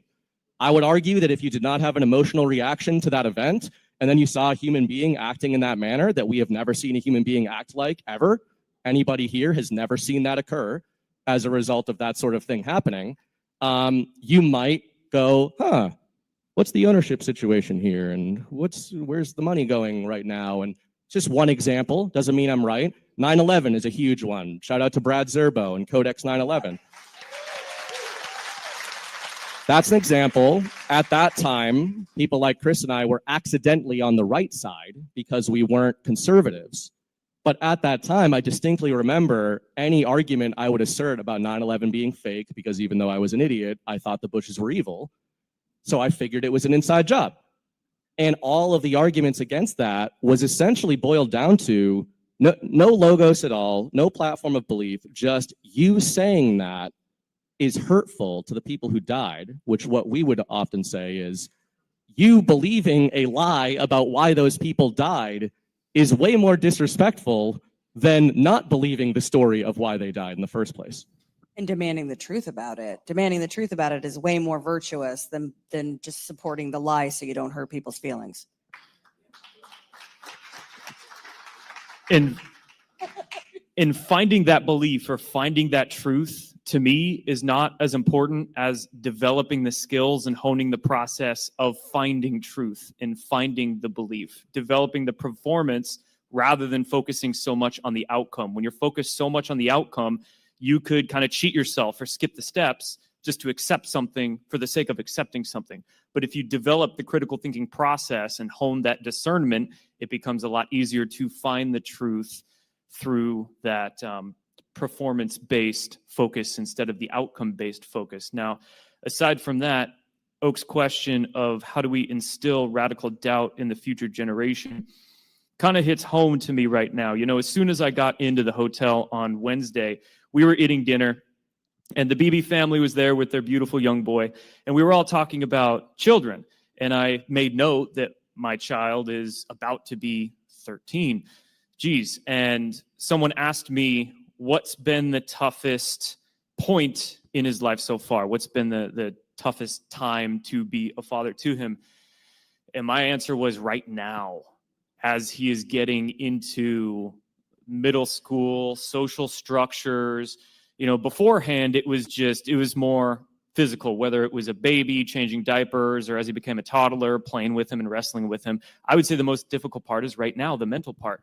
And I'm doing my best to instill sort of a radical doubt within him. Now, COVID was awesome because with COVID, what I was able to do is bring him to the store with me and say, don't wear a mask. I didn't wear a mask. Everybody else was. I was trying to lead by example and show him that it is okay to stand out from the crowd and have radical doubt away from the social consensus. And he began developing such a unique, independent spirit, right? Or we would look at the sky, see weird little lights. And I would say, you know, what is that, right? And just got the wheels turning in his head, trying to get him to question. Now he looks at the sky all the time. And if he sees a weird little light, he's like, ooh, that could be a UFO, right? But it's trying to expand that paradigm in him to have a greater perspective. And the most important thing we can do to develop the younger generation and their discernment is through leading by example. So that's what we need to do going forward for that younger generation, to not let them get brainwashed. I think John has a question, but just quickly, there are not that many things that we actually need to form beliefs about. Like, we can just be doubtful about all sorts of things going through our day. It doesn't slow us down at all.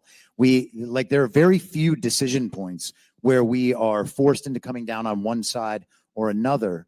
And we can be very focused on those particular issues and do our diligence in figuring out where do we really come down. But there's a whole range of stuff that we just simply do not need to form beliefs about. And we can just leave it out there and watch and see what happens.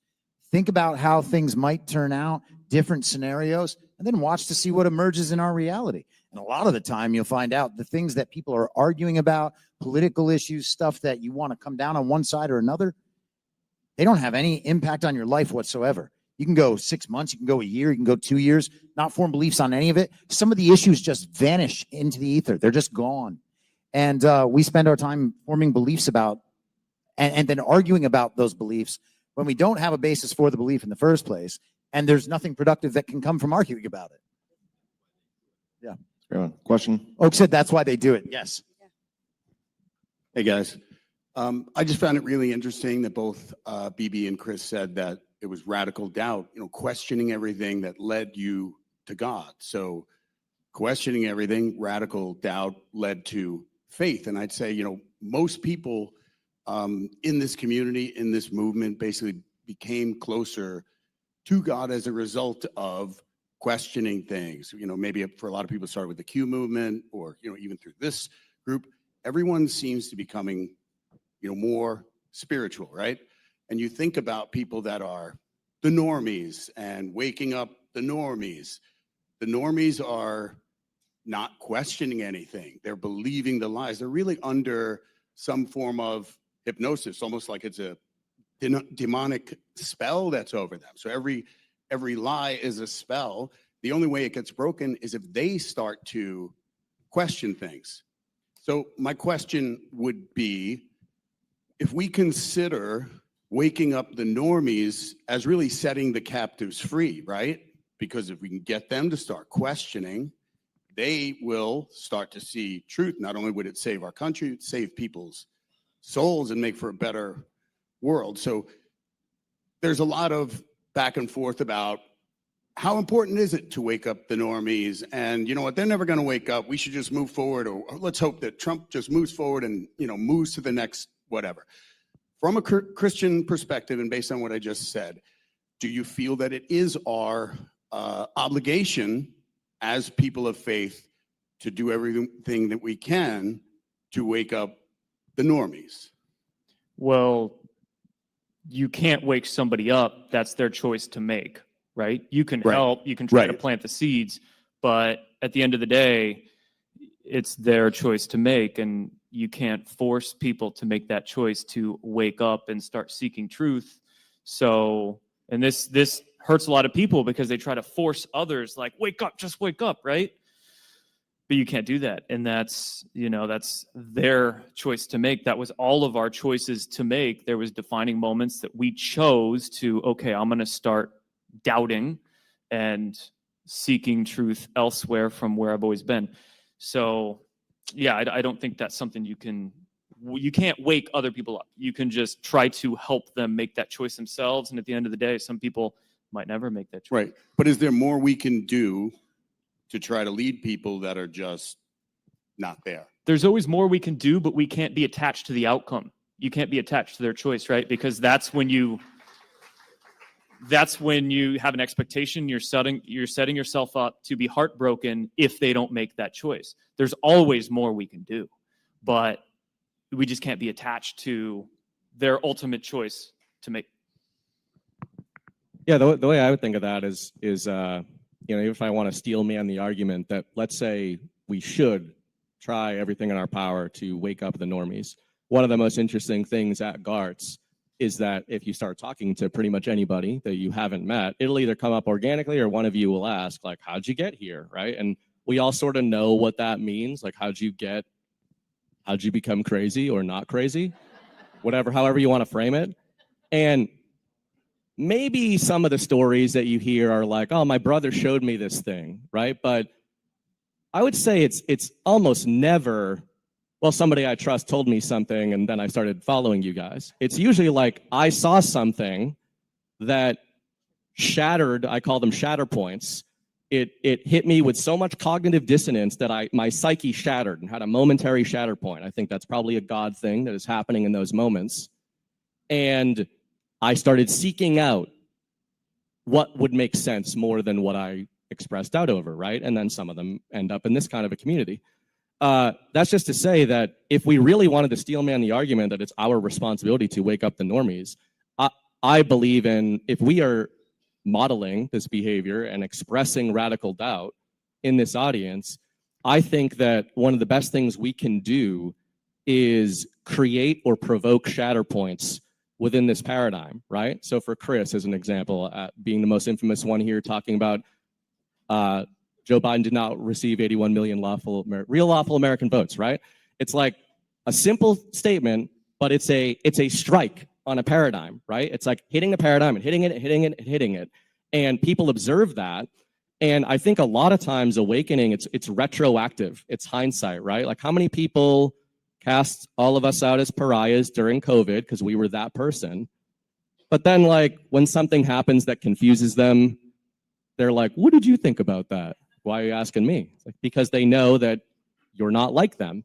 And I think if you try to force it, you actually end up pushing people back. We've all kind of learned that. But if you just live, as Chris says, you don't actually need that many beliefs to just kind of exist and move forward. And I think people in this community, the longer you're here, you start to just kind of move through life with a confidence, not because you think you know everything, but because you're sure that you don't. Where all the idiots around you are really sure of how stupid they are, right? And it's like, that doesn't really seem like the crowd I want to be a part of. So I would just say, if you just keep going forward, maybe they'll follow you and maybe they won't. But if you try to stay back and pull them along, it's definitely not going to work. Yeah, so my answer is no.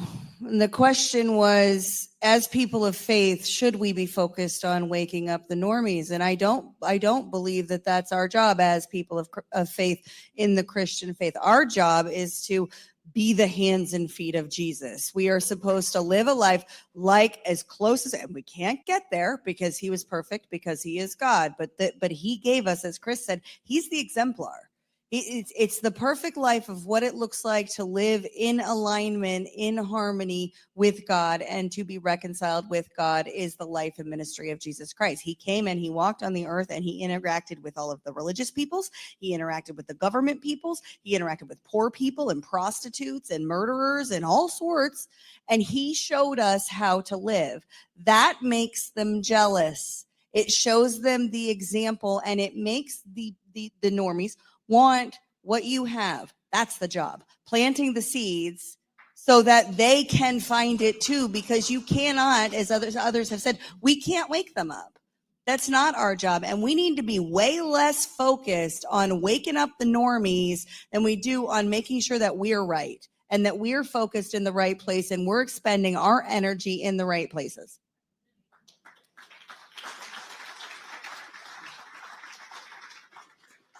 I also think there's something a little presumptuous about believing that a project we're involved with is about waking up other people.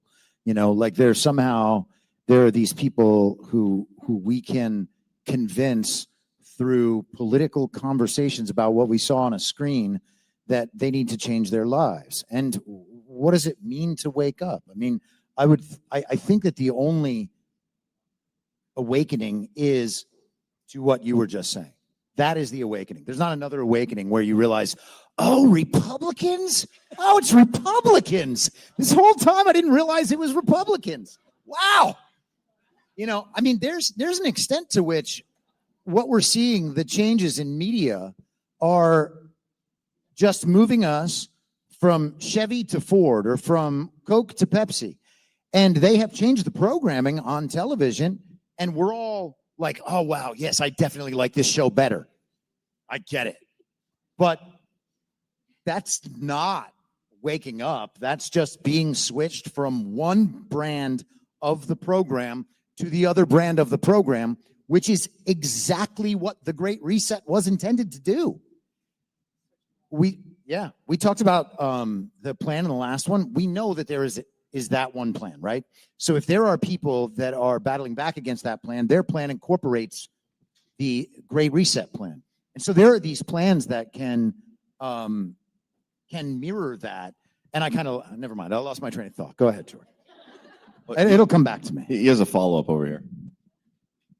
But from my perspective, Chris, like the waking up isn't, hey, you were wrong about everything, come over here. That's not what I'm saying. I'm saying more like, if you can get people to start asking questions, is there a way we can do that? Because clearly asking questions leads to, it seems that it leads to God, knowing, that everything is a lie. Somehow just not believing a lie suddenly leads to that. It just seems like it's a spiritual truism from my point of view. But anyway, do you think, just from the spiritual part, not political, that we could do something to help people in that way?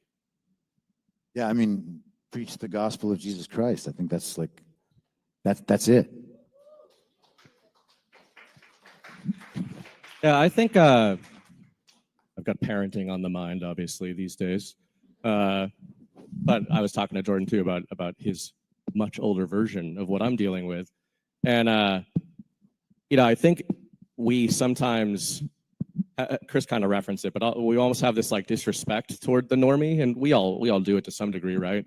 But if you think of a kid and who they end up, like if you think of who you ended up idolizing or modeling your behavior after or something as a kid, it probably wasn't who you were being told to model your behavior after, right? Like whether it was fictional or somebody you knew, it was just somebody you gravitated toward. And for kids, like you're imprinting, right? So you're like, oh, that guy's really cool. I want to be more like him. And you whether it's an older brother or a cousin or something like that, or a coach, like you just like, boys want to be like the older boys, girls want to be like the older girls. That obviously can be bad. That's a bad thing, right? But I would just say that the only way to wake people up is to be that person that they want to model after, right? And if you're not living in accordance with your own belief structure, there's no way you're going to be that person. If you are, it doesn't mean you're necessarily going to be the person they want to model, but I think you have a much better chance to. And another, I don't know, this might open up a different line, but I had kind of said this on Wednesday night as we were closing out the show, John and I, the pre-record. You kind of made me think of it, Chris, with your Republicans comment there, but obviously former liberals, maybe we come at it from a different perspective. It has been shocking, absolutely shocking to me in 2025 especially, but I would say even 23, starting with October 7th and 24, how quickly people that call themselves based and red-pilled immediately, you found out through a lot of them that they just did want it to be Republicans the whole time.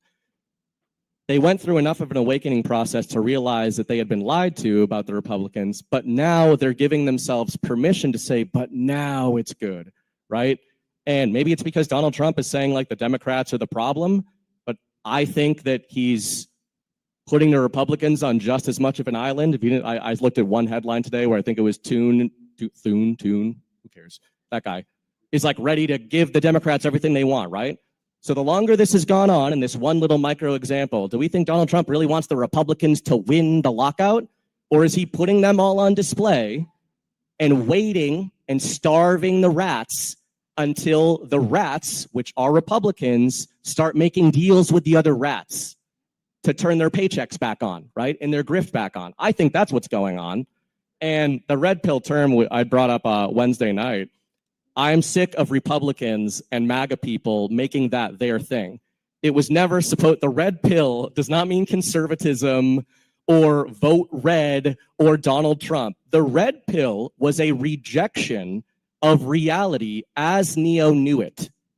It was not a promise of what the truth is. It was a commitment of faith to reject everything he thought he knew about his world and to open his mind to what else might be out there. So we need to kind of take that back and stop thinking of red pill as being like Donald Trump said something really based on Twitter. That's what Neo was doing in the Matrix.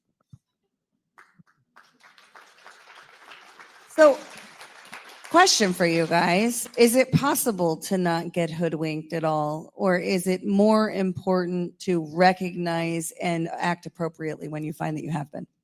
Yeah, I don't think it's possible to not get hoodwinked at all. I think that that is something to strive for. Like same thing you said, like Jesus is our model for our behavior and our thought and the way we approach the world.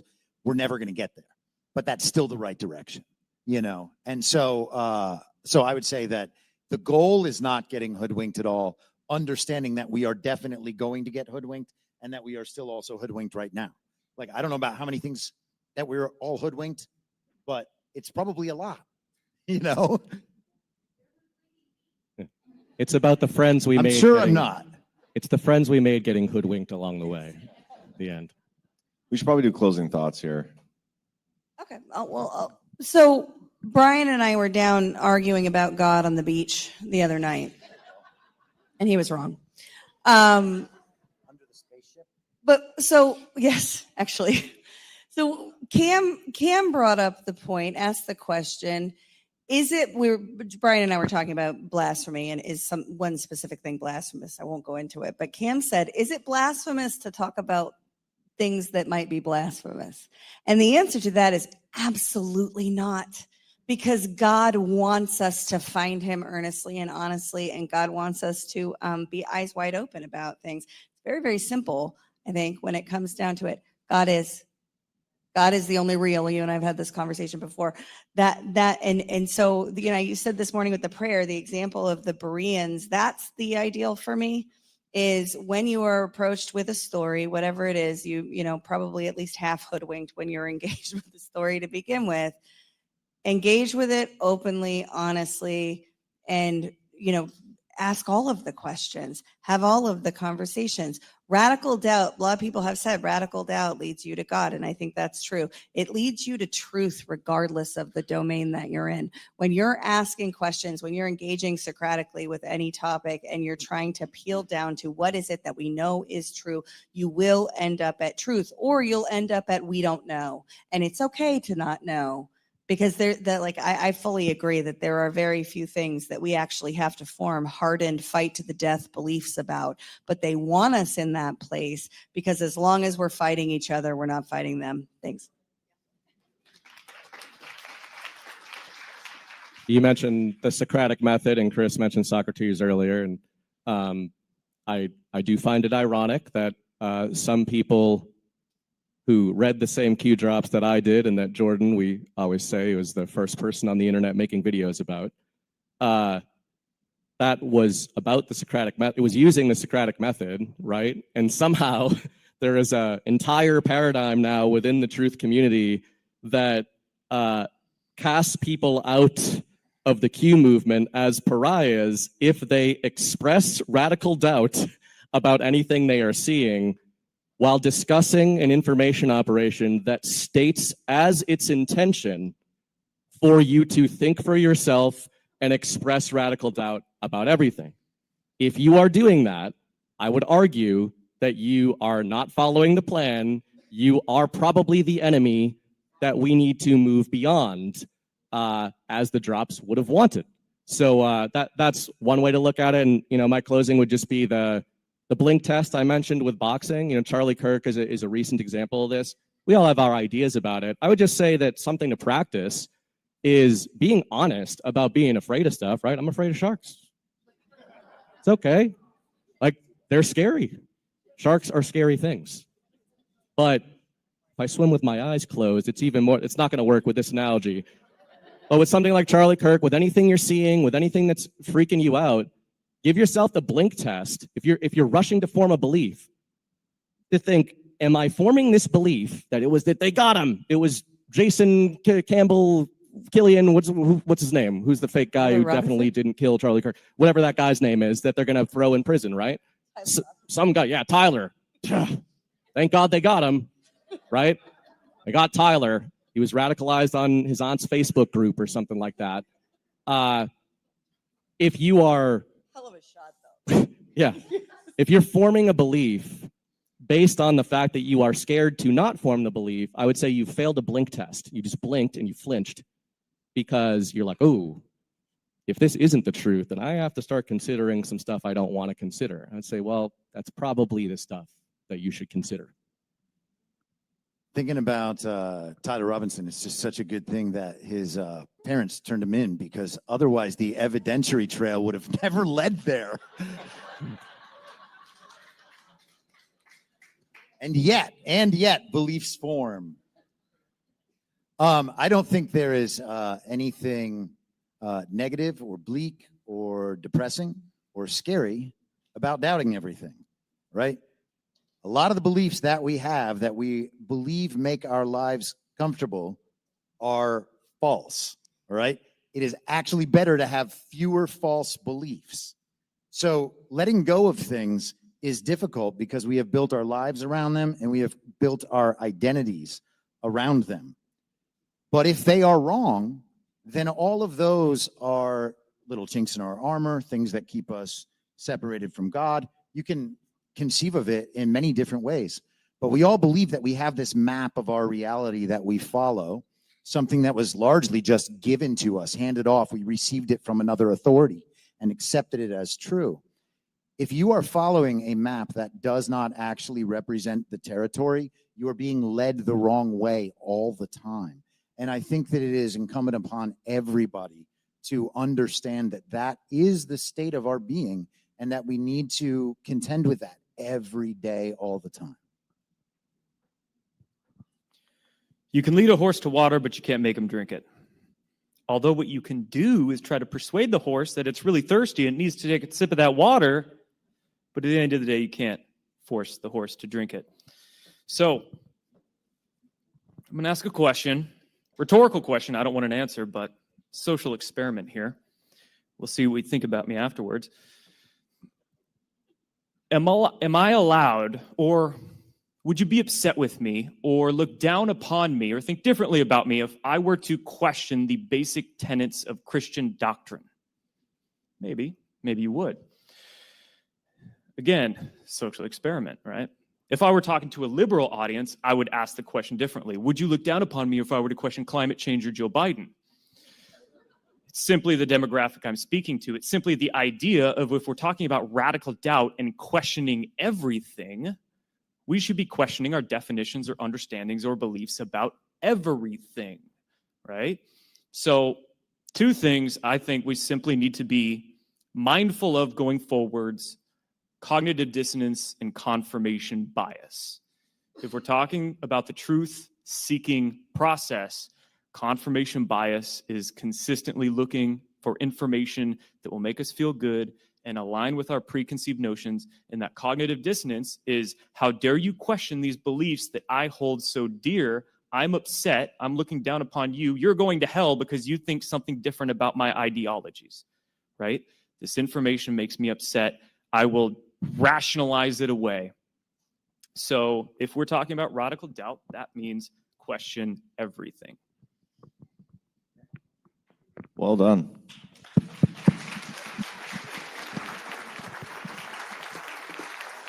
We'll take a quick break and then we'll come back for the final Q&A.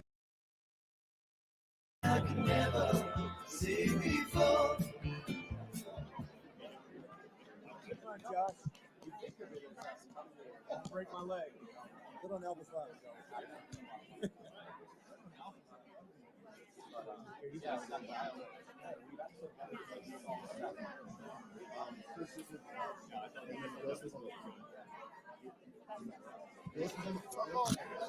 See why you wanted that now. They're both, I saw them.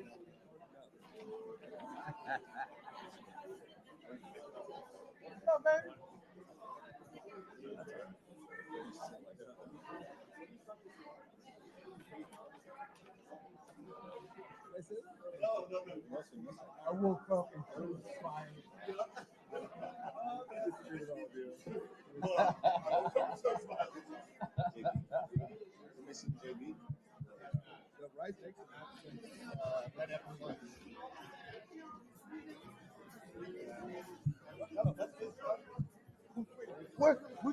And we're starting. They are. They puff the shoulders up.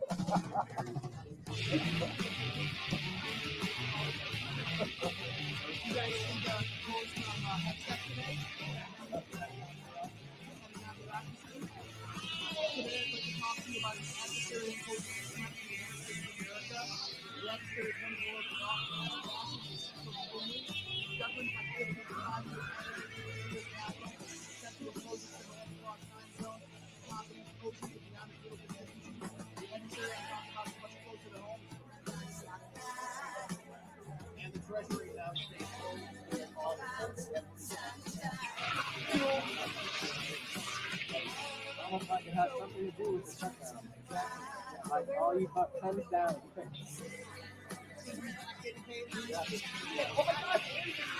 Well, I was saying it's not about government funding, it's about all the NGOs that are cut off. That's all the time. Which is why I said on the page, you see like Stu and some of these Republican presidents trying to make a deal right now. It's like, why are you trying to make a deal?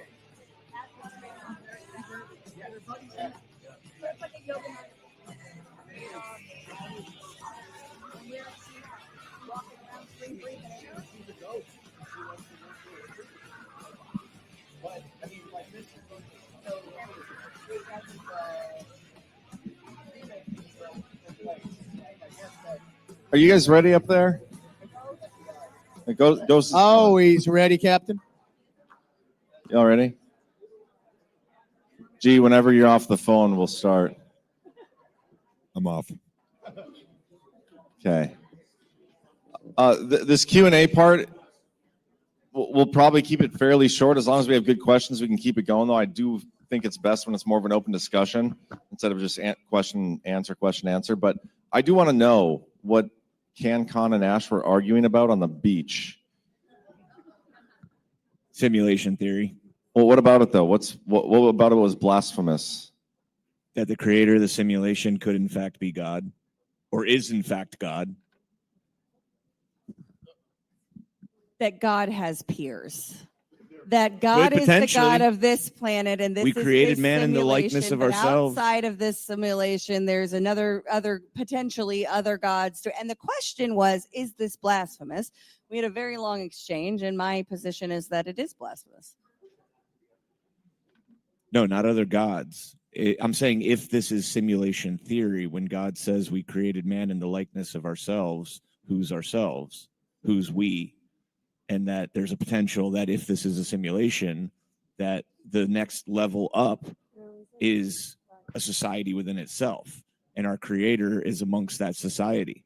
Doesn't mean we're not beholden to him, doesn't mean we don't owe him everything, because he is in fact our creator.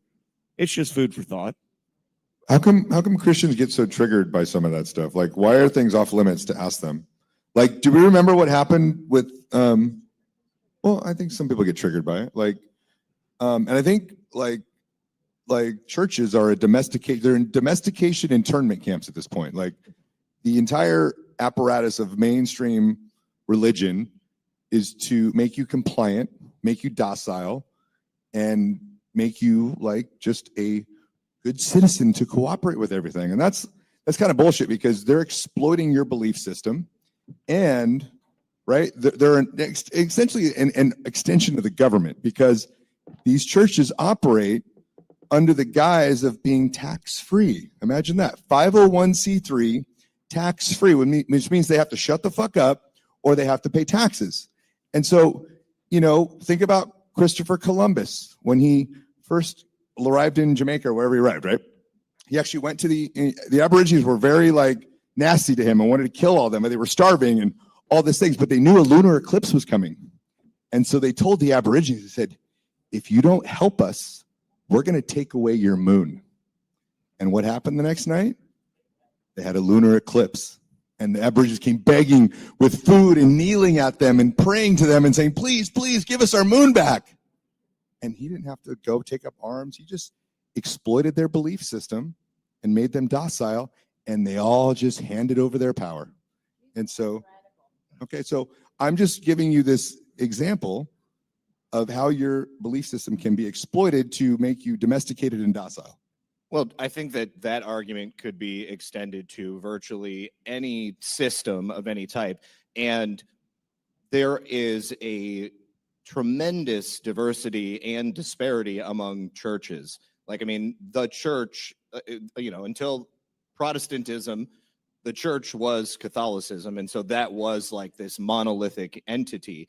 But that's not the way that it is today. And not all churches are Joel Osteen style mega churches that are designed to just capture you and your wealth and bring you in and keep you under control. So, yeah. So I mean, my pushback on that would be that, you are talking about a existing phenomenon, but it is not something that can be extended to every single person's experience here in their church. Yeah, I think G's hitting on a couple of good points here about there's different dynamics that I think are at play. Ash and I have been doing the show on The Chosen, and what The Choice is the name of our show, but the show is On The Chosen is the name of the show. The shameless plug. Yeah, it's the name of the show is The Choice. But what we see in the very first episode, and becomes a theme throughout the first season, is the idea that the taxation, the exploitation and taxation of the citizens drives them to engage in degenerate, immoral behavior in order to stay in the black on the ledger with the Romans. So taxation becomes the exploitation system that doesn't just exploit the finances of the people, the wealth of the people, but also the morality of the people. Because to G's point, those churches during COVID were coerced into shutting down. If they didn't shut down, they would lose their 501 whatever status, and then they would have to pay taxes on their lands, which the moment a government threatens that government should be immediately abolished and replaced with a new government. And the fact that saying that out loud makes me the bad guy, makes me the radical, is indicative of how inverted our entire society has become, because we are such moral cowards that we won't all together stand up and look at the government and say that. And the government should be quivering, shrinking in that moment and feeling like a shameful piece of shit, because that's what it is. It is a vicious monster in that moment to even threaten that. And we're watching this, by the way, play out in the Holy Land right now. You have the Greek Orthodox Church, which is the largest landowner in Israel, has been there for 1,000 years, has never been taxed by any Muslim caliphate that's controlled it, ever. Was never taxed by Israel and the government of Israel until very recently. The government, not of Israel, but of Jerusalem, is now imposing a tax on them. They refuse to pay the tax because they say in 1,000 years, we've never paid a tax. We're not paying a tax. Pound sand. Now they've frozen the bank accounts. And so now the people had, like the church does not have finances. And of course, I think the long game here is the government of Israel wants their land. All of the land that the Knesset and the Israeli government buildings are built on is leased to them by this church. They want to be able to legally sequester the land. Nobody's talking about this, by the way. Like, where is Mike Huckabee? Where are the Christian leaders talking about this? But the point is that taxation is used as a weapon to exploit morality. And unfortunately, the religious institutions, if left in place for too long unchecked, become vehicles for forcing complicity, and people become compliant or else. And Jesus, to your point, was a radical, a revolutionary who told people to revolt against that system and stand up against it. And he, of course, was rebelling against the status quo of the Jewish law. So, interesting enough, Bernie Bright in the last panel talked about the red pill. And this is exactly what we're talking about here. It goes to Romans 12:2. Do not be conformed to the patterns of this world, but be transformed by the renewal of your mind. That's how we should all be as Christians, is we should never just accept the status quo, accept what's being told to us. We should always continuously progress who we are as spiritual beings, as physical beings, in all aspects of life in the world. And that means listening to conversations that are tough, listening to people that say things that are going to hurt, because that's how we learn and that's how we grow. So I would just add this, that if your pastor isn't talking about taxation being theft, and if they are not talking about, revolting against that, then your church is fake and gay. And if they're not opening up their books, if they're not opening up their books and being transparent with their books, and they're not like saying, fuck you to the tax man, and we'll say whatever we want, your church is fake and gay. Hate to break it to you. So anyways. We do have a question over here. Hi, I didn't get a chance to get up and get my comment on for the last fella that came up here with a question. His question was, do we wake up people? Is it our responsibility to wake up people? And I just felt moved to get up and say something, and then I kind of missed my chance. So here it is. I don't even think he's in the room now, but maybe you can watch this later. You can't convince, I think you guys did a really good job of saying you can't convince people. The only things that can move your heart are your own understanding of things and the Holy Spirit. And so I would reach out to everybody here and say, when there's nothing left to do, or even as a first option, there's power in prayer. And it might sound radical, it might sound silly, it might sound like a crutch, but if you look at people who have taken visits to heaven for near-death experience, they see the prayers of their family. They see it like rockets in the sky, and you can see there's books and books and books of this written. Your prayers are powerful. Why are your prayers powerful? Because you're created as a spirit. You're wrapped in a soul and a body. In Genesis 1:26, God said, let us make him in our image.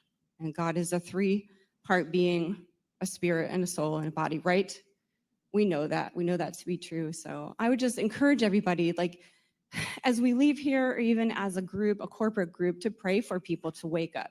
And when we pray, we go before the Lord, we go before his throne, and we make declarations. The Lord says that we are kings and priests, that we are more than conquerors. What's more than a conqueror? Someone who rules and reigns and takes care of their people. And until we start acting like that, until we realize that that is indeed our gift and our responsibility, we're going to keep seeing a status quo. But I would just reach out. You are a spiritual being. I would just encourage everybody to pray for people to be woken up. The reason why I say this, and I feel so strongly, is because I've seen it work in my own family. Just be diligent. Do it twice a day. There is a beautiful verse in, I think, 2 Chronicles 7:14. And I remember adding this to my calendar in late 2020 at 7:14 every morning. And it is, and sorry, I'm going to butcher this because I don't know it straight. But it is, if we humble ourselves and come before the Lord and ask, he will heal our lands. And so I just wanted to offer that to everybody. Thank you. So I think it's true that most of the Western Christian churches are fake and gay. And I think that that's because they've inverted the point. So many Christians and institutions, Christian institutions, are looking at it as though they are the main character. You, the individual, are the main character. What is it that is going to happen to me on this? What does God want from me? What is this? God is the main character, and God tells us explicitly, seek first my kingdom and my glory, and all these things will be added to you. But we're worried about the food. The problem is not food or clothing or whatever, right? The problem is not that the government taxed the churches in COVID. The problem is that the churches complied. The problem is that the churches adopted the tax status to begin with, which shaped their behavior and shifted who they were. And now we're afraid of the government. Well, we've never been given a spirit of fear, right? So it's been inverted. And I think it gets inverted from an institutional level. I think it gets inverted from an individual level to where the Christian is focused on, well, what does this mean for me? What does this mean for me, right? Oh, well, Peter was the main character of the Bible, right? Because he's where the church was built. Well, no, the church was built on the confession of Peter, of Simon, who became Peter, the confession that he is God. Who do you say that I am is the question. And that is where the church should be focused at all times. And when it is not, you get really, really perverted stuff. So I think it is fake and gay, a lot of it. And just to bring us back real quick to the simulation thing, I think what she said, the Genesis verse would be the answer to your question, the multiple part. So God doesn't have peers among. There's no other being amongst God when he's referring to himself. He's saying different parts. I'm just telling you that would be the. It's calling God a schizo, I think is. Yeah. I had a sort of other direction to take it in. You guys are talking about God and church and all that. Something I've been thinking about a lot. I don't know when this came up recently, but a lot of this audience talks about the founding fathers, and that's like something we basically revere, like we venerate them. And again, recently on a lot of shows, I've just been talking about how when you look at those guys, not only were most of them very they were Christians, most of them very devout Christians, but they were radical doubters and they were revolutionaries and renegades, right? So I think look, we all kind of know that, like we know that intellectually, but I think that we don't really talk about it enough or use it to inform how we talk about the founding fathers. Like we talk about it just like people do with church. They talk about it as this monolith, like you guys are saying. I was just in the hallway and somebody was asking me my journey to faith and was I ever exposed to it? Was I raised in an atheist house? So I said, no, I actually was sent to church, and church made me reject God. And it doesn't mean that would be the case for everybody, but I remember going to church and feeling horrible about myself all the time and being like, well, where I don't feel horrible about myself is anywhere but a church. I grew up in, South Boston, so that's going to be a thing there. But it's about the belief systems. And again, I think the reason I bring up the founders is not just because they're Christian belief, but I think we school, government, whatever, Republicans, I think, are the worst about this. At least Democrats are open about hating the founding fathers, right? They hate them. Like they're honest with you, right? They're a very honest enemy, which is why the Republicans are actually our enemy, because the Republicans say they love the founding fathers. I mean, we shouldn't do anything they did or think in the way they thought or model any of our behavior or belief systems based on any one of them, except for maybe Alexander Hamilton, who's a bitch, who they make Broadway plays after, right? If they're making Broadway plays after you and the rest of you are radicals, that's probably the one that is not the one to follow. But anyway, I just think, we create these belief systems and we think back to these founders as this monolithic thing, and it was not that. It was like a group of psychopaths who just really strongly believed in something. And I'll bring it all the way back to is it our job to wake up the normies? Did Sam Adams think it was his job to wake up the Bostonians? Like, none of these guys thought that way. Not a single member of the founding fathers was like, it is our responsibility to go door to door and convince people that we're right. They were like, we need to figure out what the right thing to do is and do that a bunch. And if people follow us, good. And if they don't, then fuck them.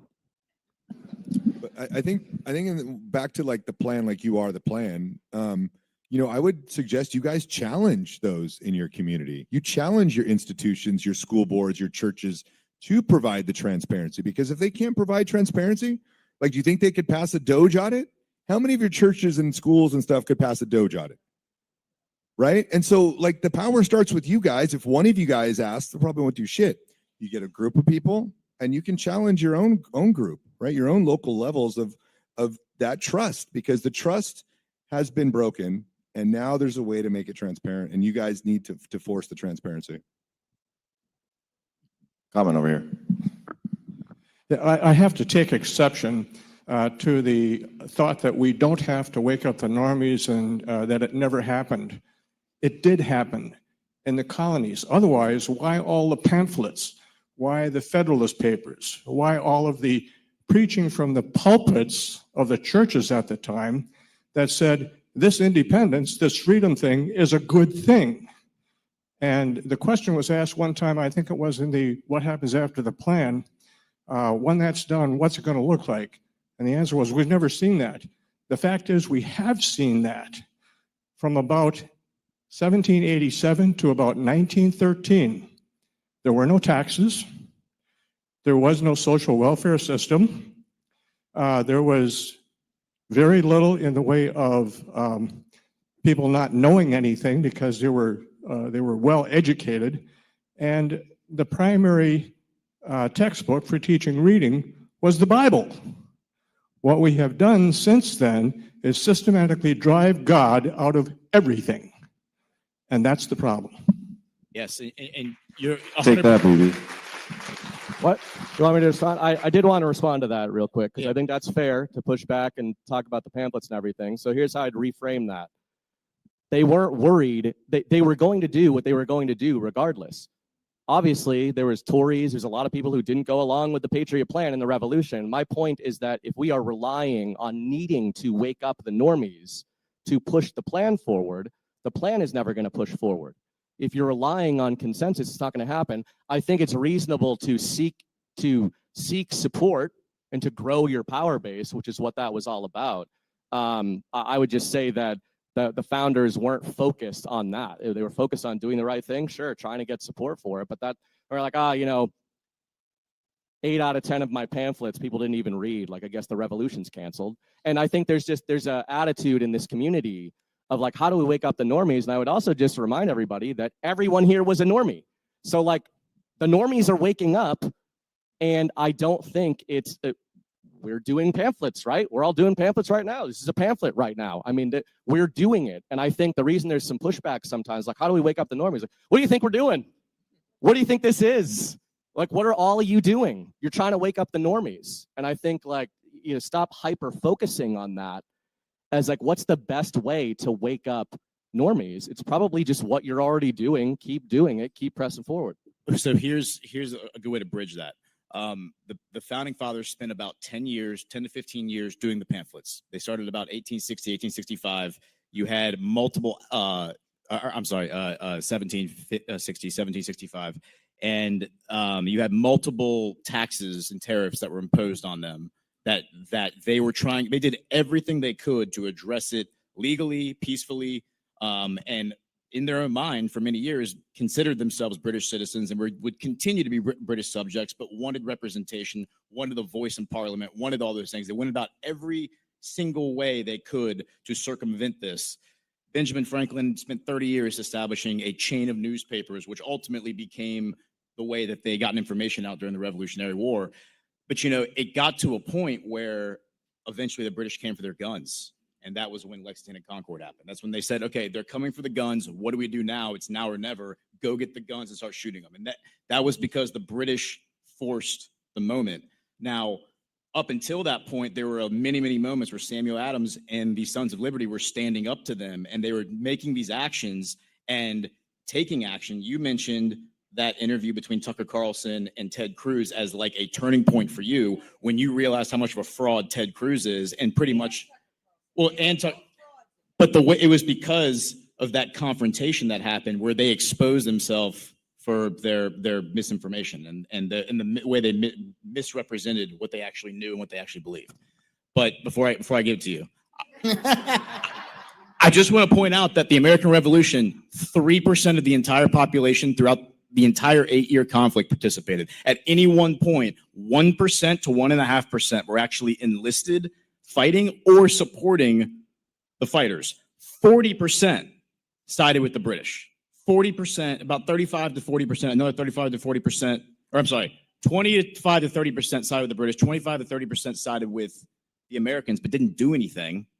And then another, whatever, the remainder just didn't care. They're like, yeah, And whatever. what was the promise? Yeah. What was the promise? With the British?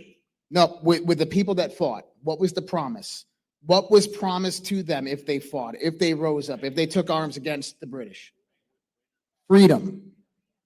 Freedom, right? Yeah. But what is freedom? Now let's think about this, because I mean, really, the foundation of all of this is freedom. And whoever said it, that the real progression of America took place from 1789 to 1913, no taxes. But what was that? That was a very, very difficult time in the United States of America, because that's when it was built. That's when the original infrastructure was built. That's when the Industrial Revolution happened. It's when the migration west happened. And imagine this, leaving Virginia and heading west to California, across an open land where you have to defend your family, your friends every night, where you could possibly be killed. You have no food, no water, only what you brought with you. You're going to go out there and stake land, and now you got to build an infrastructure. You have to build a home. You have to get wood for heat. You have to grow food. Everything's brand new. That's the true meaning of freedom. It's the discipline it takes to make it on your own without any intervention from a government, without any outside help. That's what they were fighting for. And remember, one colony, South Carolina, over 200 battles in South Carolina. That's where all the fighting happened. The Patriot, the film is historically accurate. more people signed up in South Carolina to fight with the British against their neighbors. And they went out and they burned their neighbor's house down and they killed their neighbors. They did the most violent acts that are not reported on. Then people signed up to join the Continental Army, the entire Continental Army. More people in one colony signed up to fight with the British than signed up to fight the Continental Army. So if you think that your back is up against the wall now, if you think that the chips are down now because you can't get the normies to wake up and realize this, imagine how they felt back then when they had more of their neighbors coming after them physically than were signing up to join the Continental Army. So I actually have a problem with the concept of waking up that we're talking about. When you wake up in the morning, a lot of people will have like an alarm clock, you know, whatever. That's not what wakes you up. Your brain wakes you up. It's you. It's internal. You like nobody else can. If Ghost shakes me awake, he's not waking me up. My brain's waking me up. He's a catalyst for it. So when we're putting stuff out there, we're shaking people. But if you just keep shaking someone and they don't wake up, they're either dead or they need some type of medical intervention. And so it's not our job to go do that. Like they're gonna wake up on their own, but it's coming from their own self. So in the aspect of freedom and the Great Awakening, people will wake up when the world affects them. Right? It comes about. Yes. Most of the people here, a lot of us woke up during COVID, right? That was because what the tyranny of the world finally affected them. And they said, what's going on here? They realized the illusion of freedom that they had. It was finally taken away, and that made them stand up. Most people, normies, they don't want to be woken up out of their prison. They're happy and they're comfortable. They're okay paying their taxes, going to their 9-to-5 jobs. But it's those ones that become affected by the systems, those ones that become victims of the tyranny. Slowly, as things progress, they begin to wake up. They have to be inspired. That's right. They have to be inspired. And what inspires people? Action, stories, like watching somebody stand up to somebody else, right? And stand up for what is right. That is inspiring. That then inspires you to want to join them and do it. And versus them turning around and lecturing you about how you were wrong about everything and they're right and you need to listen to them, which is what red pilling ultimately comes down to. So we have to inspire people, not lecture them. And then they turn on Rumble and they find Ghost. Alpha and I actually had a discussion about this on the narrative a few months ago, kind of similar to this. And maybe he could talk about it from a military perspective. But there's another thing to consider when Ghost is talking about how few colonists, participated actively in the revolution, and we want to apply that to today.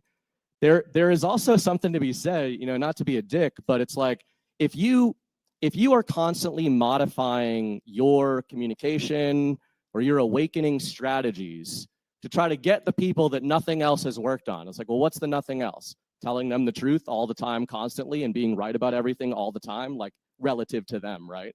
Everyone in this audience has had that experience with friends and family members. So what exactly are you going to do to start like wiggling in there?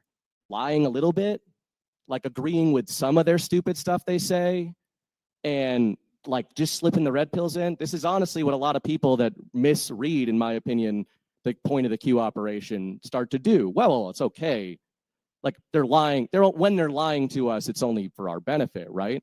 And the military conversation we had was sort of about the idea of special forces or special ops. You want to go way back and talk about the Spartans. It's like, yeah, we lionized the 300 Spartans because there was only 300 of them. But it was also a feature of the Spartans that there were 300 of them, because every single one was unbreakable in the phalanx. And if a single person, if they woke up that night, they're like, you know what, we could use 304 guys is the ideal number of guys. What if those 4 guys suck? And like they don't really believe in what you're doing, you're all screwed. So I think the founders, even though it was difficult, as Ghost pointed out, like, did they really want neighbors on their side that they didn't really know were on their side? Like, do you really want to wake up your neighbor if it means only telling them partial truths and half truths? I don't think it's actually conducive to any kind of operation. I want to interject here real quick. So yesterday we got in early and did a little like team building exercise. We were kind of going through some of the values and like talking about what Badlands is and what it represents. And one of the phrases that Chris Paul came up with is highly frictional. And I would love to have you guys talk about that, because I think it feeds into this part of the discussion. Like what Badlands is in a lot of ways is it's very highly frictional. It's not for everybody, but I think it's necessary and it's a good thing. But do you guys want to maybe talk on that a little bit? You definitely chose violence with these questions. You got it, boys. Dash.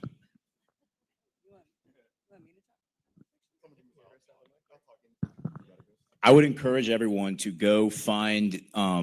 We have, I believe it was James Madison who wrote down. He was a very, very good scribe, and I believe it was James Madison who wrote down every single thing that was said at every single Continental Congress that the founding fathers had. And I know Yale Law School has all of his notes published online, but there's probably other sources. If you don't like Yale, I'm sure you can find it elsewhere. I would encourage you to go read his notes and read what these guys were saying to one another and read how they treated each other and read how they spoke to each other. Because if you think that the stuff that we say to each other is intense, you should go read what they were saying to each other. Some of these guys actually hated one another. Some of them killed each other, actually.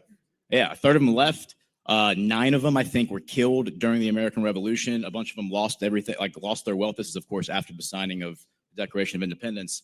But even leading up to that point, leading up to the Constitution, they were viciously arguing because some of them thought the other ones in the room were working for Britain and working against the interests of what they were trying to do and were suspicious of one another. So the friction in that room is what produced the Constitution. If you think the Constitution is a great document, it was the friction that was the furnace that made that document possible. I don't think there's any way you can go from like this systemic narrative that we get indoctrinated into to anything that even bumps up against truth without that friction happening. And if there's something that you might hear that makes you mad, there's a reason it's making you mad. And it's probably because the truth of it, however much truth is in it, is creating a problem for you in your identity and your knowledge base. And the anger in that response is a reaction to how that truth is making you feel. We don't want to face hard truths. I mean, I've had to do it in my life. It's never comfortable. It feels terrible. It's horrifying. It's one of the most horrifying things you can do is like just really look and be like, oh, wow, I've been wrong about that for 20 years. I made a lot of mistakes from being wrong about that for this long.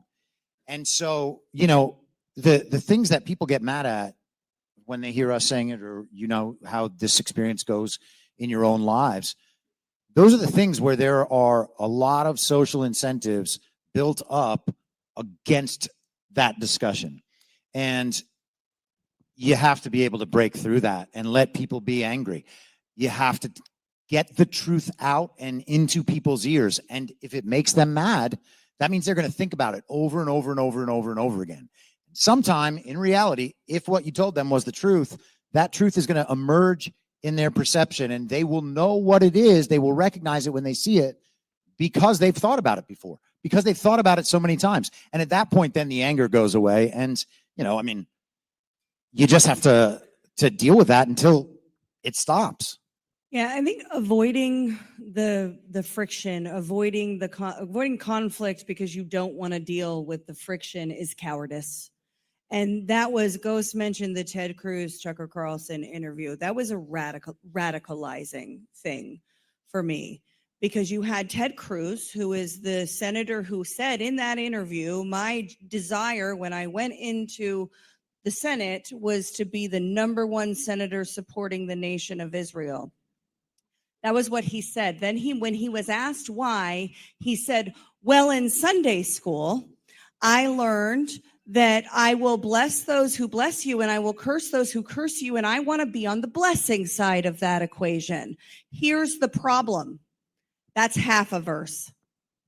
It's half a verse. The verse is, I will bless those who bless you. I will curse those who curse you. And through you, all the families of the earth will be blessed. It is a gospel message. And the people propagating it are clipping the gospel message off and putting the focus on Israel instead of on God. And I have a problem with that because it is weaponizing my religion. It's weaponizing my belief system to support a secular government. And so I went to, Ghost was there. A few of you guys were with me on this rabbit hole. I went back and reread novels. I read several books of the Bible, and I could not find, until you look at what has been done in the name of it, what has been done in the name of clipping the gospel message off of the Abrahamic covenant. A lot of war and deception and destruction has been done in the name of clipping the gospel message off of the Abrahamic covenant. That to me was an eye-opening experience where I came way closer to radical doubt, almost as a worldview, because it shook the foundation for me, but it brought me closer to God. And it made me realize that the glory of God is everything. We are not the main character of the story. God is the main character of the story. Israel is not the main character of the story. God is the main character of the story. And it turned my world upside down for a little bit. American history, the anti-hero that we wanted. You know, when we were done with that meeting, and eventually, really, really late in the evening, when I finally went back to bed because my neighbors wouldn't be quiet.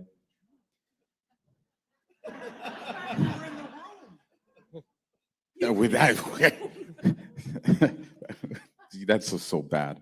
But I was thinking about, you know, the highly frictional, and how do I see that with Badlands, and the way I thought about it, that was very distracting. The way you said that. You and your girlfriend were there too. So, but yeah, make you more awkward. But I was thinking, you know, when your girlfriend or your wife, they ask you, you know, how do I look in this dress? Right? At that point, if you know she looks terrible and you say, you look fine, you look beautiful, right? Like a lot of the ladies want. But then you go to the dance hall and your friends are there, your lady friends, who are going to waste no time to tell you you look ridiculous in that. And then you're going to cry, and then you're going to go to the person you trusted and said, I asked you how I looked. Well, I didn't want to hurt your feelings, but now I'm in tears because you didn't have the courage at the moment that I came to you to tell me the hard truth. And when I look at the people on this stage, they've never hesitated to tell each other, you know, you look retarded. And because of that, it has been able to keep us all, you know, to either dial in our beliefs or to go and re-educate us on our positions, you know, so we can have those arguments. And I think that's what is, you know, iron sharpens iron. And I think with everybody on this stage and with the audience and those that aren't even here, I think that is what's made Badlands so successful, is that we know that each one of us is going to come at each other with honesty, and honesty is highly frictional. We've stopped Alpha from wearing a dress on stage like 3 or 4 times now. It was a kilt. This is not relationship advice. We are not relationship experts. Please do not end any of your marriages or relationships because of Alpha's advice. I haven't, none of us has mentioned toxic unity yet. I know we did a whole thing. Is that tomorrow, toxic unity? I'm not on that one, so I'll do my toxic unity thing. But speaking of what Alpha said there about our little kind of group therapy session, I had said afterwards something that struck me was, it's like, you know what? This is the most unified that we have ever been, and not one of us used the word unity once, except for as a negative in that conversation. And, you know, it brings me back to Ghost talking about the founders and talking about some of the, you know, the arguments that they had and everything. And sure, a bunch of those guys like took their ball and went home, right? Because people hurt their feelings and, you know, insulted them, and they weren't taking them seriously. They weren't talking to them respectfully. They swore possibly even. And we probably don't know any of their names, right? So history doesn't give a shit about those guys. The ones who can't take it and the ones who are there searching for unity are ironically the ones who are not unified at the end of it. And I think that's something I've taken away from this group. I mean, there still might be some fat we need to trim out of here, but not sure yet. I've been surprised before, you motherfuckers. Keep my eye on all of you. But don't look at the new guy. Yeah. But everybody, yeah, he's in the back of the bus. JB.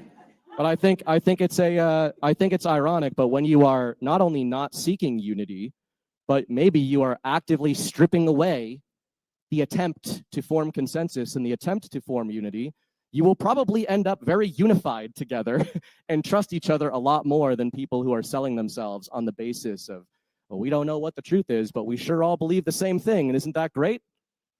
I don't think it is. Well, isn't that the objective of a public forum, though? And that's what kind of Badlands is. It's that public forum where you can come about and you can have those open discussions where I don't think any of us really agree on a lot of different things, right? And that's the beautiful part about it. That's the diversification of information. That's what allows people out there to begin to decide for themselves. And that's the truth in the matter.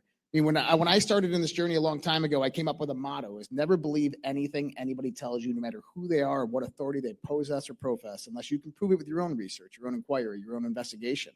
And I think that that's one of the things that is brought about on Badlands with the content that goes out there. It's not an echo chamber. It's not just regurgitating the same thing that everybody else is saying. Instead, it's ideas coming together and being discussed. And sometimes that's not pretty. And that's what people need. That's what people need to be able to think and to grow and to understand the world around them. For the record, I think I have the record for the most rage quits and triggerings. So you guys all have a big bar to get to. Just remember that. Yeah.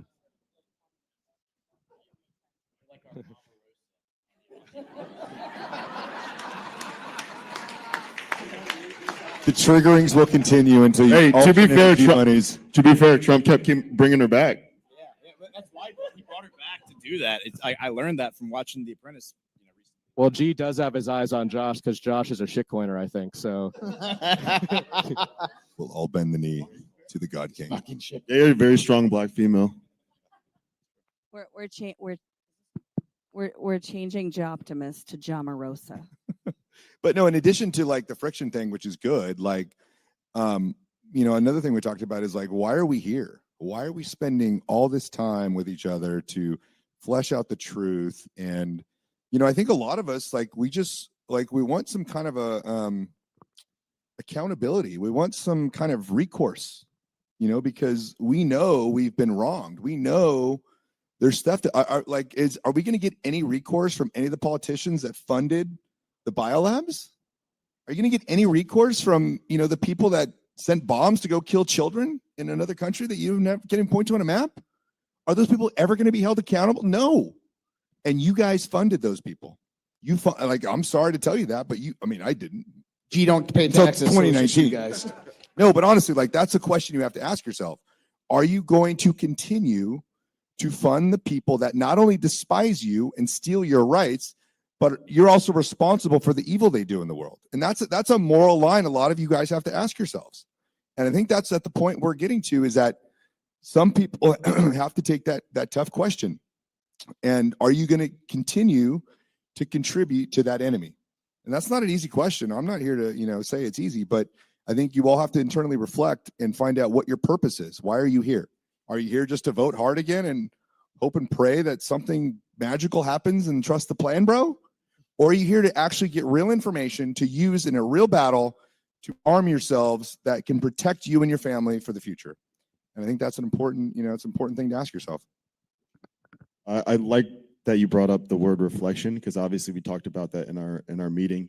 Oak mentioned it in one of the slides, and I think that's really important. It's something that obviously people that have, whether it's professional sports or a CEO or whatever, to some type of leadership role or just a role where you have a lot of strenuous work, you have to take time to reflect on your shortcomings, your successes, your action plans, whatever.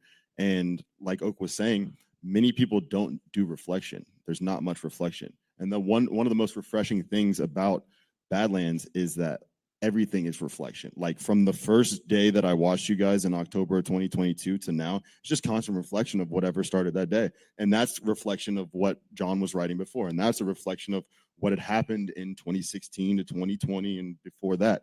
And so I think it's beautiful that we're starting to recognize that. And we happen to be a community, or not happen to, we choose to be a community that chooses reflection over like being right, basically, if that makes any sense.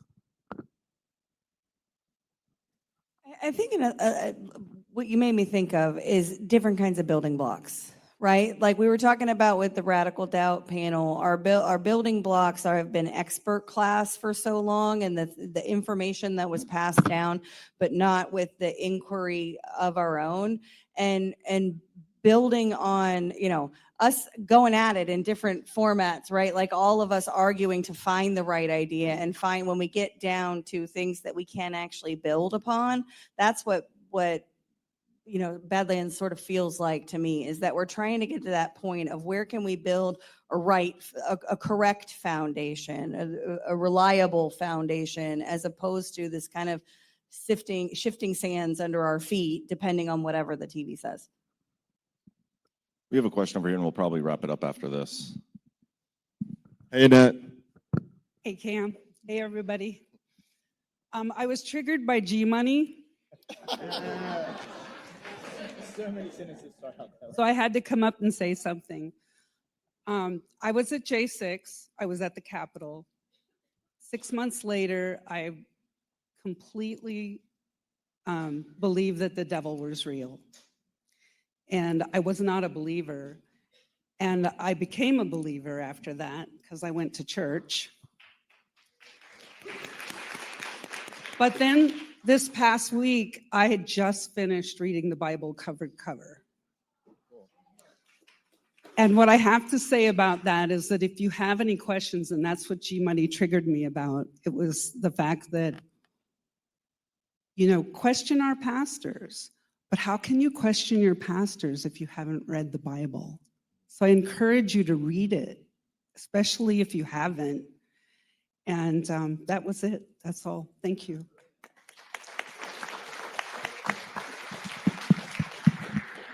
Never heard of G Money triggering somebody before. That was a first, I think. GART first. But okay, unless you guys have anything else you want to say, we can probably wrap it up. Unless, okay. I was told that the announcements I'm supposed to make from Mrs. Bright. Maybe you were speaking of fear earlier. Speaking of fear, Mrs. Bright. The welcome reception tonight is going to be from 7 to 10 in the Horizons room. There will be a dance party as well, so bring your dancing shoes. And appetizers. And I think that's all I'm supposed to say. So with that, guys, eat before you come, but it'll be a good time tonight at the welcome reception. You'll make lots of friends. Hopefully you guys had a good first day. Thank you, panelists, for the first day. This was awesome. Be sure to stop and shop our sponsors out front, and we will see you tonight.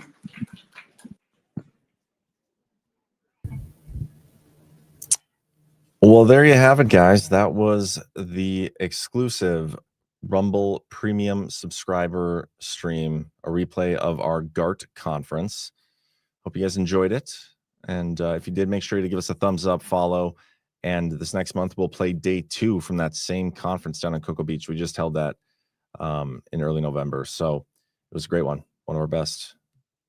I hope you guys have a great rest of your Sunday. Make sure you stick around. The No Treason podcast is coming up shortly here on Badlands Media. Burning Brights, The Narrative is coming up right after that, and should be a good Sunday evening, unless you're a Vikings fan, because if that's the case, you're not having a great day, and that's me. So enjoy, everybody. I will see you tomorrow on my show at 1 p.m. Eastern on the Daily Herald.